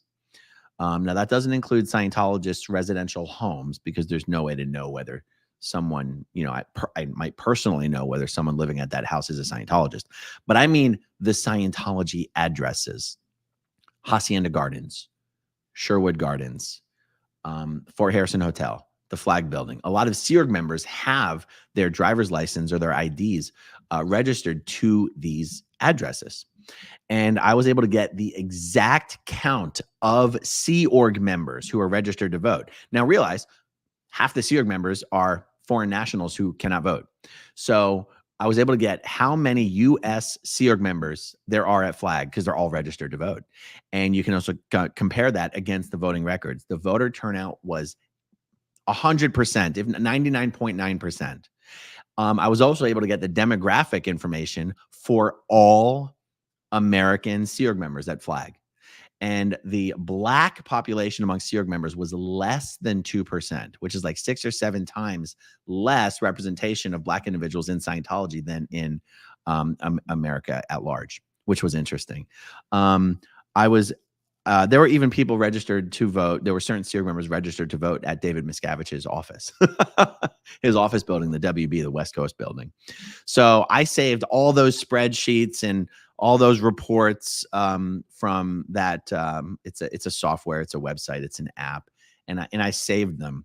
And I think I lose track of the years. Was it 2.5 years ago that I ran? Was it 3 years ago that I ran? I think back then I did a video showing going over some of the demographic stats for the Sea Org members, and it's literally one of the data points that I have that is a data point to indicate how many Sea Org members are at Flag. It was really interesting. It was a good experience, and I will never do it again. Okay, let's refresh this. 179 to 214. What do we got? What do we got? We got absolutely effing nothing. God, you guys. Come on. Okay, what's happening in the live chat, guys?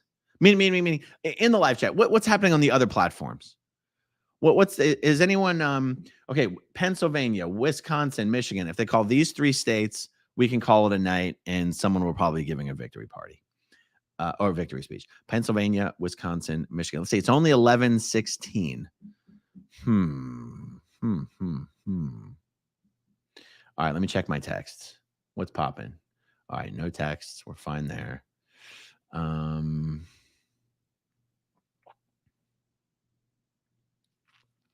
Pennsylvania, Wisconsin, Michigan. 75% reporting. 65% reporting. Guys, I mean, 65% reporting. Trump's got a 3-point lead in Wisconsin. Michigan still only has 30% reporting. 5-point lead. Don't even know what to think. Oh my God. Minnesota, get with the program. Minnesota is still 14% reporting. Trump's up by like 25 points, but it doesn't mean anything because it's only 14% of the vote. Okay. Oh my goodness. Arizona. I haven't even been counting Arizona because I've not been assuming that Trump was going to win Arizona. I figured Kamala would at least win one of these battleground states. 50% of the vote. Okay, CBS has called North Carolina for Trump. Okay, so let's give him 16 of those votes. 214, 230. Oh, yeah. I haven't even been counting North Carolina for some reason. Okay, so North Carolina, we're giving him the 16. And that gets him to, what did I just say? 240? No. 230. Yeah, 230. Okay. Oh, it's up there. I see.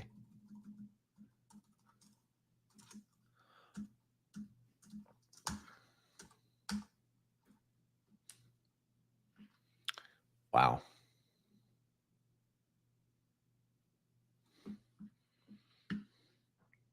Okay, they called Oregon.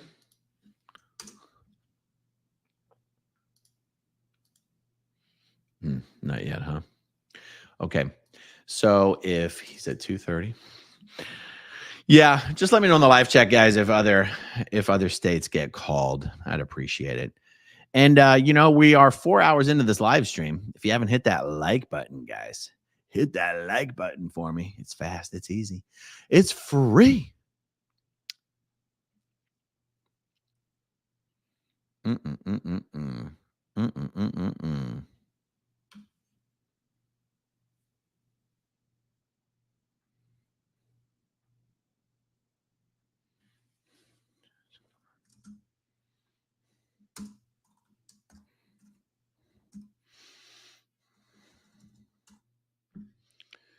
All right, let's check something here. Okay, the poll that we did, we got 300 votes. The question was, if you remember, will we get a concession speech or a victory speech tonight? Wow, 60% of you are still saying no. Amazing.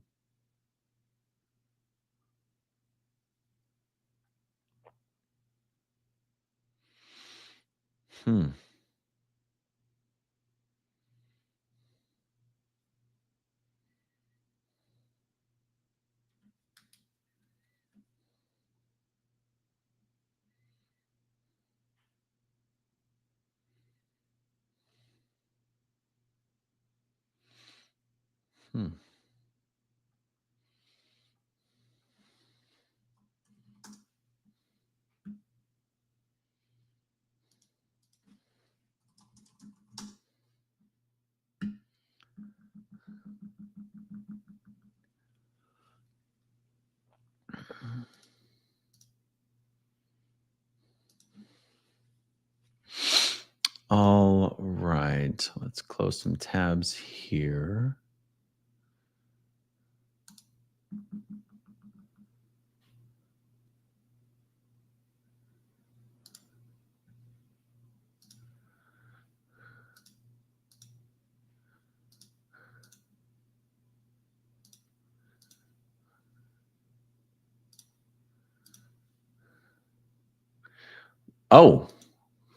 Oh, yeah, okay. So even on this map, they officially called it for North Carolina. Okay, good. I see it. Trump is pulling away in Pennsylvania, says sunshine and freedom. Okay, 76% reporting. And Trump's got a 3-point lead. Okay.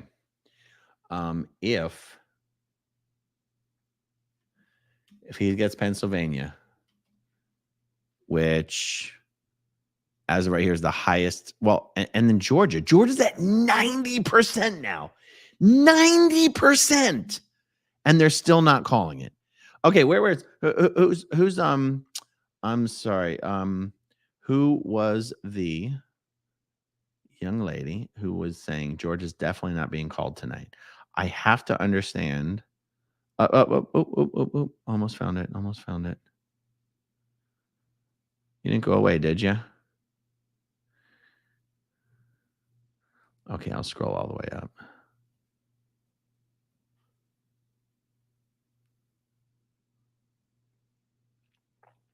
Oh, Fearless Query. Fearless Query 21 said Georgia is definitely not getting called tonight. Poncho, someone tell me why Georgia won't be official if they're already at 90% counted. Please tell me. Why? No other state is at 90% and then doesn't get called or whatever.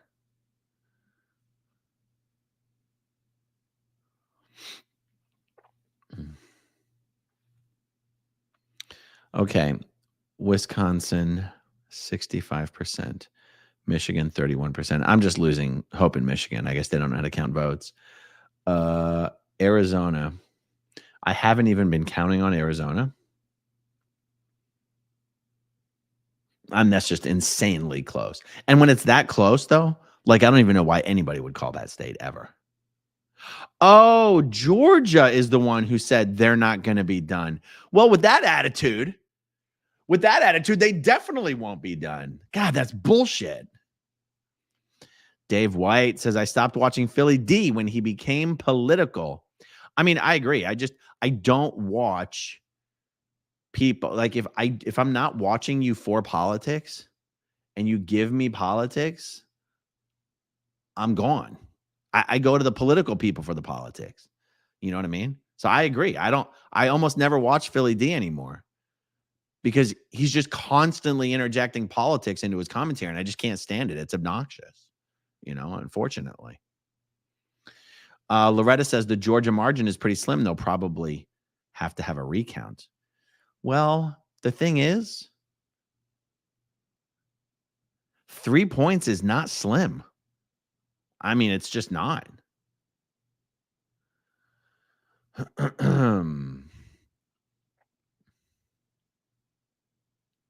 Fearless Query says it's because of absentee ballots and paper ballots for Georgia. It's if you have to announce beforehand that you're not going to be ready on time, then you don't want to be ready on time. Because it is totally possible to put the infrastructure and the human capital in place to get it done on time. It's disappointing, in my opinion, to me. 187 and 230. 187 and 230. Okay.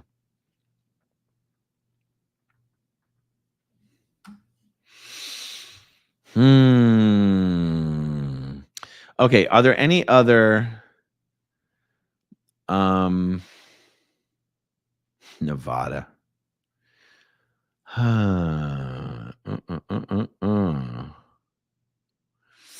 Melinda Duran's got to work in the morning.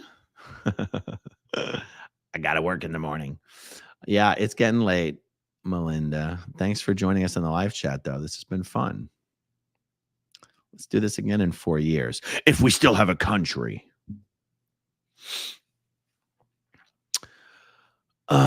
Well, the good news is that SpaceX will not have any difficulty getting its launch permits approved. Come on, guys. That's a good joke. You guys, that's a good joke. Okay. Abigail says, if this isn't being called tonight, then I'm out. I have to work tomorrow. Good night. Good night, Abigail. Thank you for joining me in here. I really appreciate it. I think this might literally be the longest live stream I've ever done. And I got to be honest, this has been fun. I mean, it doesn't feel like I've been sitting here for 4.5 hours. Failed pessimist. Aaron breaks his no politics rule for a 5-hour politics live stream. Although, technically I didn't break my no politics rule because I didn't say anything partisan.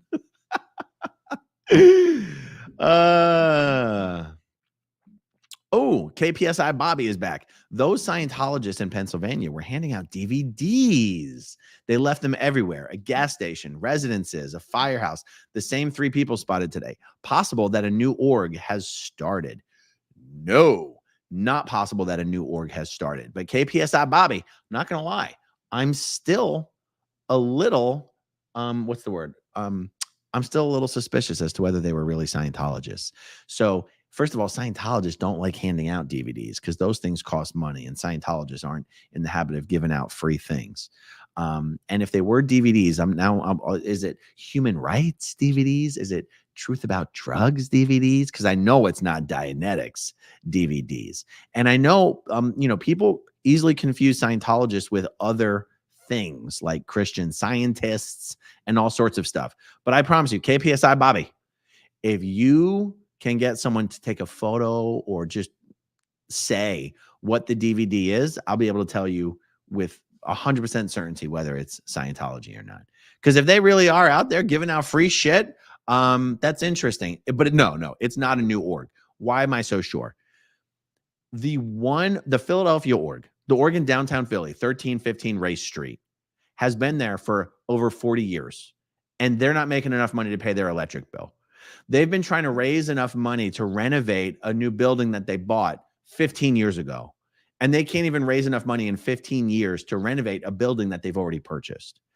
Scientology is broke when it comes to operations. Scientology makes all its money from straight donations to the IAS and the Ideal Org Strategy. Scientology is not profitable in the business of selling and delivering Scientology, which is why you will not see a new Class 5 org open up.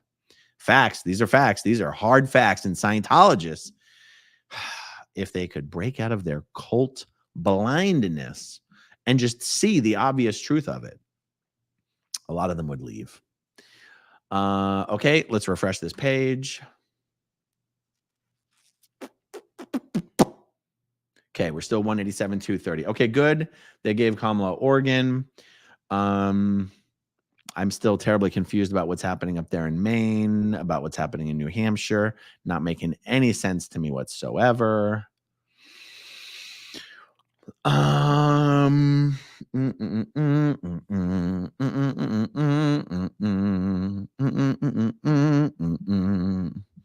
Oh, I like this question. Poncho, have you seen the smallest org contest photos? No, I haven't seen the smallest org contest photos. But what is interesting and what is newsworthy, and what I will be doing a dedicated video about tomorrow, is that Mark Headley and Claire Headley of the Aftermath Foundation are working with Pete Jensen and Maria Martins to create that website. And what I assume Mark and Claire already know is that Maria Martins and Pete Jensen are the anonymous people behind the fake SPTV Foundation YouTube channel that uploads content every single day attacking former Scientologists who are doing some of the most effective work exposing Scientology. So what I found amazing is that Pete Jensen and Maria Martins have been trying very, very hard to hide the fact that they are behind the fake SPTV Foundation YouTube channel. And on the last live stream that Mark and Claire did together, they inadvertently, and I'm not even sure if they realized they did it, exposed the identities of the people behind the fake SPTV YouTube channel. And it's Pete Jensen and Maria Martins. And so I'm going to do a whole video calling them out and exposing them, because I got to tell you, my patience has gone to zero for people who pretend that they're in this community to do good and actually are secretly working behind the scenes to do evil. So Pete Jensen, Maria Martins, Michelle Carpenter, you have been selected to be exposed, and that will be happening tomorrow. And you can thank Mark and Claire Headley for outing you guys because I'm going to have a field day with you guys. You know what I'm saying? It's going to be a lot of fun. Donna, Hannah, Ramon's Girl 1, Aaron, you would be fun to get tipsy with. Donna, we're getting tipsy together right now. Cheeky from Alberta, I can't wait to watch tomorrow. Yeah, so the thing is, Pete Jensen gets blackout drunk, and drunk calls me. And sometimes he blocks his phone number, and sometimes he doesn't. And sometimes he leaves voicemails, and sometimes he doesn't. And sometimes he says he's Pete Jensen, and sometimes he pretends to be other people. And because he does this when he's blackout drunk, he might not even know that I have these voicemails from him where sometimes he's blocking his number and sometimes he's not. Well, you guys are all going to get to hear the voicemails tomorrow. We are going to have so much fun, you guys. Okay, let's see how close we are to never having another election, because no matter who wins tonight, we are apparently never having another election. Okay. Has this number changed at all?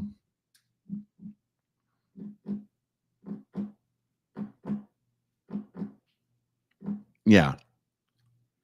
So guys, I guess the question that people are going to really have to start asking is, do Mark and Claire know that they are working with the people who every single day are trying to destroy and attack and denigrate and hurt the former Scientologists who are actually doing, relatively speaking, the most work in getting the word out about Scientology's abusive beliefs and practices?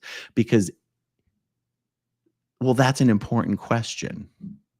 And when they do know, will they try to do what I tried to do, which is at least send a message out to the people who might look up to me in one way, shape, or form, might care about what my opinion is.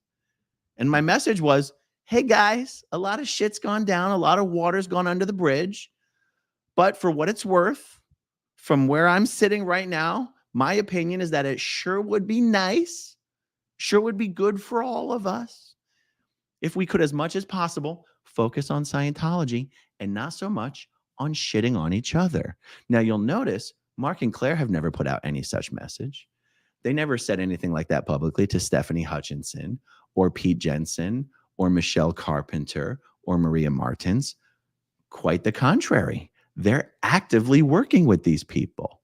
So the community will have to make up their mind about what that means about Mark and Claire and the Aftermath Foundation.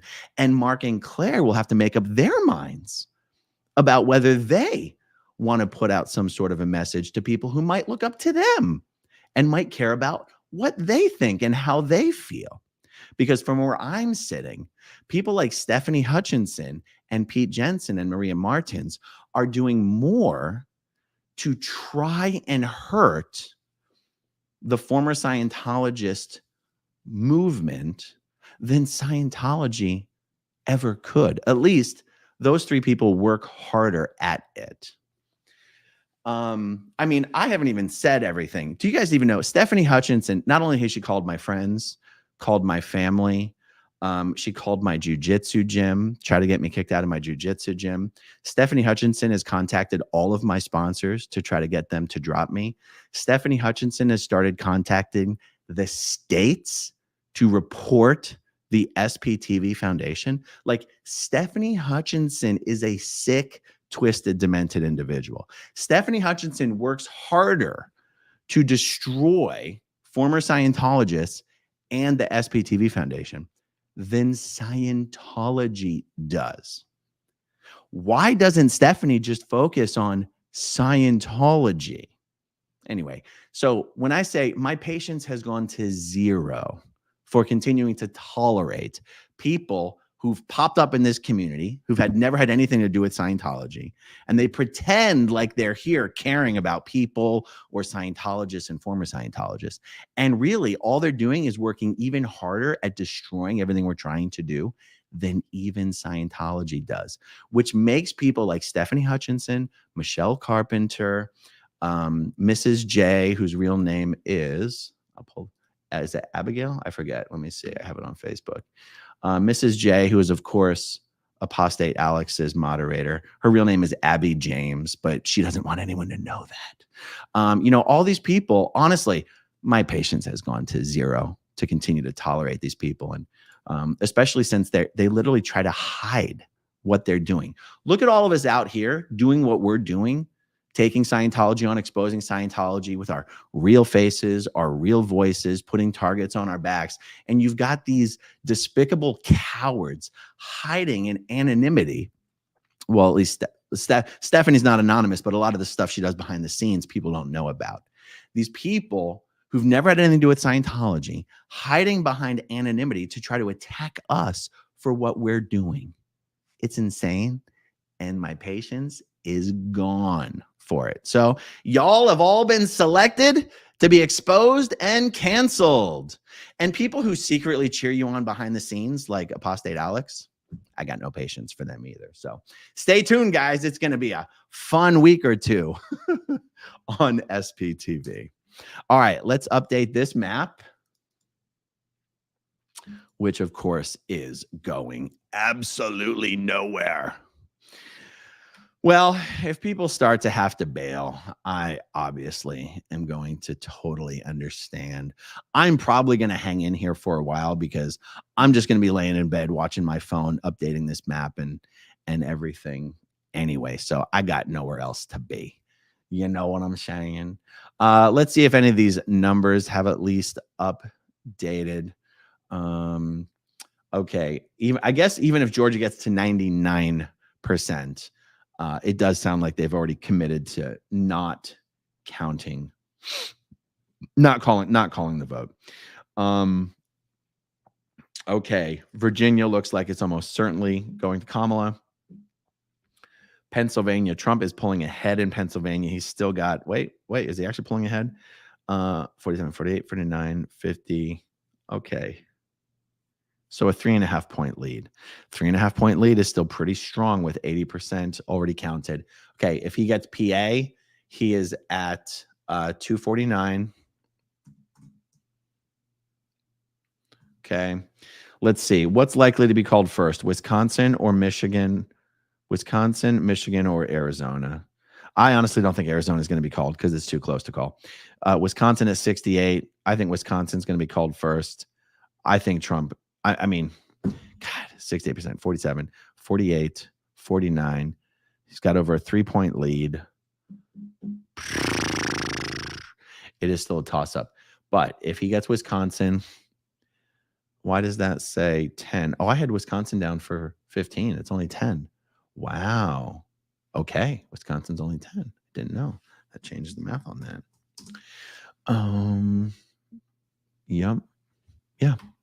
Okay. So, of the states that are here, yeah, we have no idea what's happening in Nevada. Okay. Honestly, we could be here for a few more hours, guys. I don't know what to say. Ugh. Ugh, ugh, ugh, ugh, ugh, ugh, ugh.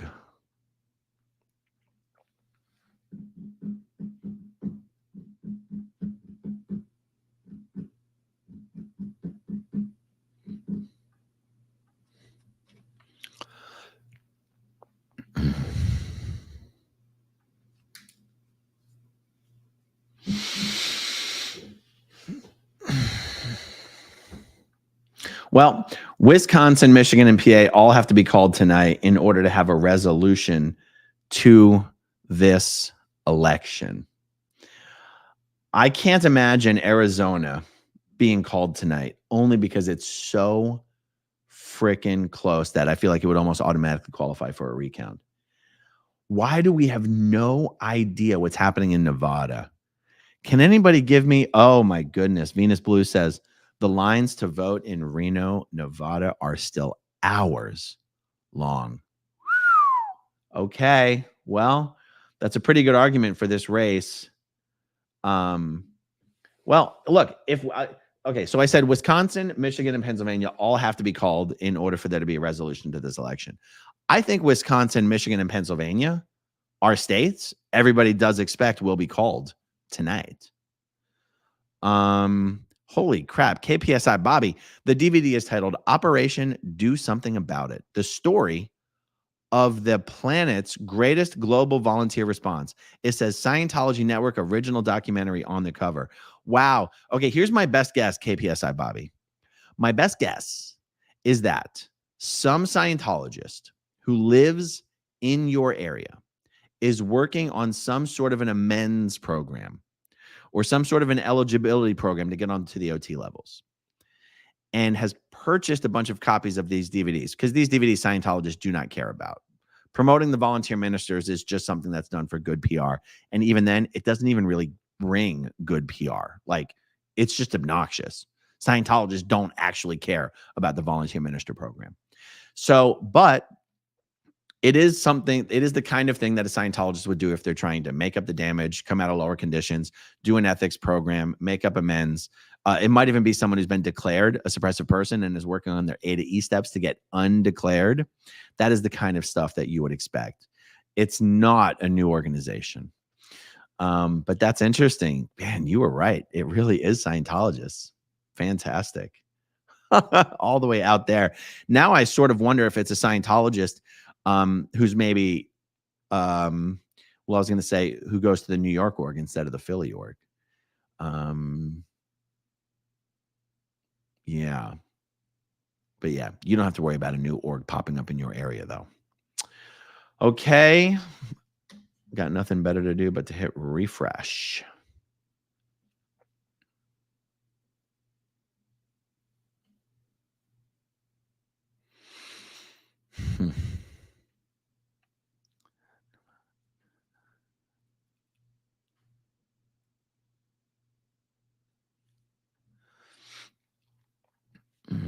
Okay, which state got called for Kamala? Did the count go up? I don't remember. Oh, Gabrielle says usually have to do that while on OT8. Yeah. Yeah, when people are trying to finish 7 or get on to 7 or get on to 8, they have to go out of the way to do these like contributions far above and beyond the ordinary demands of a group member. That's where they really put the screws to you just to get you to do shit. Now it's interesting though, because any Scientology ethics officer or whatever would probably be like, they'd much rather have you give that money to something else than volunteer minister DVDs. But whoever's passing them out probably paid full price for them from the local org. So the org was probably just more than happy to offload those things. That's my best guess.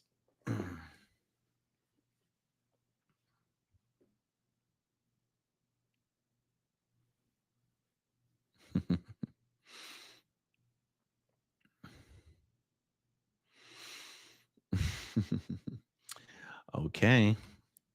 Just going to obsessively refresh this map every minute.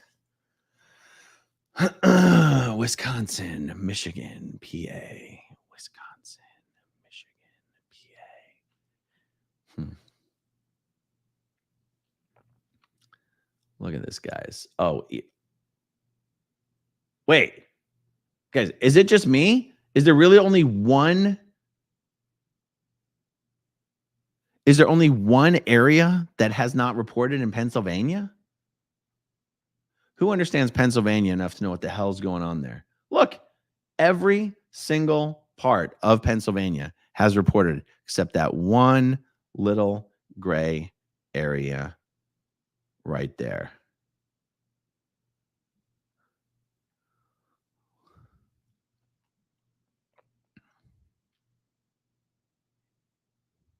Oh, I see.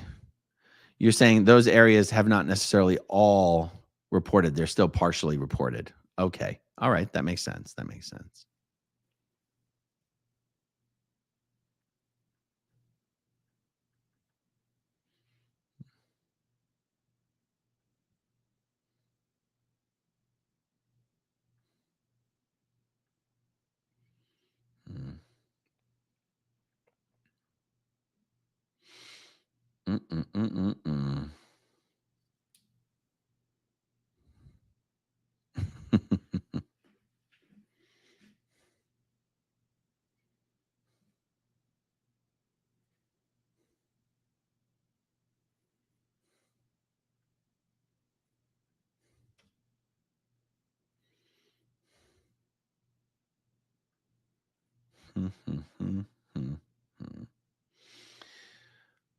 Okay. Reno. I almost want to pull up Twitter and see. I don't really want to. Yeah, I want to see what is going down on Twitter right now. I can never bring myself to call it X. You'll always be Twitter to me.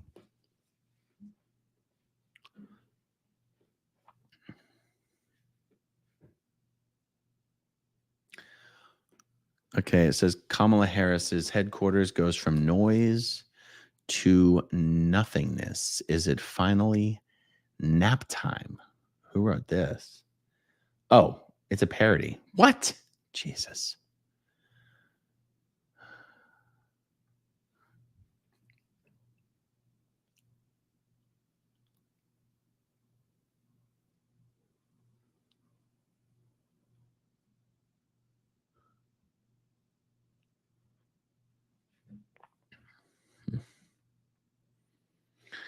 All right, let's see what some of the other platforms are saying.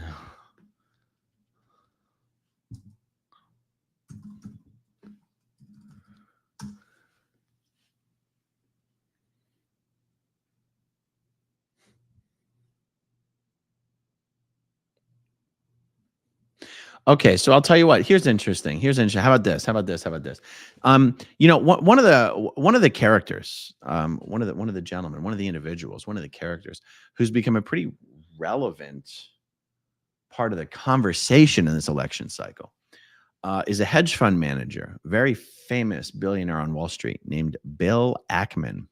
I don't know how many of my newer viewers know that I actually worked for Bill Ackman for a couple of years. Bill Ackman is, like I said, famous hedge fund manager. His hedge fund is called Pershing Square Capital. And he very, very famously led an investigation into Herbalife. And Herbalife was basically the first multi-level marketing company that Bill had become familiar with. I came to understand after speaking with Bill and all the other Harvard graduates who work for him at his hedge fund that it turns out very wealthy people don't have friends and family members constantly trying to pitch multi-level marketing schemes to them like lower and middle income people do. In Scientology, multi-level marketing companies are being pitched everywhere all the time. And so one time I was at Bill's office, and because he hired me to help him with the Herbalife research in some other countries, like mainly China, but also in some South American countries like Brazil and some other ones. And I remember we're sitting around the conference table, and I'm like, they seemed. There was just one point I was like, you've all had friends or family members try to pitch you on an MLM, right? And they looked at me like I was from another fucking planet. They're like, no. I'm like, what? Everyone knows someone who's pitching a multi-level marketing company. Okay. So when Bill became familiar with the operations of Herbalife, he was horrified that it was very obviously to him a company that was preying on hardworking, low-income people with a promise of unobtainable success. And he was very convinced that once the government was truly aware of Herbalife's operations, they would shut them down as an illegal pyramid scheme. So I had already, while working at another hedge fund research company here in Clearwater, called Falcon Research under Kurt Feshbach, I had already successfully done some pretty deep dives into some multi-level marketing companies in China, American-based MLMs that had all of their growth in China. It's funny for an American MLM company to have their growth in China, considering MLM is illegal in China. So in China, they call it something else. Anyway, what it turns out is pretty much any American MLM company that is having their growth in China is paying bribes to Chinese officials to look the other way while they conduct illegal multi-level marketing and business operations in China. Well, illegally bribing officials is a violation of the Foreign Corrupt Practices Act. Anyway, I did a whole bunch of work on Herbalife for Bill in China for a couple years, and it was hugely successful. Bill Ackman and I did a presentation together in Manhattan to a bunch of Herbalife investors. I think if Bill had covered his short position on Herbalife at the end of that week, he would have made about $300 million. But Bill was convinced that Herbalife was actually going to get shut down and go out of business and was going to go all the way to zero. So Bill did not cover his short position. And instead of making a few $100 million, I think he lost about $1 billion. Now, at this time, Pershing Square Capital was a hedge fund managing over $20 billion of assets. But still, the Herbalife loss was a big loss for Bill. But the work that I did for him was great. I consider my relationship with Bill to have been great. He's a truly impressive guy. He's a guy who truly, truly cares about what he does. And he's an impressive guy, and I was honored to be able to have anything to do with him or his hedge fund for a couple of years until the Herbalife project was over. And he's also been a lifelong Democrat, and he is one of these guys who, shockingly, came out in support of Trump recently. I'm only mentioning him because once he came out in support of Trump, he then started getting a lot of attention from Elon Musk as well. And I just see that Bill has put up a tweet about all of this, what's happening right now. And it was just about 20 minutes ago. So why don't we just see what Bill has to say? I'll share this with you here. Okay, Bill Ackman. If the election outcome is as I expected, it should cause the large minority of the country who supported Kamala Harris and predicted her victory to begin to question their sources of truth. I don't think that's the effect that it's going to have, but half the country has believed that X is filled with mis and disinformation. Oh, I see where he's going with this. I see. Okay. And that they could only therefore rely on the New York Times, MSNBC, CNN, and other mainstream media for their news. And they did. By the way, I think this is appearing on my Twitter feed because I think Elon retweeted this tweet. So let's just see. If, however, you've been active on X for the last year, you've known the truth days, weeks, and often months before the facts appear in the mainstream media. The mainstream media excerpted, clipped, and cut to defame Donald Trump while claiming that Joe Biden was fit as a fiddle. Then when Biden's polls collapsed, Kamala Harris was anointed the candidate and her hagiography was written, I don't know what that means, with glowing acclaim from the press. But this could not hold as she ducked the media and held fast to the teleprompter. Citizen journalists with their phone cameras in hand captured the real Kamala, forcing her to defend her record and her plans in more media appearances. It did not go well, and the public demanded to learn more, so Kamala Harris had to risk more unscripted media. The doom loop was underway, with perhaps 60 Minutes as one of the more dramatic examples, even after CBS tried to save her, most glaringly by excerpting one answer to replace a word salad response to another. But the citizen journalists on X quickly caught and outed this fraud and demanded a transcript. I don't know if you guys are actually familiar with what Bill is talking about, but I saw that, and even left-leaning mainstream media outlets actually had to call this out. In one of the interviews that she did that was pre-recorded, let me see, who does he say? Oh, 60 Minutes. In her 60 Minutes pre-recorded interview, 60 Minutes was caught taking her answer to a different question and editing it in as the answer to a different question, which I've never heard of a prestigious news program having been caught doing that before. And Yeah, that's actually what he's talking about here. I mean, it's been a crazy 3 or 4 weeks. Okay, as many who supported Kamala began to realize that they have been misled, they became open to Trump as an alternative, but they didn't want to rely on the media to understand him because they did not want to be misled again. They wanted to hear the candidate in his own words, and that is where Lex Friedman and Joe Rogan's long form podcasts came to the rescue. You know what? I actually want, when I went to do the Lex Friedman podcast earlier this year, I sat down with him at his apartment, which he records in his apartment. He doesn't even have like an actual dedicated studio. And he told me then that he had just gotten word that he was going to interview Trump. And he also told me, and I will not name the name, he said he had also just received word that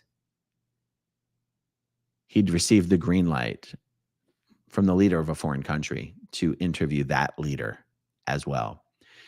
And he told me at that time that he had actually started to get to know Ivanka. Is Ivanka Trump's daughter? I get the wife and I get the ex-wife and the daughter mixed up. That he'd actually had gotten to know Ivanka pretty well recently. I mean, this was earlier this year. And I was like, you're about to interview Donald Trump?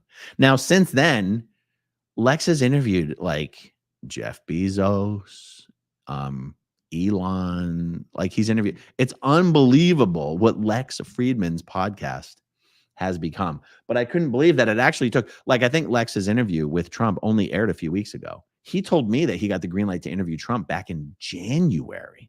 That's how long the negotiations for these things, or who knows, maybe the negotiations weren't the problem. Maybe it was the typical flip-flopping that occurs sometimes on these decisions.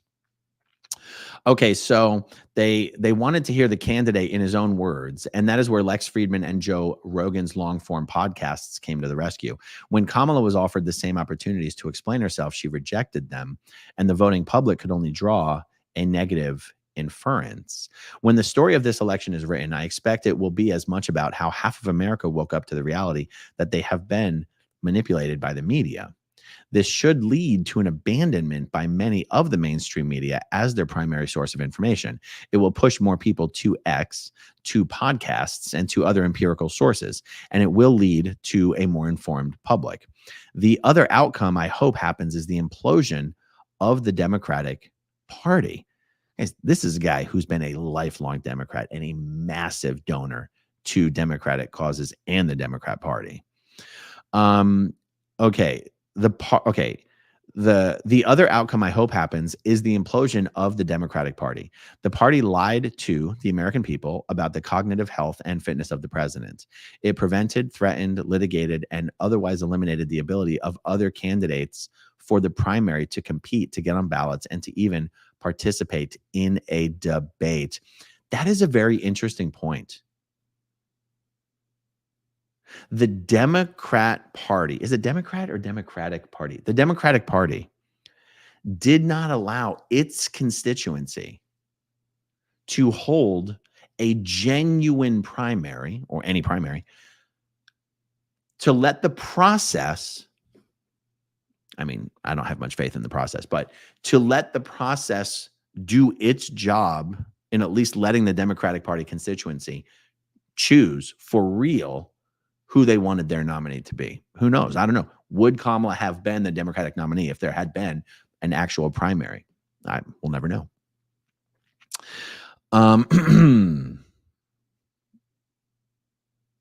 The party and the administration used lawfare in an attempt to imprison, bankrupt, or otherwise kill off Trump as a candidate. These acts are collectively grave threats to our democracy. With the highest irony, in order to hide these acts, the party accused the opposition candidate of being the grave threat to democracy. The Democratic Party proved itself to be fundamentally undemocratic. It needs a complete reboot. The leadership should be thrown out, and those responsible should apologize to the American people. Honest Abe said it best: you can fool some of the people all the time, all of the people some of the time, but you cannot fool all of the people all of the time. Okay, I see. So a couple days ago, Bill had predicted that Trump would win in a decisive victory, potentially a landslide electoral college outcome. Okay, I guess this was yesterday, but for me, it's 12:02, so it looks like it was 2 days ago. I could, of course, be totally wrong, but that helps elevate an important point. Okay, let's see what he said yesterday. Approximately half the country will be unhappy about the election outcome, potentially devastatingly so. In this context, I think it is important to remember that we are one country and we will survive whoever is our next president. What we must avoid, however, is a world where our fellow citizens who are disappointed raise hell or otherwise revolt about the outcome. The peaceful transfer of power is a critical feature of our democracy that must be maintained for us to succeed. The system is stronger than any one candidate. We will thrive long-term no matter the outcome of this election because the system will heal itself. That's been a feature of our democracy for nearly 250 years, and I expect it to continue. Let's therefore be civil and accept the collective will of our democratic process. We have many enemies that want internecine. I should know what that means, but I don't. Who want internecine battles in America to weaken us. I think that just means internal battles, but I don't know for sure. We cannot let this happen. The world is a dangerous place, and we need to be unified to protect our country and our children. Okay, I mean, it's a good message, right? The second message might be harder for people to agree with, but the first message, I don't know, seems pretty reasonable. Okay, guys, let's get back to this map. 209 to 230. Okay, so they've given Kamala some more electoral votes here. Oh, wrong page.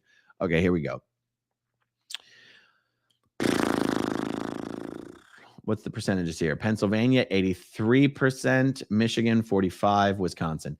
Okay, Wisconsin and Pennsylvania are Wisconsin and Pennsylvania at this point, in my opinion, Wisconsin and Pennsylvania seem like slam dunks and should be called soon. 48, 49, 50, yeah. 3.5 points with 83% reporting. They just gave Harris, Virginia. Okay, good. No surprise there. Arizona. Yeah. Is oh wait, what's not true yet? What's not true yet? That's fine. Let's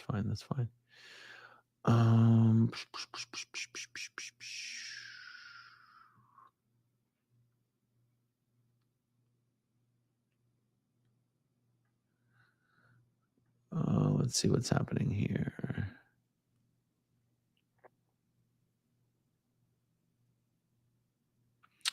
Okay, I thought I had a poll going, but we don't have a poll going right now.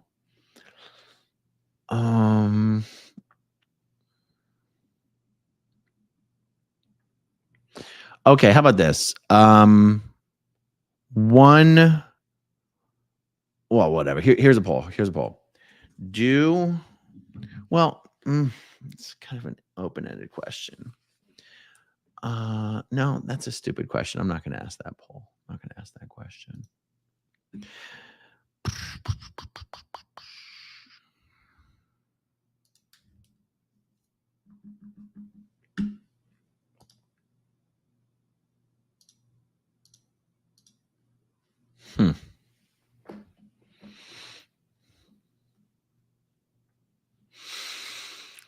You know, when is the last time a Republican candidate won the popular vote? It's been a while. When is the last time a Republican presidential candidate won the popular vote? Of course, I can't just get a straight fucking answer. Just get a list of 50 fucking articles to click on. I hate Google.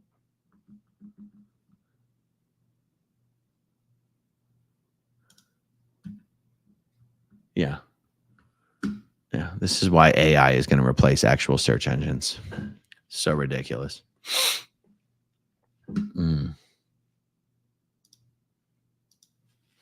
As of right now, it looks like Trump is actually leading the popular vote. That's why I asked that question, because I don't even think Republicans expected that.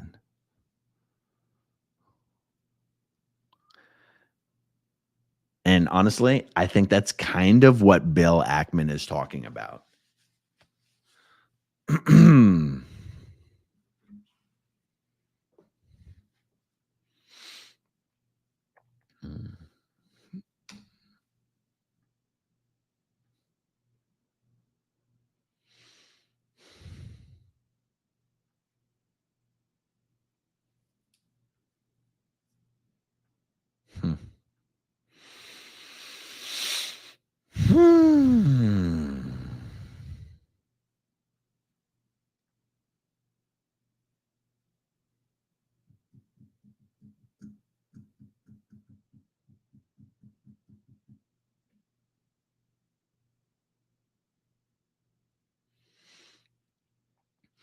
Honestly, what kind of asshole shows up to vote in Nevada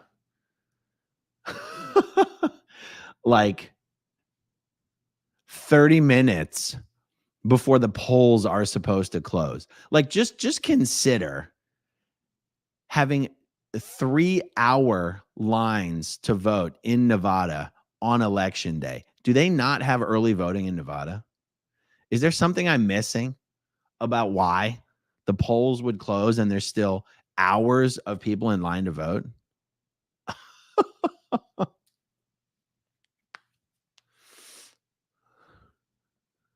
It seems like so ridiculous. All the other states can get it done on time, but Nevada can't. What is going on?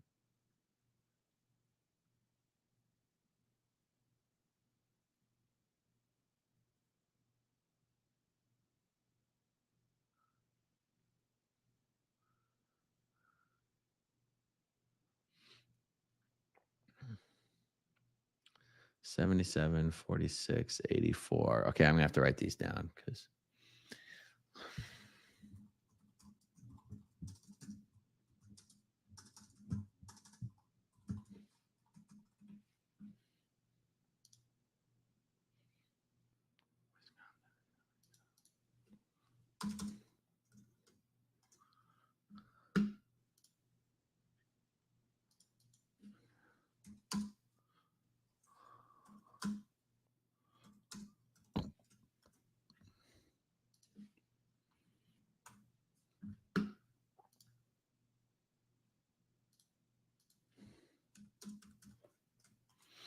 all right, guys. If anyone's monitoring the other platforms, just let me know if they actually call Pennsylvania, Wisconsin, or Michigan.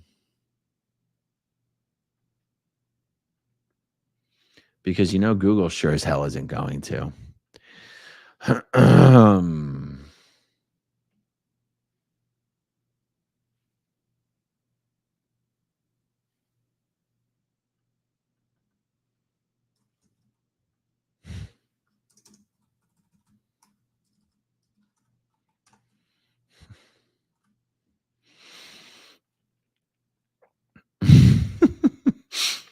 Bad Thetan says, poll 1, these are the droids you're looking for, or 2, these aren't the droids you're looking for. I like that.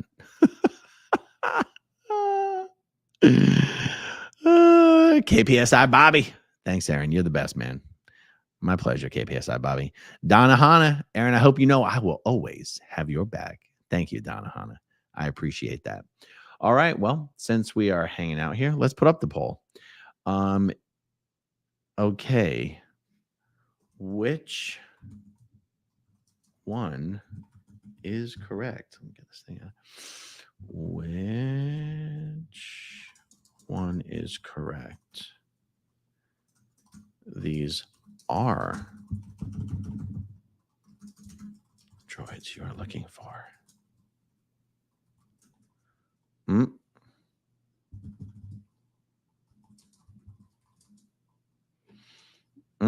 Oh, it doesn't want me to use that much text. Interesting. Oh, I'll use shorthand.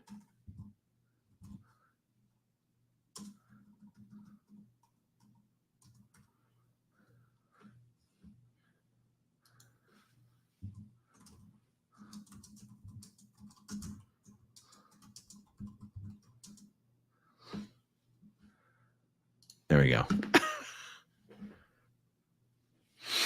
Okay, Fastball Flakes says the path to victory for Kamala Harris is nearly unnavigable at this point.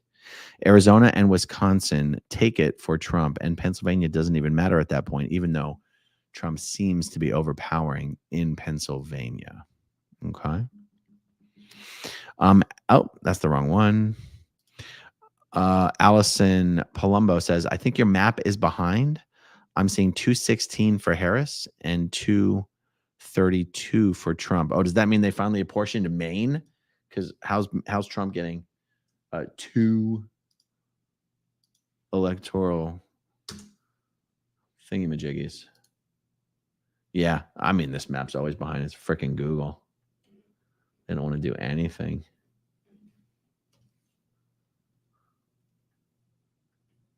Yeah. Yeah.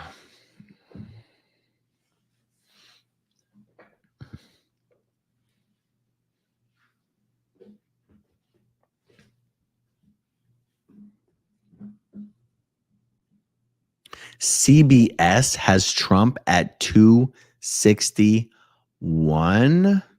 Poncho, if you're able to, I'll keep my eye on the chat here.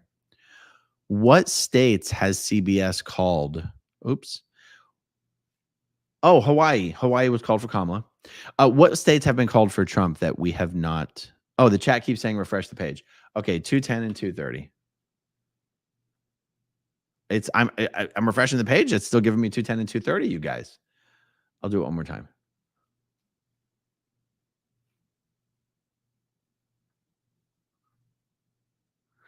The chat is saying that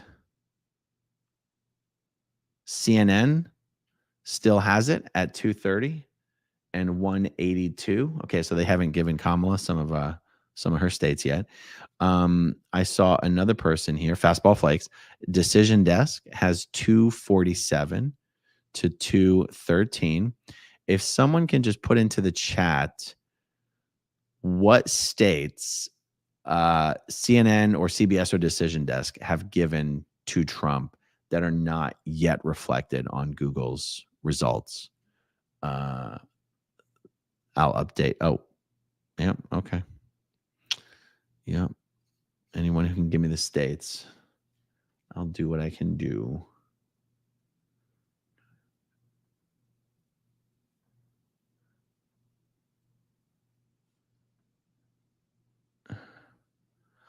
Oh, Decision Desk gave Georgia to Trump?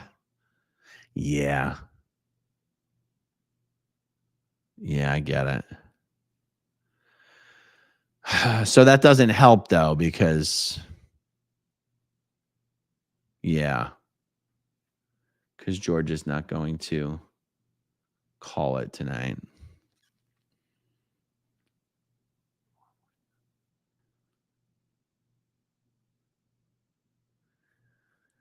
Pennsylvania has gone from 84% reporting to 85% reporting. Okay.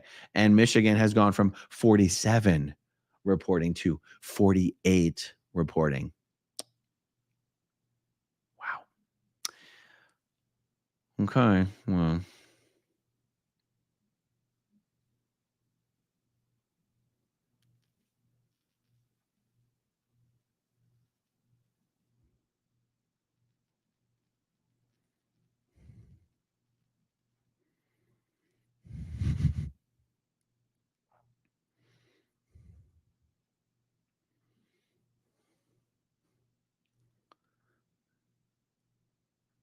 Okay, on the droids question, guys. 66% of the vote says these are not the droids you're looking for. A third said these are the droids you're looking for. So yeah, there you go. Oh, lordy. Okay, so if Pennsylvania and Wisconsin are the 2 states that have the most percentage of votes counted, which I am interpreting to mean the states most likely to be called soonest, if he gets Pennsylvania, he's at 249. If he gets Wisconsin, he's only at 259. He still needs 11 more in order for the election to be over. Arizona is still at 50% counted. They're hopeless.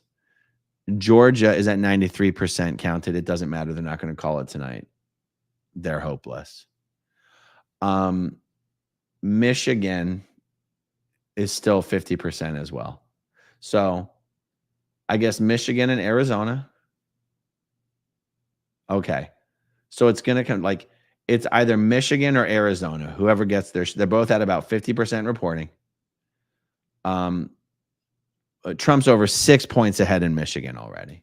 So it's really just a matter of how long does Arizona and Michigan take to count their votes?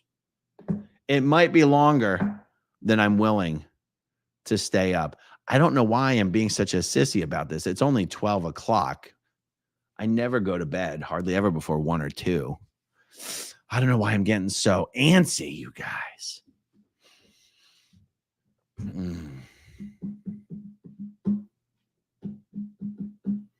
Do you think the networks make more ad revenue the longer this Decision 2024 coverage goes on? Do you think there's some sort of a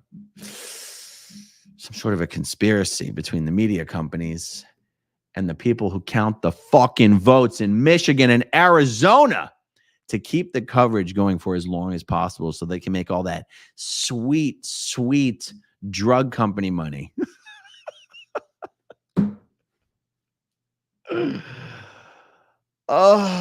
Promoting catheters to the Fox News audience, and I don't know what they promote to the other audiences, but this is exhausting.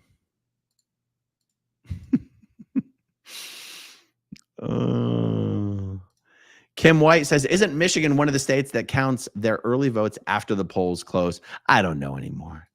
I don't know. Buzz Kia, I don't even want to know how many drug ads people have watched tonight. Yes, Cat Cole, because Michigan and Wisconsin have absentee ballots. They open by hand. It's just state rules. I think there's a conspiracy between the state legislatures and the media companies to keep those rules the way that they are. See, the media companies don't need every state to have those rules. They just need a couple states to hold up the entire election as long as possible to make that sweet, sweet pharma cash. Makes sense?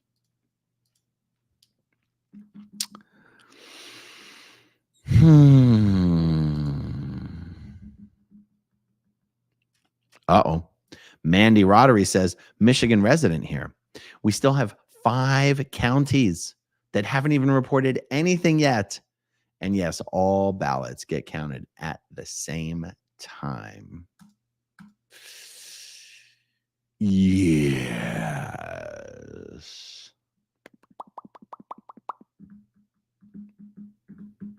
Oh, Christina asked, just popped in. Did we already discuss Grant Cardone speaking at the Trump rallies? You know, it's funny. This did come up earlier, but I didn't actually say anything directly about it. So one of the reasons I haven't, this is what I said about it.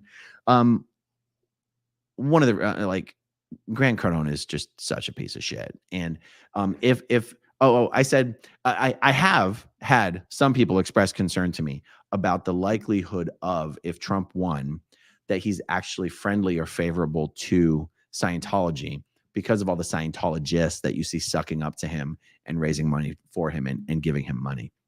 And maybe I'm just a little naively or adorably optimistic about this.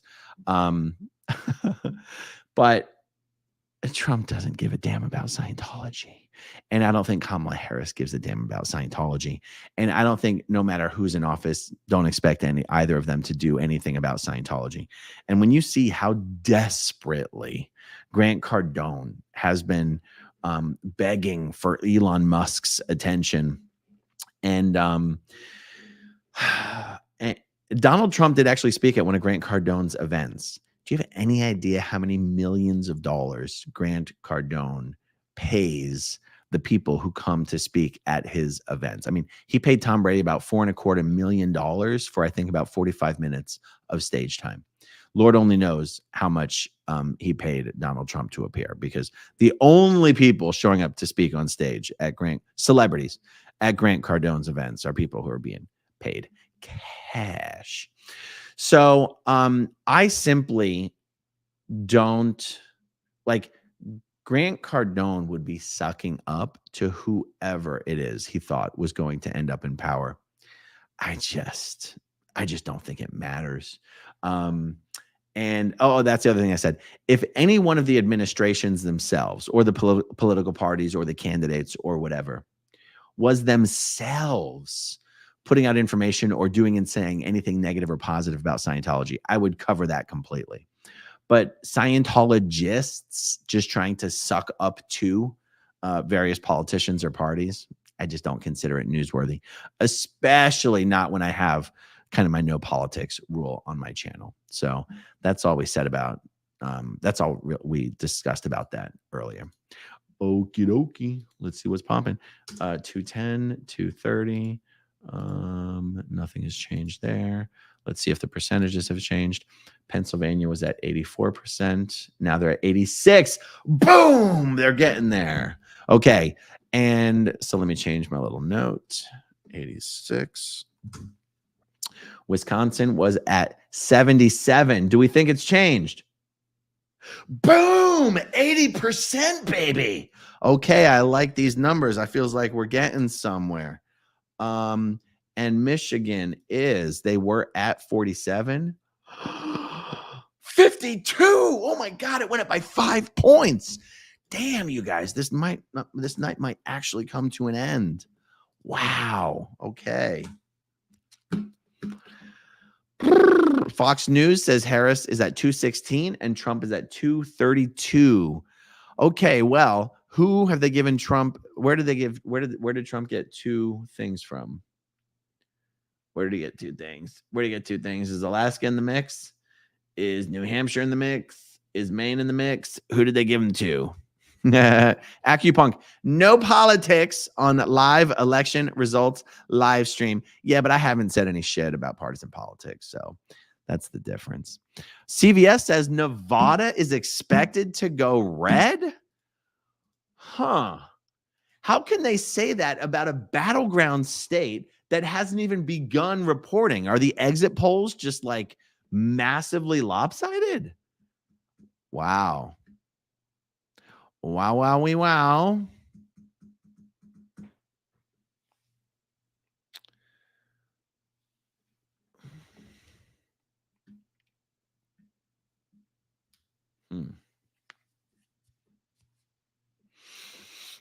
Oh, you know what? I want to know what happened to want to know what happened to Florida's proposition to legalize weed. Florida recreational weed 2024. Oops. It didn't pass? Jesus Christ. Unbelievable.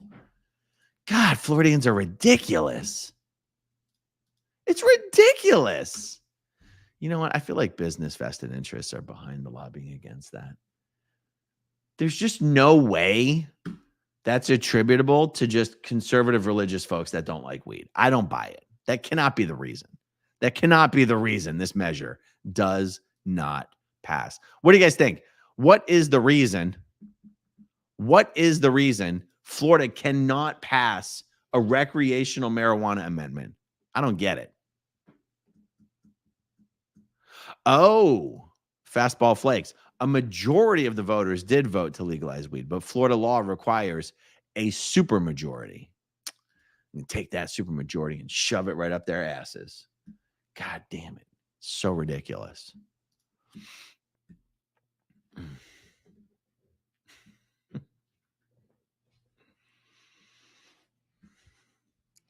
All right, so let's see. I'm not screen sharing this because it's just an article. Marijuana amendment did not pass, but it got more than 50%. Why did that happened after months of legal battles, campaigns, full court press against it by Governor DeSantis. Of course, that's because of the business interests.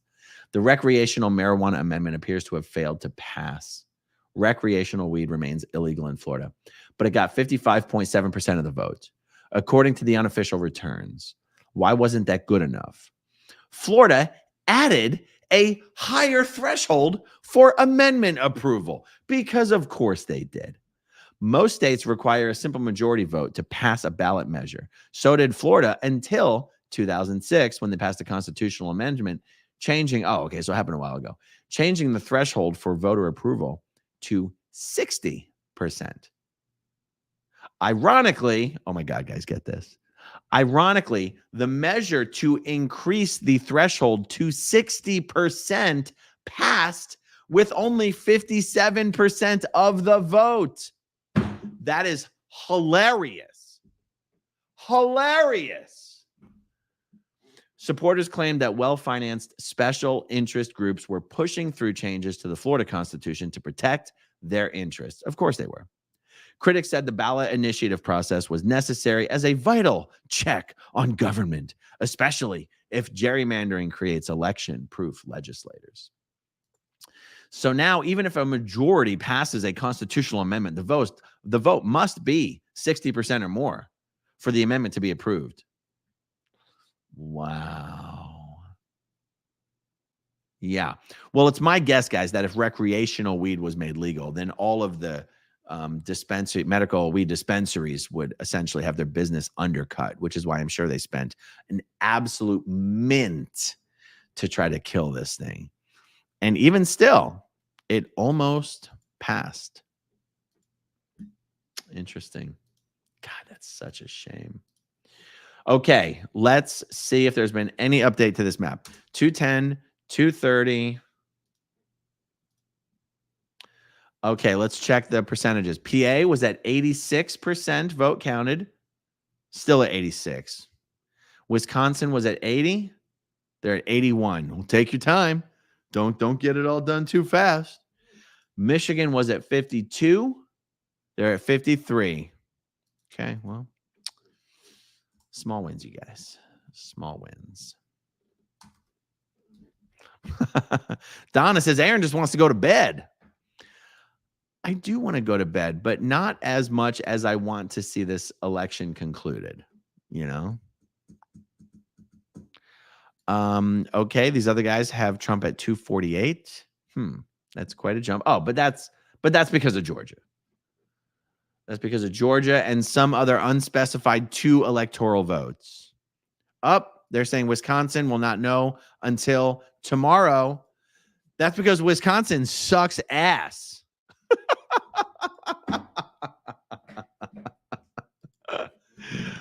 Oh, it's not like they had 4 years to prepare for this, much less, the last 200 years to prepare.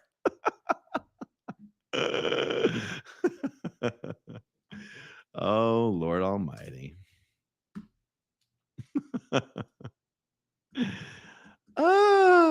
Minnesota is at 59% counted. Yeah, I mean, Minnesota's just going to go to Kamala. Like, just give it to her. You know what I mean? 10 electoral votes, 220. Yeah. This is pretty wild. Seeing it being 12:30 in the morning and Nevada hasn't even started counting anything is wild.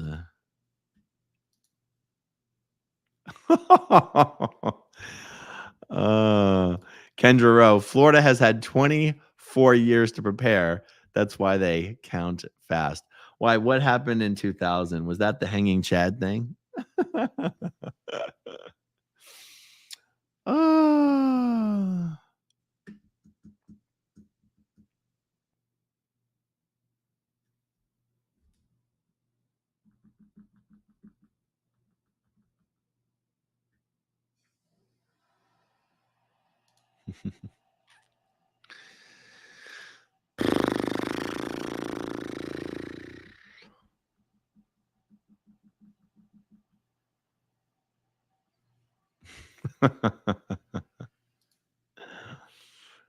Oh boy. I mean, I guess I just kind of feel bad keeping y'all on a live stream. It's not like, I mean, if I ended the stream, I would just literally still be sitting here in front of my computer refreshing this page every minute. I don't know why I feel bad keeping the live stream going. There's something about it that I just feel bad about. I don't know. But on 5.5 hours is by far the longest live stream I've ever done.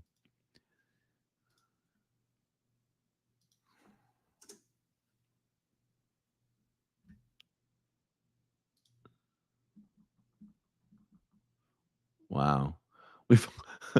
We've almost already got 20,000 views on this live stream, which is wild considering we've never had more than 700 people watching at any given time.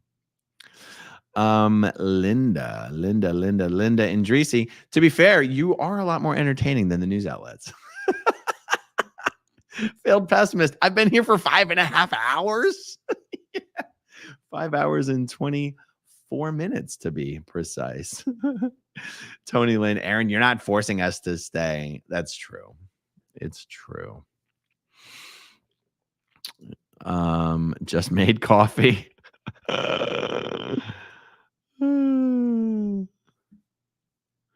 Brave, enjoying every minute. Okay, good. Well, look, if you guys are having fun, I'm having fun. I wish I had like a pizza here or some wings. I don't even think I have any beer in the house, do I?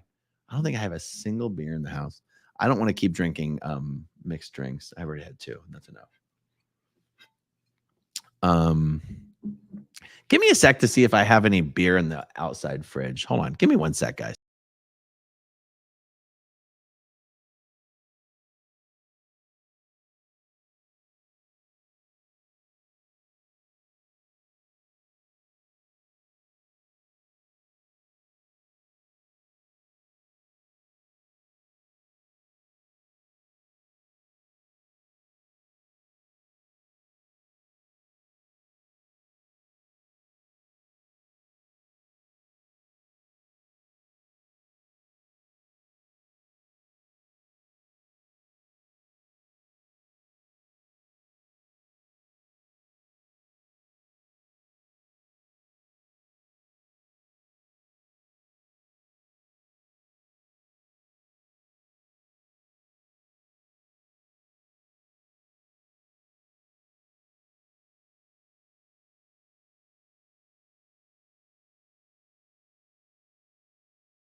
All righty. I'm back. No beer in the house, but I am getting hungry. So we got snacks. We got snacks up in here. We got some Liquid Death, which is just seltzer water. Love to have Liquid Death as a sponsor. Got some Ritz crackers left over from the hurricane. Got some peanut butter and cheese crackers left over from the hurricane. Got a couple of these chewy granola bars also left over from the hurricane. And you know what I like to do? I like to alternate crackers and water to get it down as fast as possible. Somehow eating is always a competition, even if I'm just doing it by myself.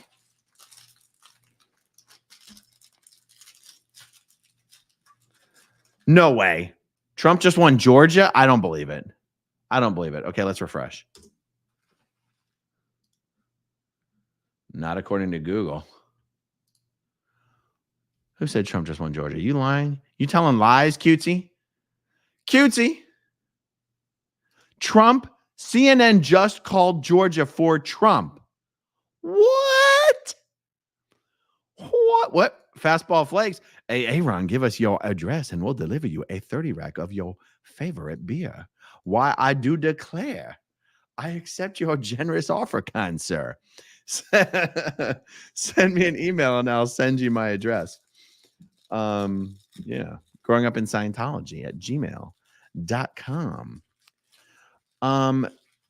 Georgia literally, oh my God, you guys. Well, that means I think this might be a wrap pretty soon. Okay. So if he has Georgia, then that's 16 votes. Okay.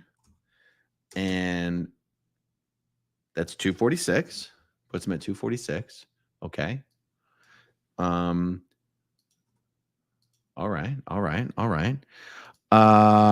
Okay, let's do one more refresh, and then we're going to count the percentages in Pennsylvania, Wisconsin, and Michigan. So let's see what's popping here. Pennsylvania was at, I'm going to zoom in because I want you guys to enjoy this as much as I'm enjoying it. Okay, Pennsylvania was at 86% counted. Fuck it, they're still at 86. Worthless. You guys are worthless over there in Pennsylvania. Okay, Michigan was at 53%. 55. Okay, don't nag a rise. Don't nag a rise, as they like to say in Scientology. Up is up. Up is up. Wisconsin was at 81%. Oh, shit, I messed it up.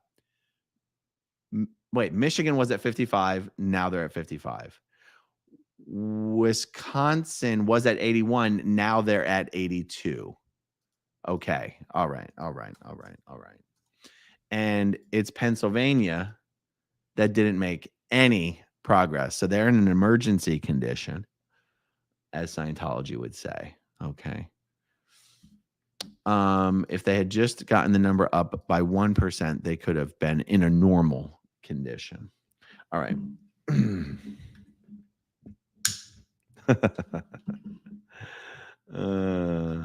Failed pessimist. Florida man calls Pennsylvania useless.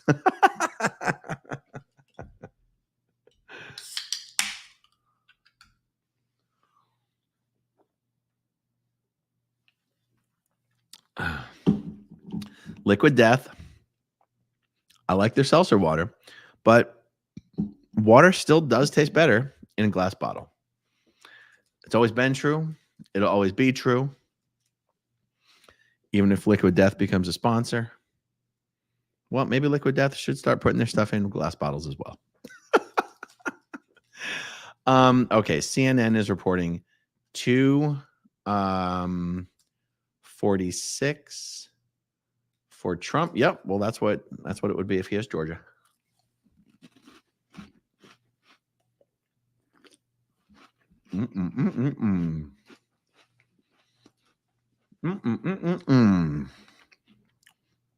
Okay, let's see. I got your email. I'm going to answer it right now. Oh, wow.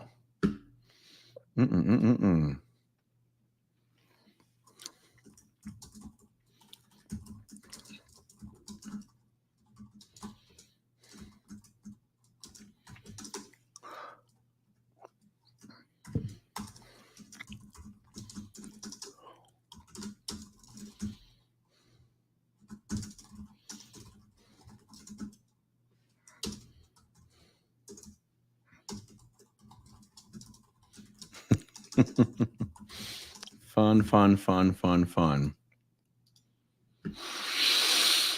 Just announced on MSNBC. Oh, Scientology. I'm calling Reese. Aaron's eating on a live stream. Okay, yeah. So Georgia's called for Trump. Just announced on NBC. Gabriel says, not a stat analysis, please. ABC is reporting the same. Very surprised that CNN called Georgia before the Associated Press. Poncho says, my mother called me screaming. Oh yeah, Trump won Georgia. Okay. Where's the girl who said Georgia would never be called tonight? Where is she? She better still be in here. Come on, show your face. Do the YouTube walk of shame. Come up to everyone. Come up to the front of the class and tell everyone what you did. Oh my goodness. Oh, Dusty Soda Fountain is texted me. Unfortunately, that was a half hour ago.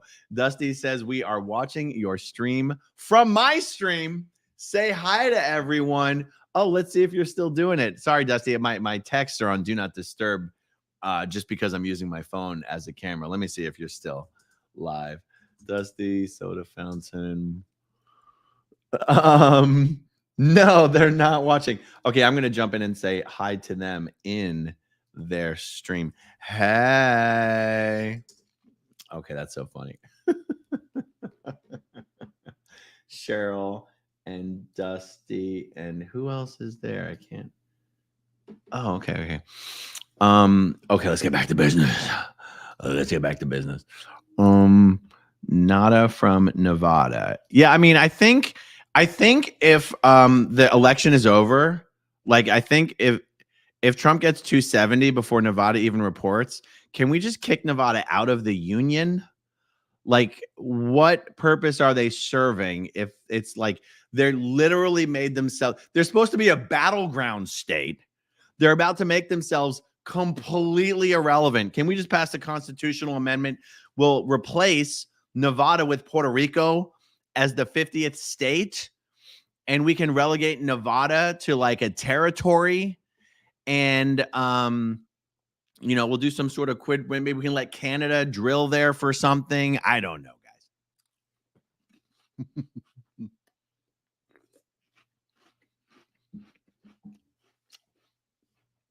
We don't want to have to make a new flag. The only reason we haven't let Puerto Rico become a state yet is because we haven't figured out how to get rid of a state. We have to get rid of a state first. Nevada, I propose, you're gone. You're fired, Nevada.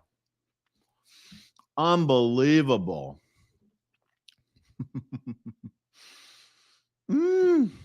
Okay. Let's see if Wisconsin, Michigan, Pennsylvania are any closer to doing what they're doing. Okay, remember, guys, I'm going to refresh everyone's memory.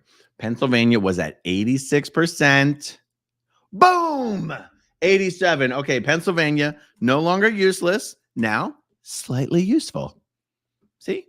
Was useless. Now, slightly useful. Okay, Wisconsin was at 82%. Boom! They're at 83%. I'm getting my second wind, you guys. I was going down into apathy, hopelessness. My second wind is coming. I don't know if it's the crackers. I don't know if it's Amazing Liquid Death. Love to have you as a sponsor, Liquid Death.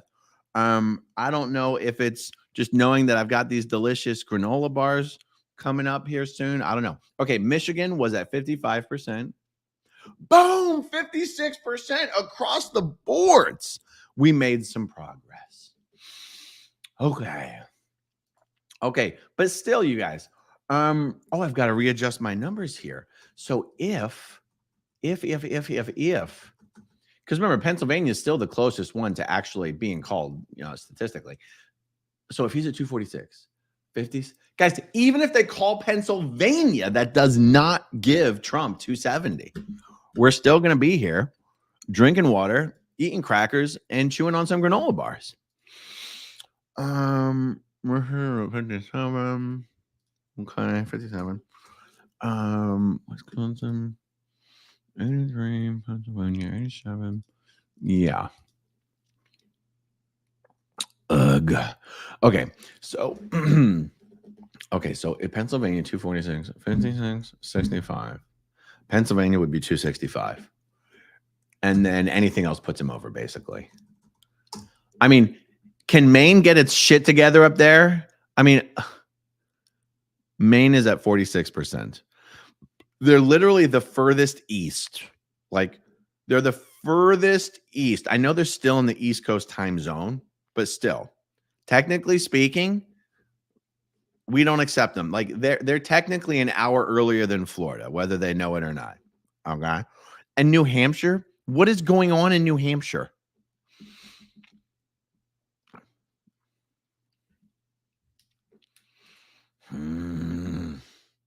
Okay. 210, 230, 210, 230. Yeah. Yeah, exactly. Tony knows. Maine is technically Canada. Exactly. Okay. If Nevada is too economically important to the United States to get rid of them as the 50th state, then Maine's on the chopping block, you guys.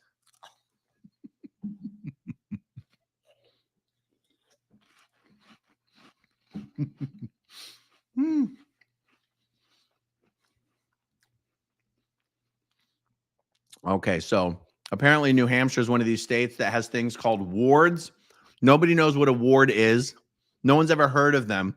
They just invented them in New Hampshire to feel special. And ward number 5 is holding everything up. Nobody knows what even is in ward number 5, but you know. Tony says New Hampshire channels called Harris as the winner hours ago. Oh, super interesting. Okay. I just feel like some earlier, it seemed like Trump had 2 random extra electoral votes that wasn't really accounted for in anything that we've been looking at so far. And so I figured it was one of those states. Someone said earlier the 2 states that don't have winner take all. What do they call them? Electoral. I'm losing my mind as it gets later in the night. What do they call them? Electoral votes. Electoral votes. Okay. Okay, we'll do a refresh and then we'll update the state percentages.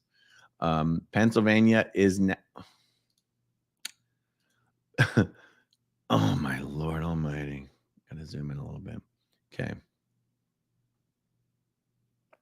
Why isn't it giving me the auto hover? I guess we got to refresh again. Okay. No, someone said Pennsylvania's at 90, but you know, so Maine and Nebraska are the states that don't have winner takes all. Okay, but Nebraska's already been awarded, I guess. So, yeah. So that's not the source of the missing 2. Like Buzzkill, we don't want Maine. Witchy Trista, isn't Maine really beautiful? Sure, we'll take Maine. Yeah, I mean, I've heard Maine is really gorgeous. I think I was there when I was a baby, but I have no memory of it. Oh, QTJ says it was Nebraska, I believe, that split the electoral votes 3 and 2. Okay. Uh-oh.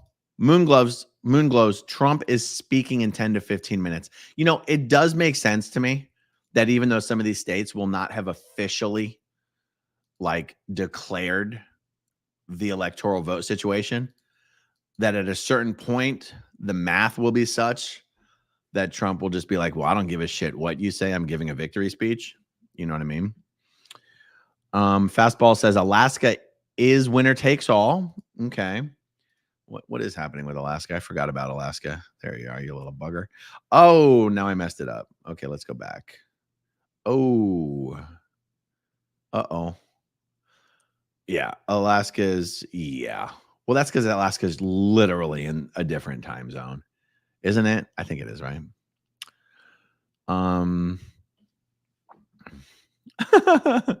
Antics of a mama squirrel. You would remember Maine still if you had not gone to the implant station. Scientology. Everyone forgets about Alaska.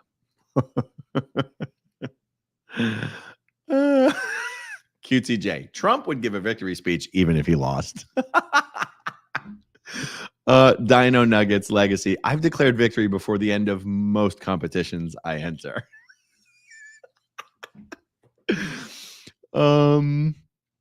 Linda Lou. Back in the days of manual voting, they stayed until their polling place was fully counted. My mom worked at our polling place and got home very late or very early on presidential elections. Yeah.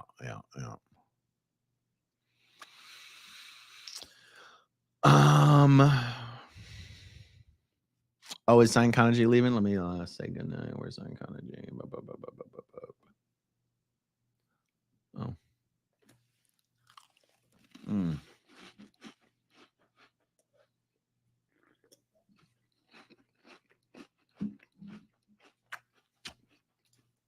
Inappropriate heifer. Good to see you. Well, I know at least 3 people voted for me. And Daisy Girl, he's live now on Fox.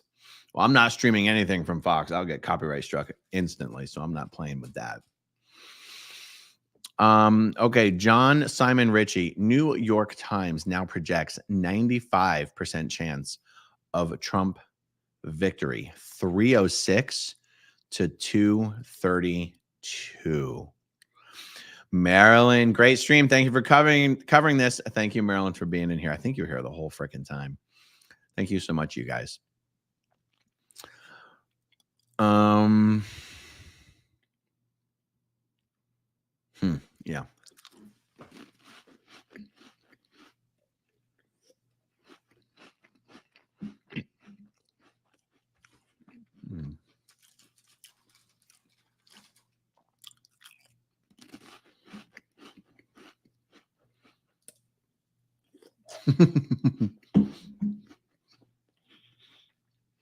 Aaron, can you do this for the Aussie election next year? That would be a lot of fun. I could just make this my thing. Do it for the elections of all the non-US countries. Oh my God. Antics of a mama squirrel. How did I go this long without hitting the like button? Yeah, guys, if you're watching right now, do me a favor, hit that like button. YouTube at least wants us to believe it actually does something. I'm not sure if it does, but they give us little things that make us feel like we can control anything that happens with the engagement on our videos. By the way, interesting little side note. I've become convinced that hashtags aren't even a real thing. I don't think hashtags do anything anymore. YouTube's AI little bot spider crawler things already analyze the actual text, like the words, your voice, the words that you speak in your video. It knows what you say in your video and uses the content and your actual words and the meaning of your words, not just the literal words themselves, to give good search results. So I just have such a hard time believing that, like, hashtag Scientology at this point is probably not doing a damn thing for my videos. Like if Tom Cruise is in the title of your video and you say Tom Cruise, Tom Cruise, Tom Cruise in the text of your video, I'm not sure that hashtag Tom Cruise is helping me in any way. So just an interesting thing to consider, that hashtags themselves may very likely have become completely irrelevant, but creators will still think that they matter. And, you'll still have like consultants and YouTube coaches out there pitching you their best hashtag strategy.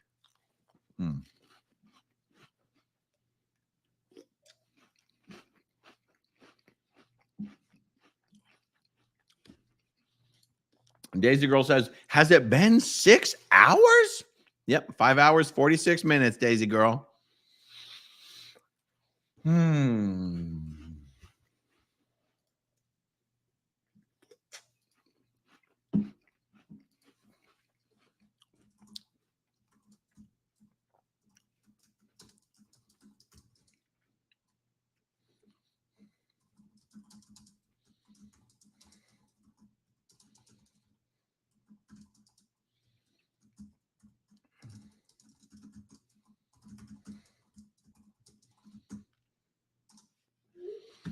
Okay. All right. Let's update the percent counted. See if we're making some meaningful progress. PA was at 87% last I checked. Now they're at 90.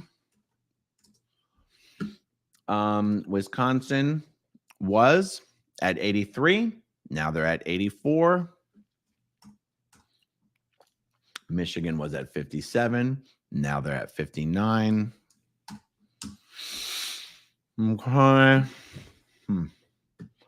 Not a peep from Nevada. Okay.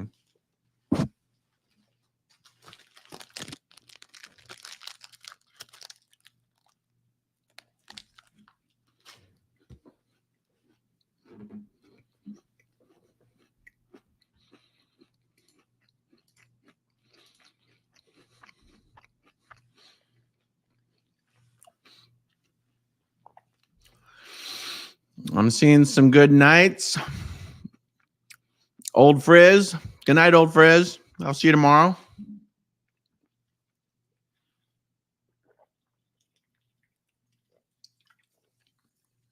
Okay. Tori says, Nevada breaking news. They just had their last vote presented. Oh, yeah. Look at that. Look, they finally turned pink. So that's only 6 electoral votes.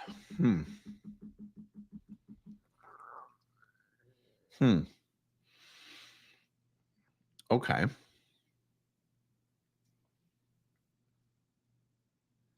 Okay.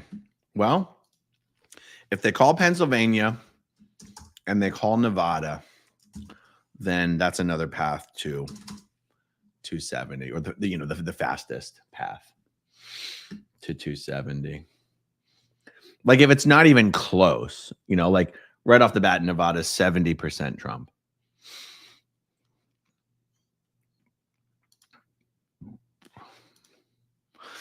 Guys, if Trump actually starts giving a speech, can you guys just let me know? It's not like I'm gonna stream it or anything, but I guess it'd be just be nice to know.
I see.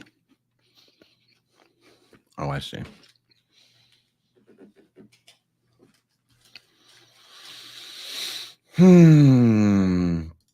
Little Sparrow, welcome from Australia.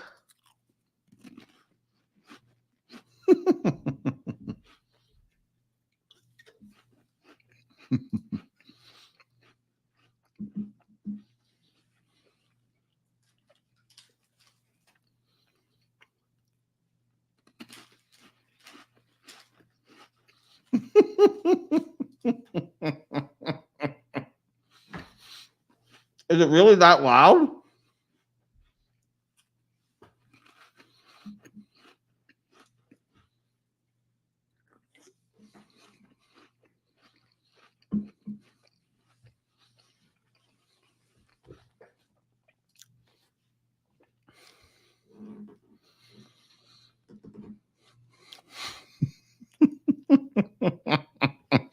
It's a sensitive microphone. I'm like chewing as quietly as I can. I'm mixing it with water to make the crackers soft so it's not so like crunchy and everything. God, that is funny. Oh, Ritz crackers are the best. They're so buttery and delicious.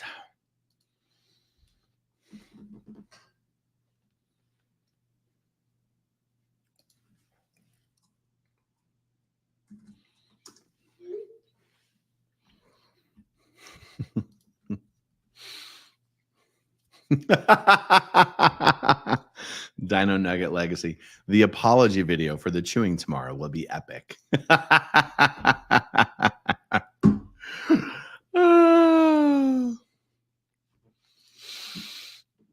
I'm just realizing that there's literally no reason for me to refresh this page. And I think I've absolutely verified that this webpage is automatically refreshing live. But it does give me something to do. Okay, so holy cow, with 20% reporting in Nevada, Trump is up by 16 points. Arizona's still taking its sweet old time.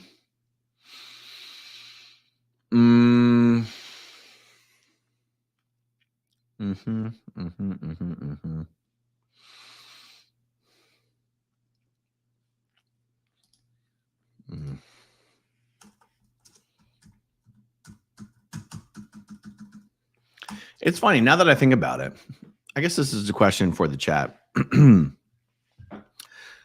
Who is actually in charge of declaring the winner? Like, it's not the media. See, isn't this interesting? Like, the media is sort of competing with each other to call the results in each state. And Trump could go on the air right now and give like a victory speech. But what entity or agency is actually responsible for saying, yes, it's official. It's official. That must have something to do with what they call certifying the vote. But like the vote doesn't get certified tonight, does it? Doesn't that? This is something I probably should have learned in social studies.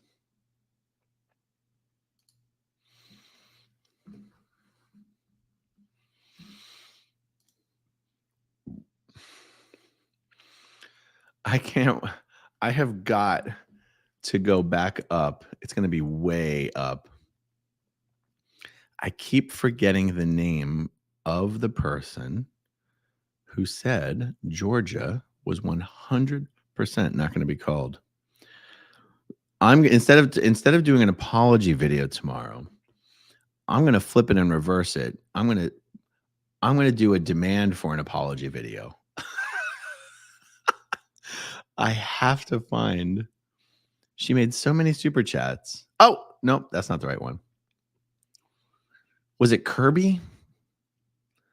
I have to find it. I'm afraid the way that I'm scrolling on this trackpad, I'm dangerously close to accidentally booting myself out of StreamYard.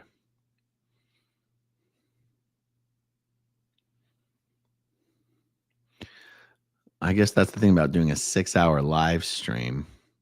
Fearless Query 21. There she is. Fearless Query 21. I'm officially demanding an apology for saying Georgia under no circumstances would ever. Okay, fine. You reminded me. It was Georgia that actually said Georgia would not call it tonight. Okay, fine. It's not Query's fault. Fine. Fine. No demand for apology video tomorrow.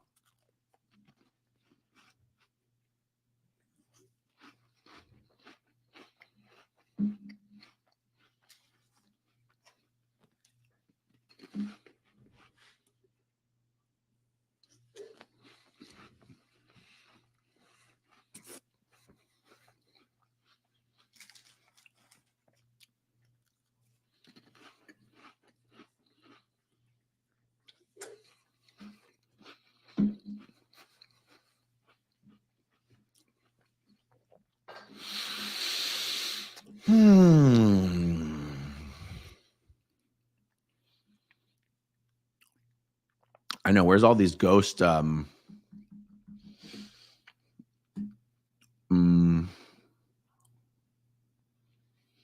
where's all these ghost electoral votes coming from? Oh, it's because of Maine. I think they gave Kamala 3 electoral votes from Maine, and they gave Trump 1. I think. Kim, welcome back to the party. Trying to set some Fearless, she's back. She's back. Trump is even winning the popular vote. Yeah, guys, can someone ask ChatGPT or get a reliable Google search result for when is the last time a Republican presidential candidate won the popular vote? I think it's been over 25 years. It says Fearless apologized.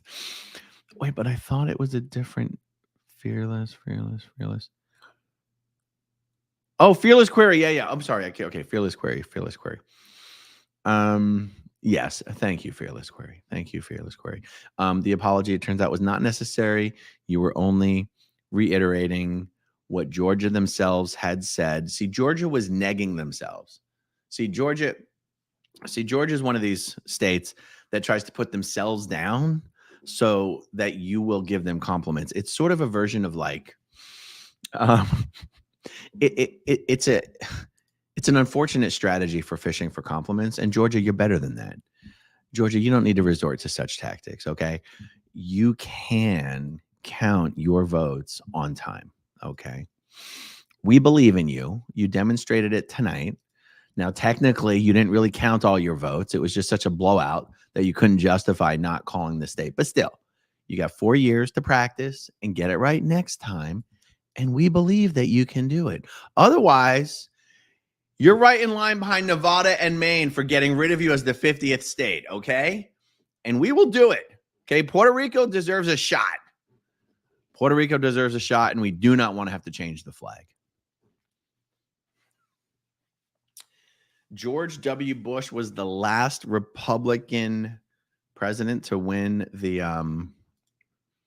popular vote.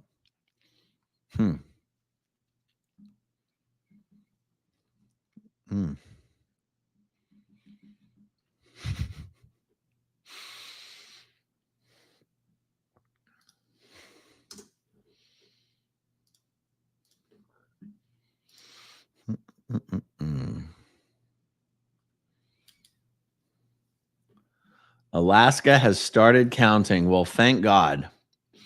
Thank God they came to the party.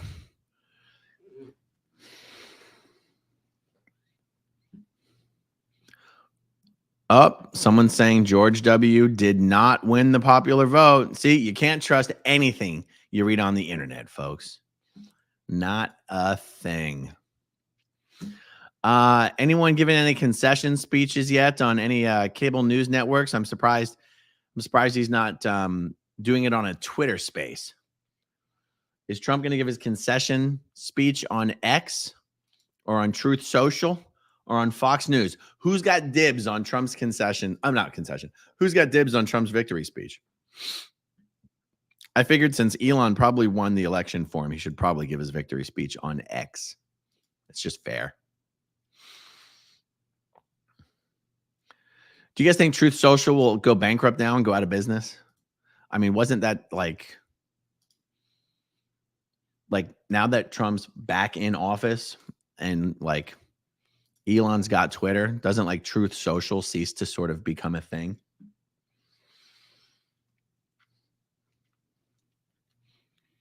I don't even know how to access Truth Social. Is it an app? Is it a website? I've literally never seen it before.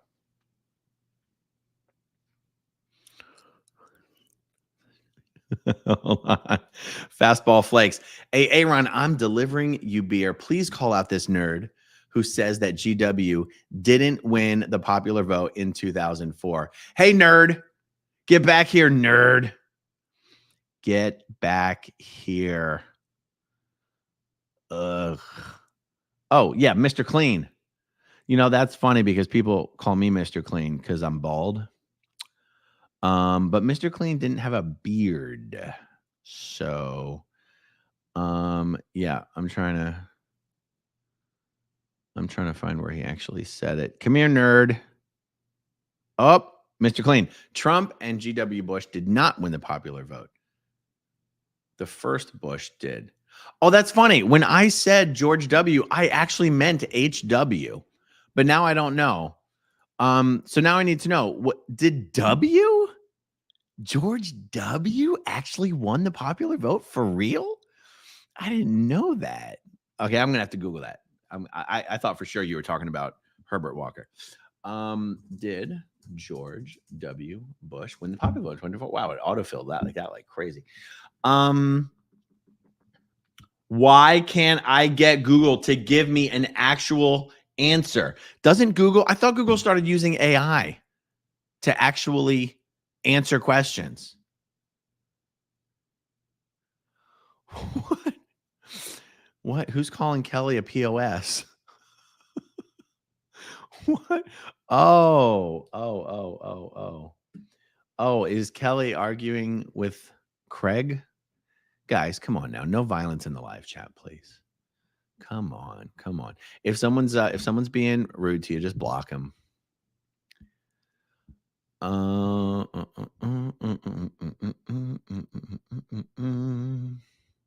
Wait, what? The Republicans just won control of the Senate, according to CNN. Is this for real? How did I forget that the senators were actually being elected tonight? How did I forget that?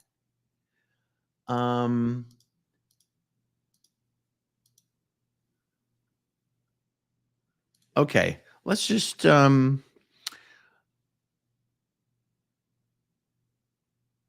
guys, if there's all sorts of drama happening in the live chat, just block. If someone's being rude to you, I recommend just blocking them.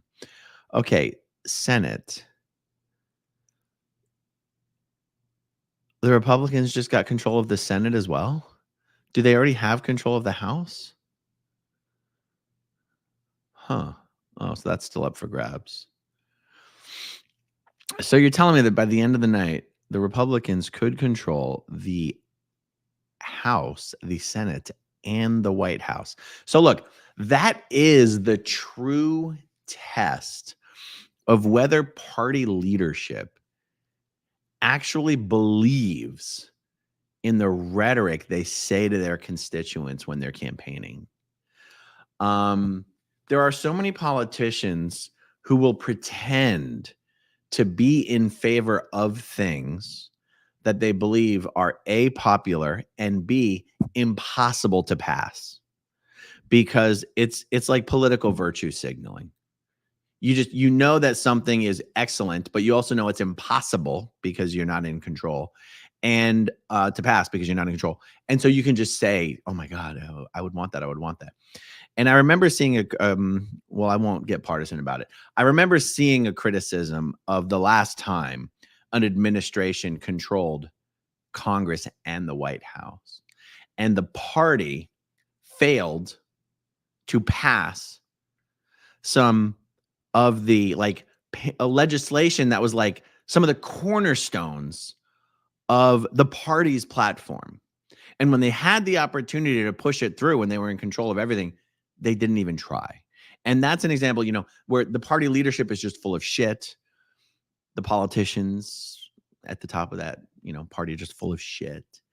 And so I guess this will be an opportunity. I mean, if the Republicans take control of, Congress and the White House, where the constituents will finally see if the people who've been campaigning to them with this and that are, were they all bark, no bite? What did they say? All hat, no cattle? It'd just be interesting from a political perspective to see, oh, so you can do the things you've been saying you wanted to do. So now it's time to shit or get off the pot, basically. How many more analogies can I come up with, you guys? I don't know. Okay, let's see what's going on here. Let's see what's going on. I don't really care about the governors.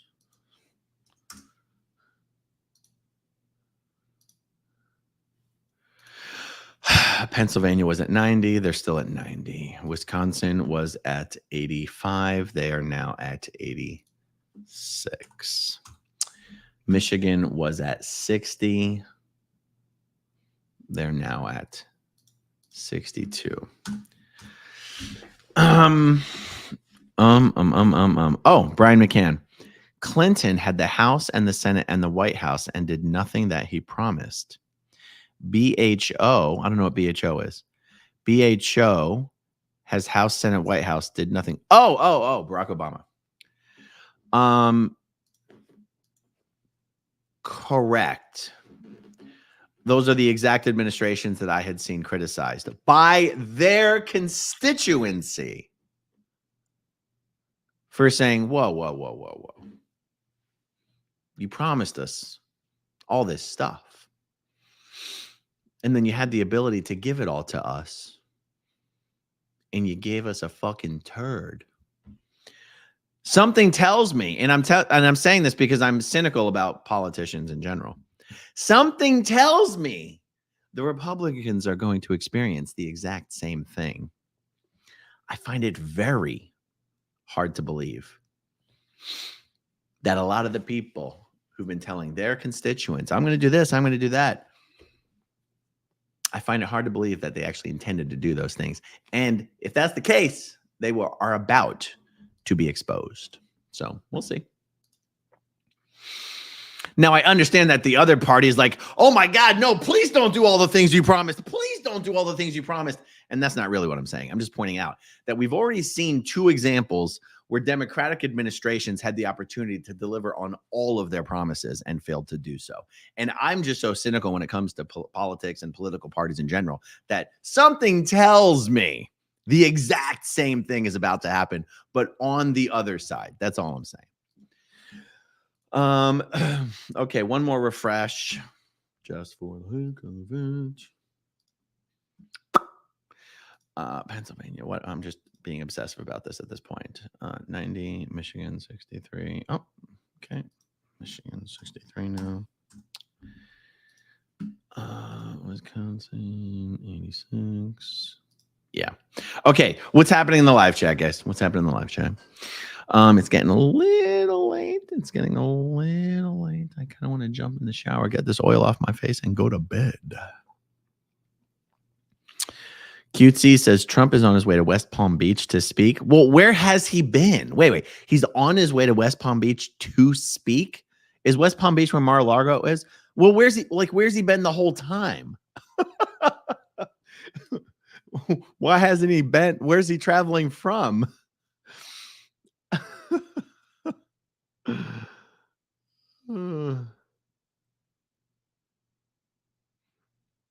Okay, Sunshine and Freedom, Republican popular vote 2004, George Bush. Okay, I'll take your word for it. Sounds right.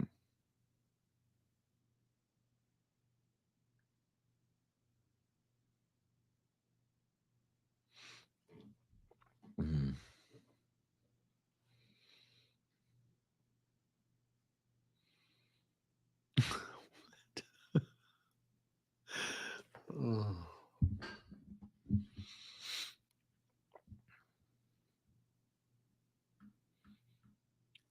Oh, so for example, I mean, this starts to get a little political, but at least this is something that's important to a lot of people. Trump's been campaigning on stopping some wars. Now, again, that gets political because some people think the war, some people, obviously there's a side that feels the wars are justified, or continuing to spend money on the wars are justified. And obviously other people feel differently. But that is a very, very, very specific promise that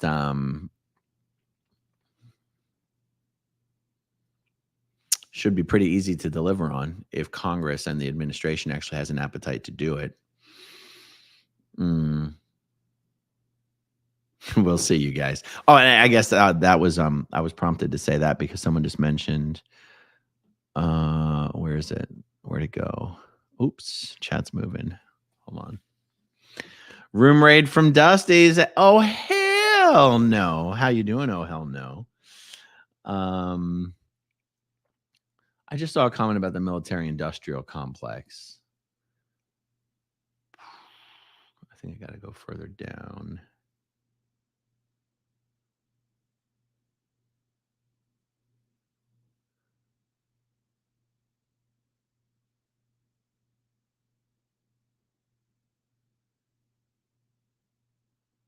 Where did it go? Damn it. I lost it. Sorry, guys. No, I'll find it. Oh, here we go. Yeah. Fastball flakes. The military industrial complex has controlled everything since World War II. So keep voting next to people because they have a letter next to their name that you align with. Right. Yeah. Yep.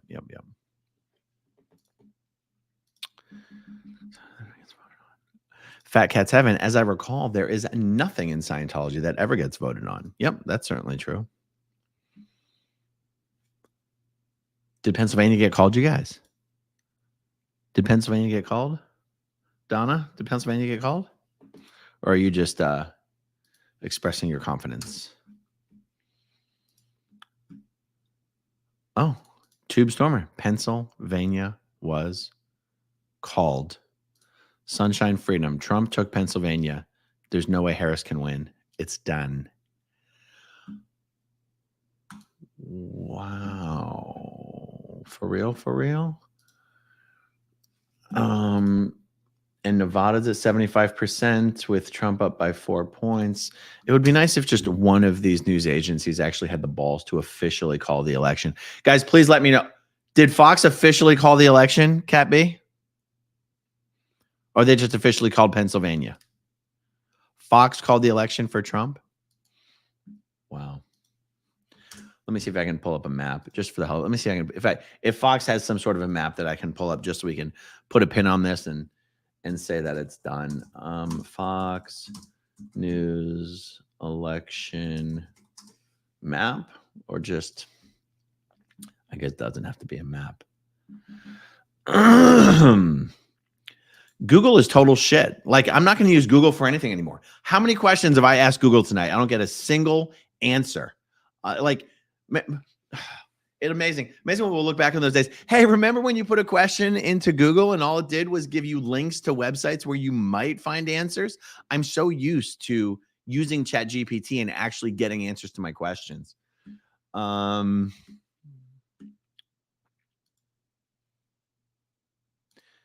Oops, that's not what I was looking for. Aaron, all red, Senate, House, and presidential. Did it really update that? Let me go back to this. Okay, so of course that's not going to do anything. Senate. Yeah, I mean, yeah, the Senate. They got the Senate. Yeah. This map is just, yeah. Okay. What did you give me? What are the resources? What are the resources? I gave you a smorgasbord. Oh, did you email me? Oh.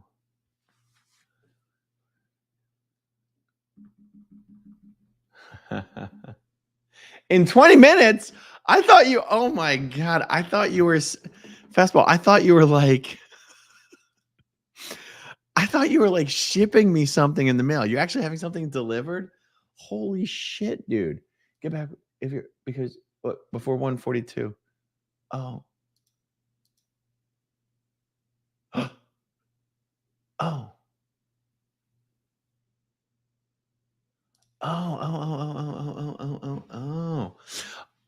If they knock on that door, I can hear them. Here, let me give me 1 sec. Give me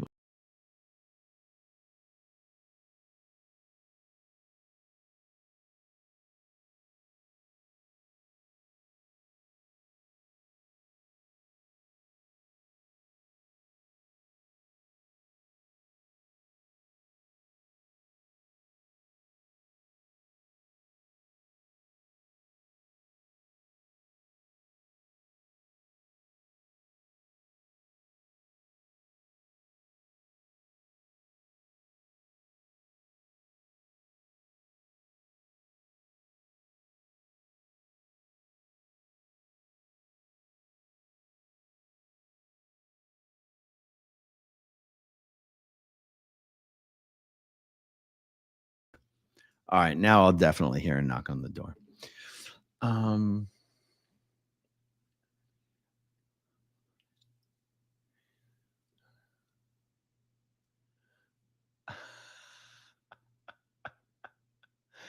Get back before 1:42. Okay. Yeah, no, as soon as they knock on that door, I'll hear it. Guys, I can't believe we actually successfully pulled this off and stuck through this whole thing together. Like, this is pretty cool. This was fun. You, I mean, amazing. Okay, I'm trying to catch up on the live chat to see what's happening.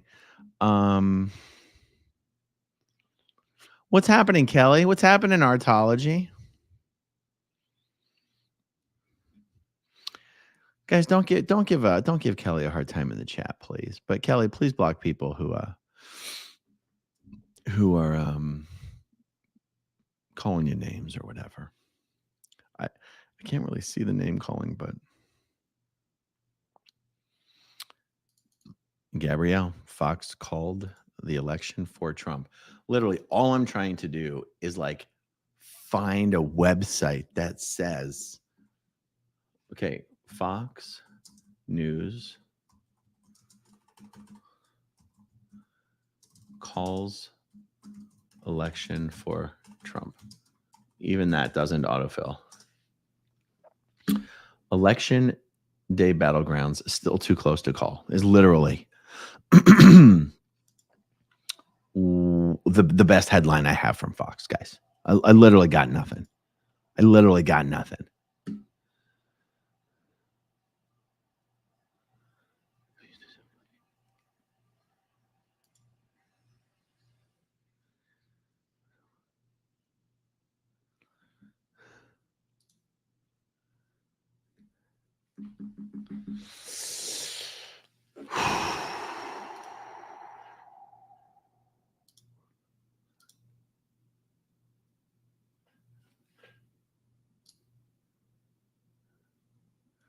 PA's at 91. Well, why can't I find a headline that says Fox News calls the election? How about this? I'm just going to Google Trump wins election. Do I get anything? No, I get nothing. I search for news, results live, 16 minutes ago. The BBC says Trump picks up 2 swing states. How does Google not give me a search result for Fox calling the election? Can anyone email me a link to anything from Fox that says we called the election? Growing up in Scientology at gmail.com. Yeah, it's because, yeah.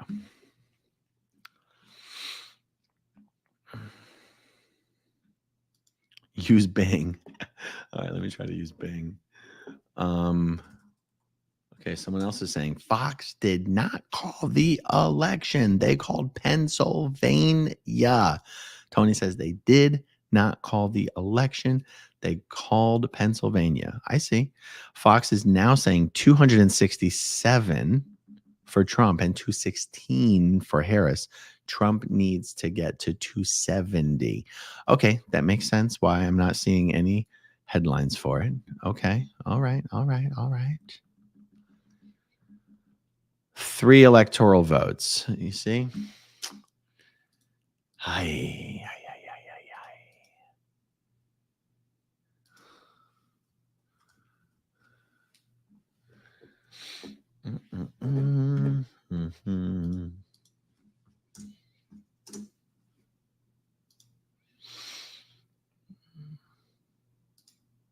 See? You guys give me fake news.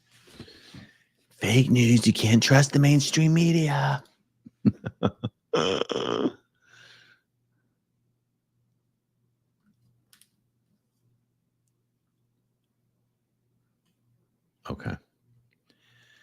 Okay. Fastball says, Aaron, your map does not count PA, which if it did, it would put him at 70. So actually, PA is only 19 votes. So PA would still leave him short. I mean, at least according to this map. I mean, don't get me wrong. I know what you're saying. 247 would put him at 266. PA would put him at 266.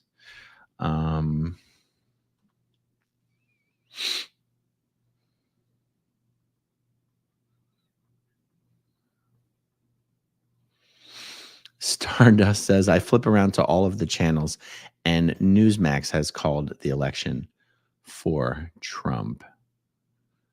Yeah, that doesn't surprise me. MSNBC is freaking out. PA puts him to 267. Okay, fair.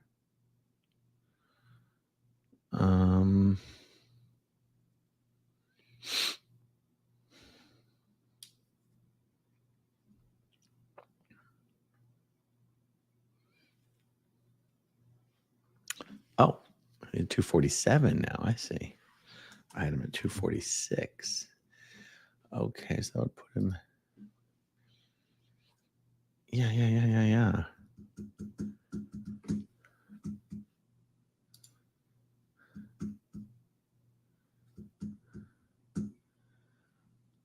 I mean, they could just call Nevada any time now.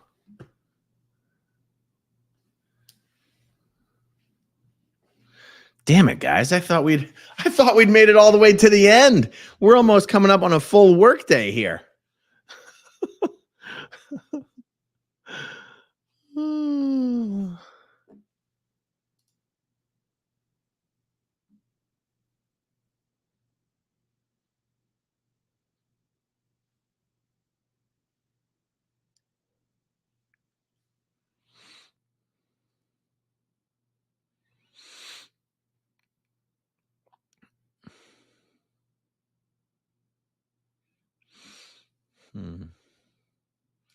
CBS just said that Fox called the election.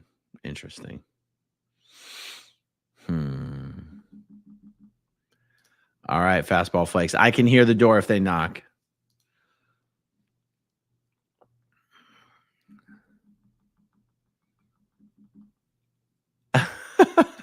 Almost time to change shirts again.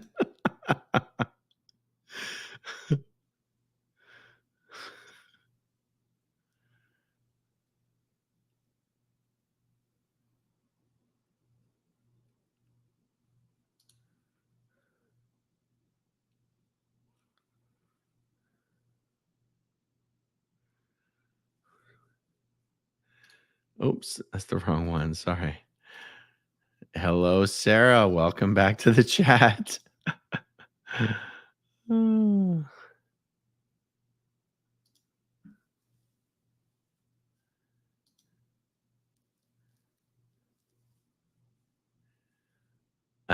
Thank you, Abraham. I got your email, and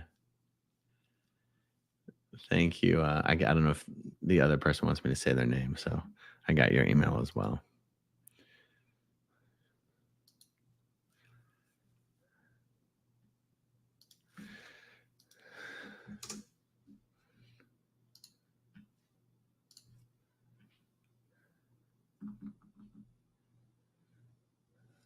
Well, I would say Pennsylvania is tight, but the truth is 3 points is not that tight.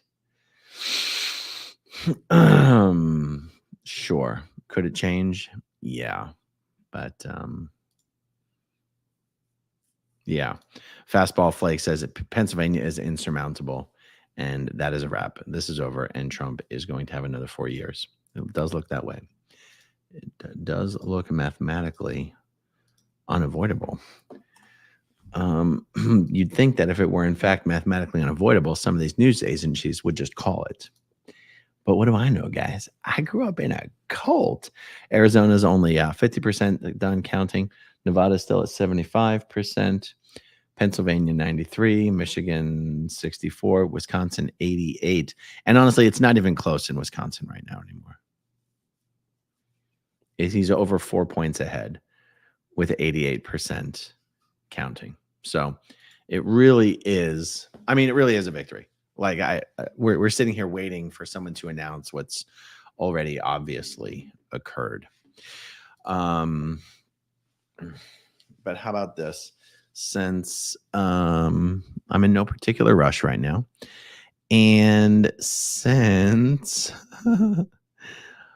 the special delivery should be arriving momentarily, it would be fun to get the delivery and then give everyone one final Xenu Marlene for the night.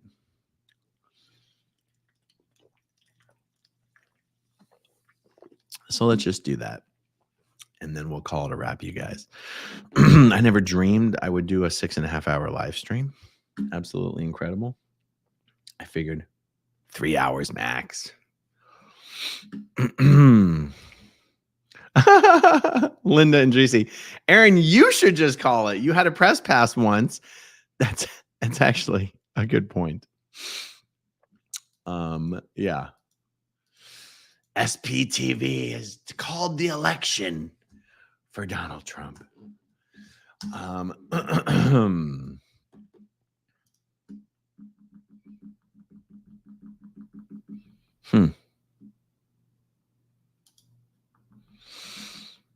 Oh, Max's mom says, how long was the arrest stream? Let me pull that up.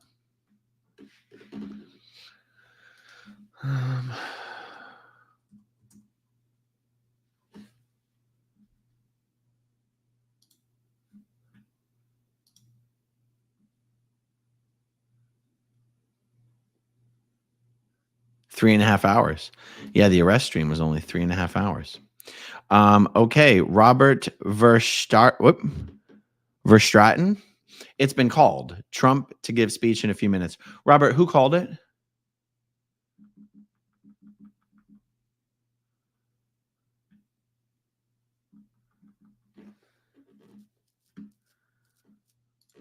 I'm checking my emails.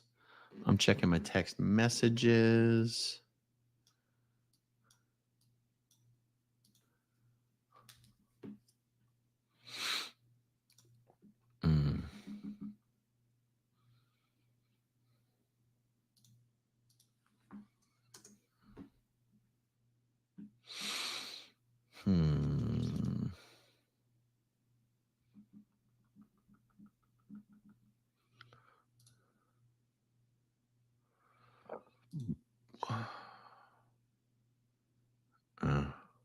Yeah. Yeah. They're all starting to call it, says Fastball Flakes. Okay.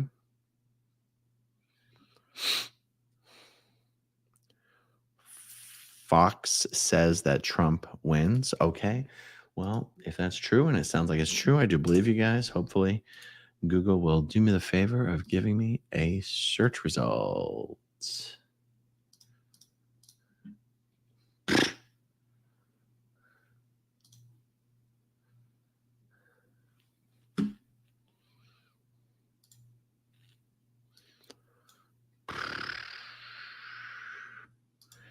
If I can get any search result at all, I'll pull it up on the screen, and that will be the end of it.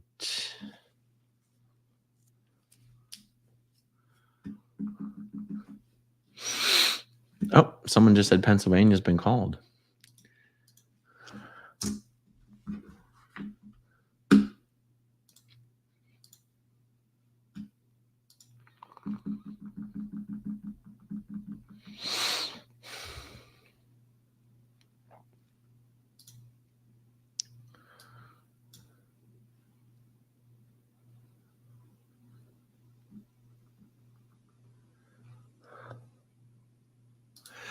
Guys, if the comments are getting a little testy, feel free to block anybody that you don't want to hear from.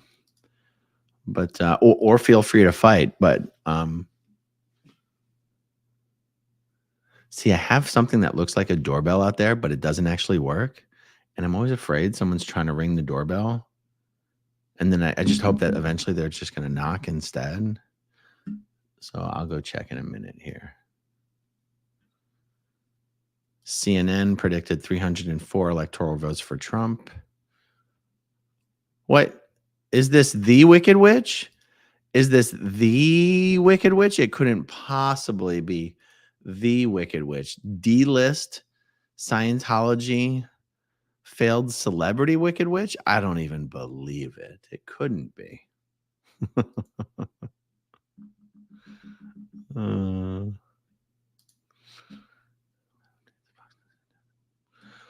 Okay. Oh, hell no says Fox says live updates. Fox News decision desk projects Trump will win Pennsylvania. Okay, bear with me, guys. I'm just going to go check the door real quick. Be back in a sec.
All right, I'm back. Nope, nobody was at the door.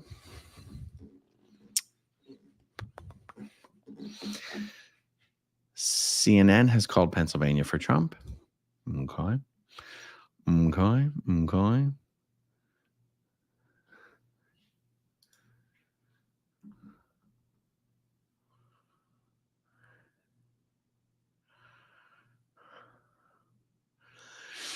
Yeah. Okay, so I'll tell you what, guys. At this point, all I'm waiting for is for the beer to arrive, so we can have one final Xenu Marlene, and we'll call it a night. It feels like it's Friday. It feels like it's the weekend, but it's not. It's terrible.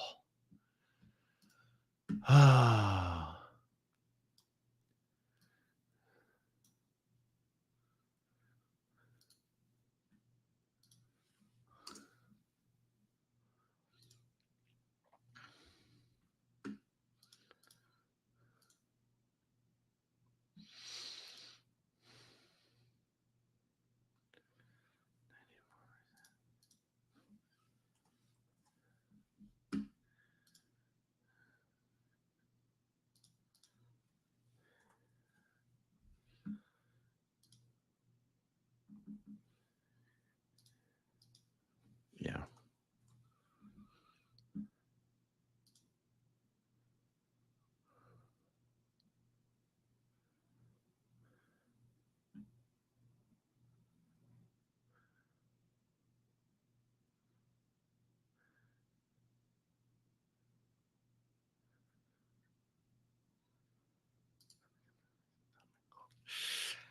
Yeah.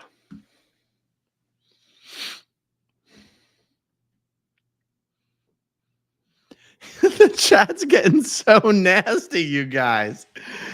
Guys, all evening, everyone's been like, good night, Kelly, BC. Thanks for hanging in there with me this whole evening, and I'm sure I'll see you tomorrow.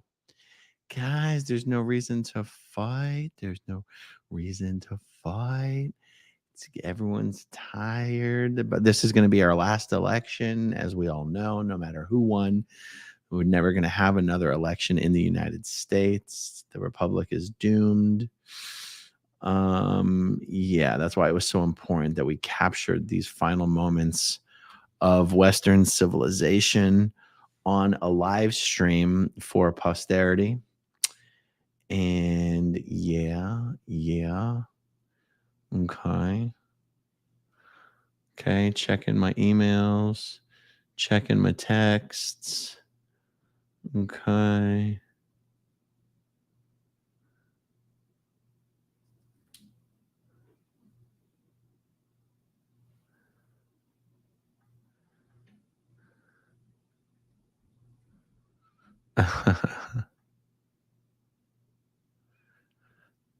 I don't hear anything outside, but since it's late, I'm going to go check real quick. BRB.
No delivery yet.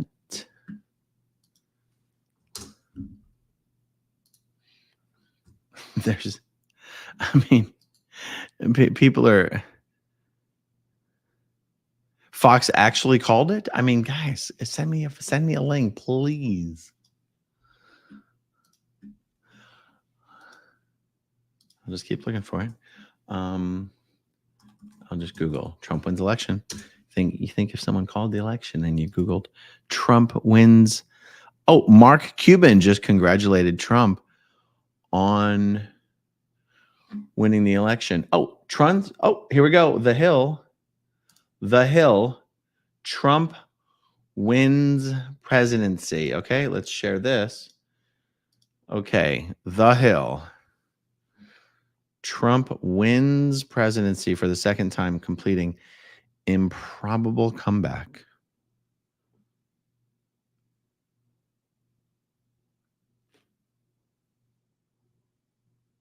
That might be a knock on the door.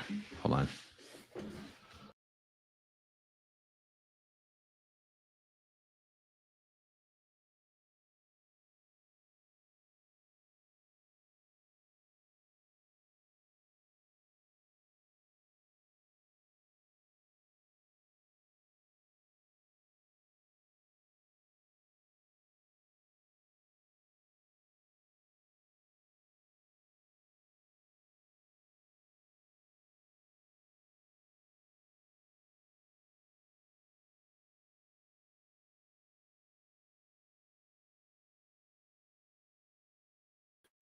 Nope, not a knock on the door.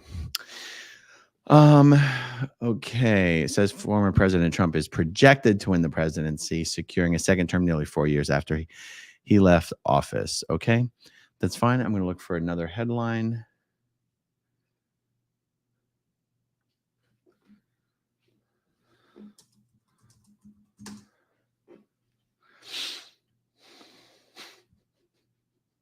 I swear to God, you guys, I'm not kidding. A Google search, Trump wins election, Fox News, does not give me a search result for Fox News calling the election. It's bonkers. I mean, I even just got an email of a blog post from Yashar Ali breaking Donald J. Trump will be elected to a second term as president of the United States. Fox News projects. So I can get an email from a guy about it. But I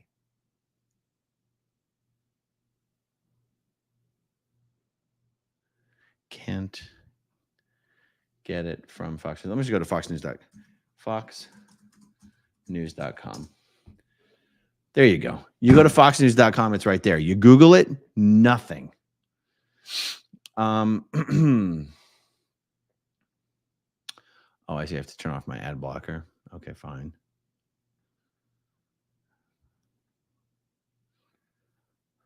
Got it. Here we go.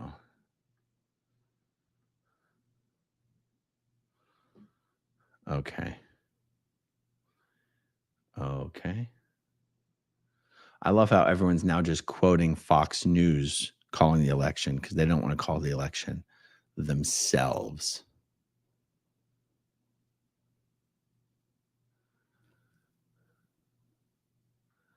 Thank you, Amy. Thank you for the link. I appreciate it.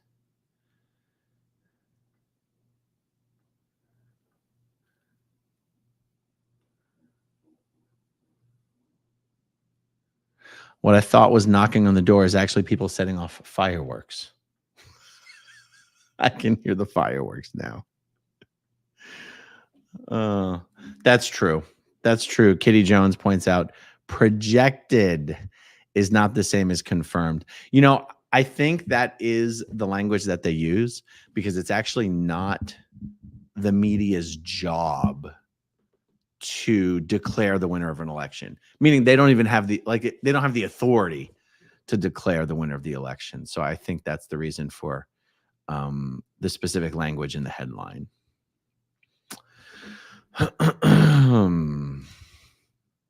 Well, there it is. I wonder where this footage is from. Yeah, where is this footage from? Where is Trump HQ? That's not Mar-a-Lago.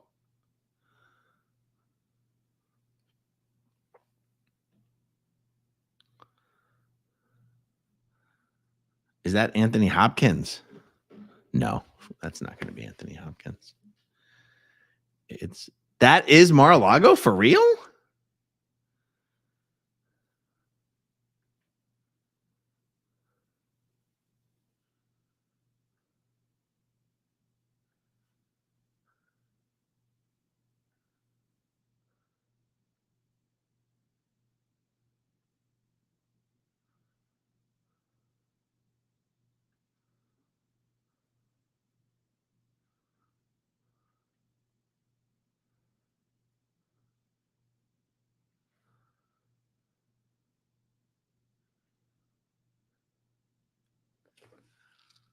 Yeah, that's true. It does say Trump elected there. So there.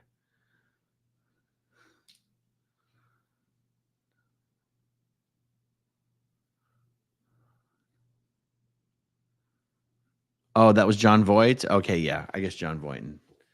That makes sense. Oh, you know what? Am I even allowed to show this? Hold on. I know if I show the audio, that's almost certainly going to get me copyright struck. I don't know if showing the live video in the background will get me copyright struck. Yeah, so I'm not going to do that. I'm not going to do that. Okay. I don't know about this delivery, and I don't think I can just wait around for the delivery that I'm not sure is coming because it is 2:00 in the morning. So I'm not totally sure if the delivery is coming. Okay, guys, we did it. We survived. We witnessed the last election the United States will ever have. That was going to be true no matter who won. And I'm glad we went through it together, you guys. That's what matters. Together we can. Thanks for hanging out with me, guys. Assuming that there will be another election, let's do this again sometime soon. All right, guys. Have a great night. Oh, hold on. Yeah. Okay, good. Have a good night, guys. I'll see you tomorrow. Okay, if you want to see my rock and roll songs, click right on this guitar. And if you want to see a different one of my videos,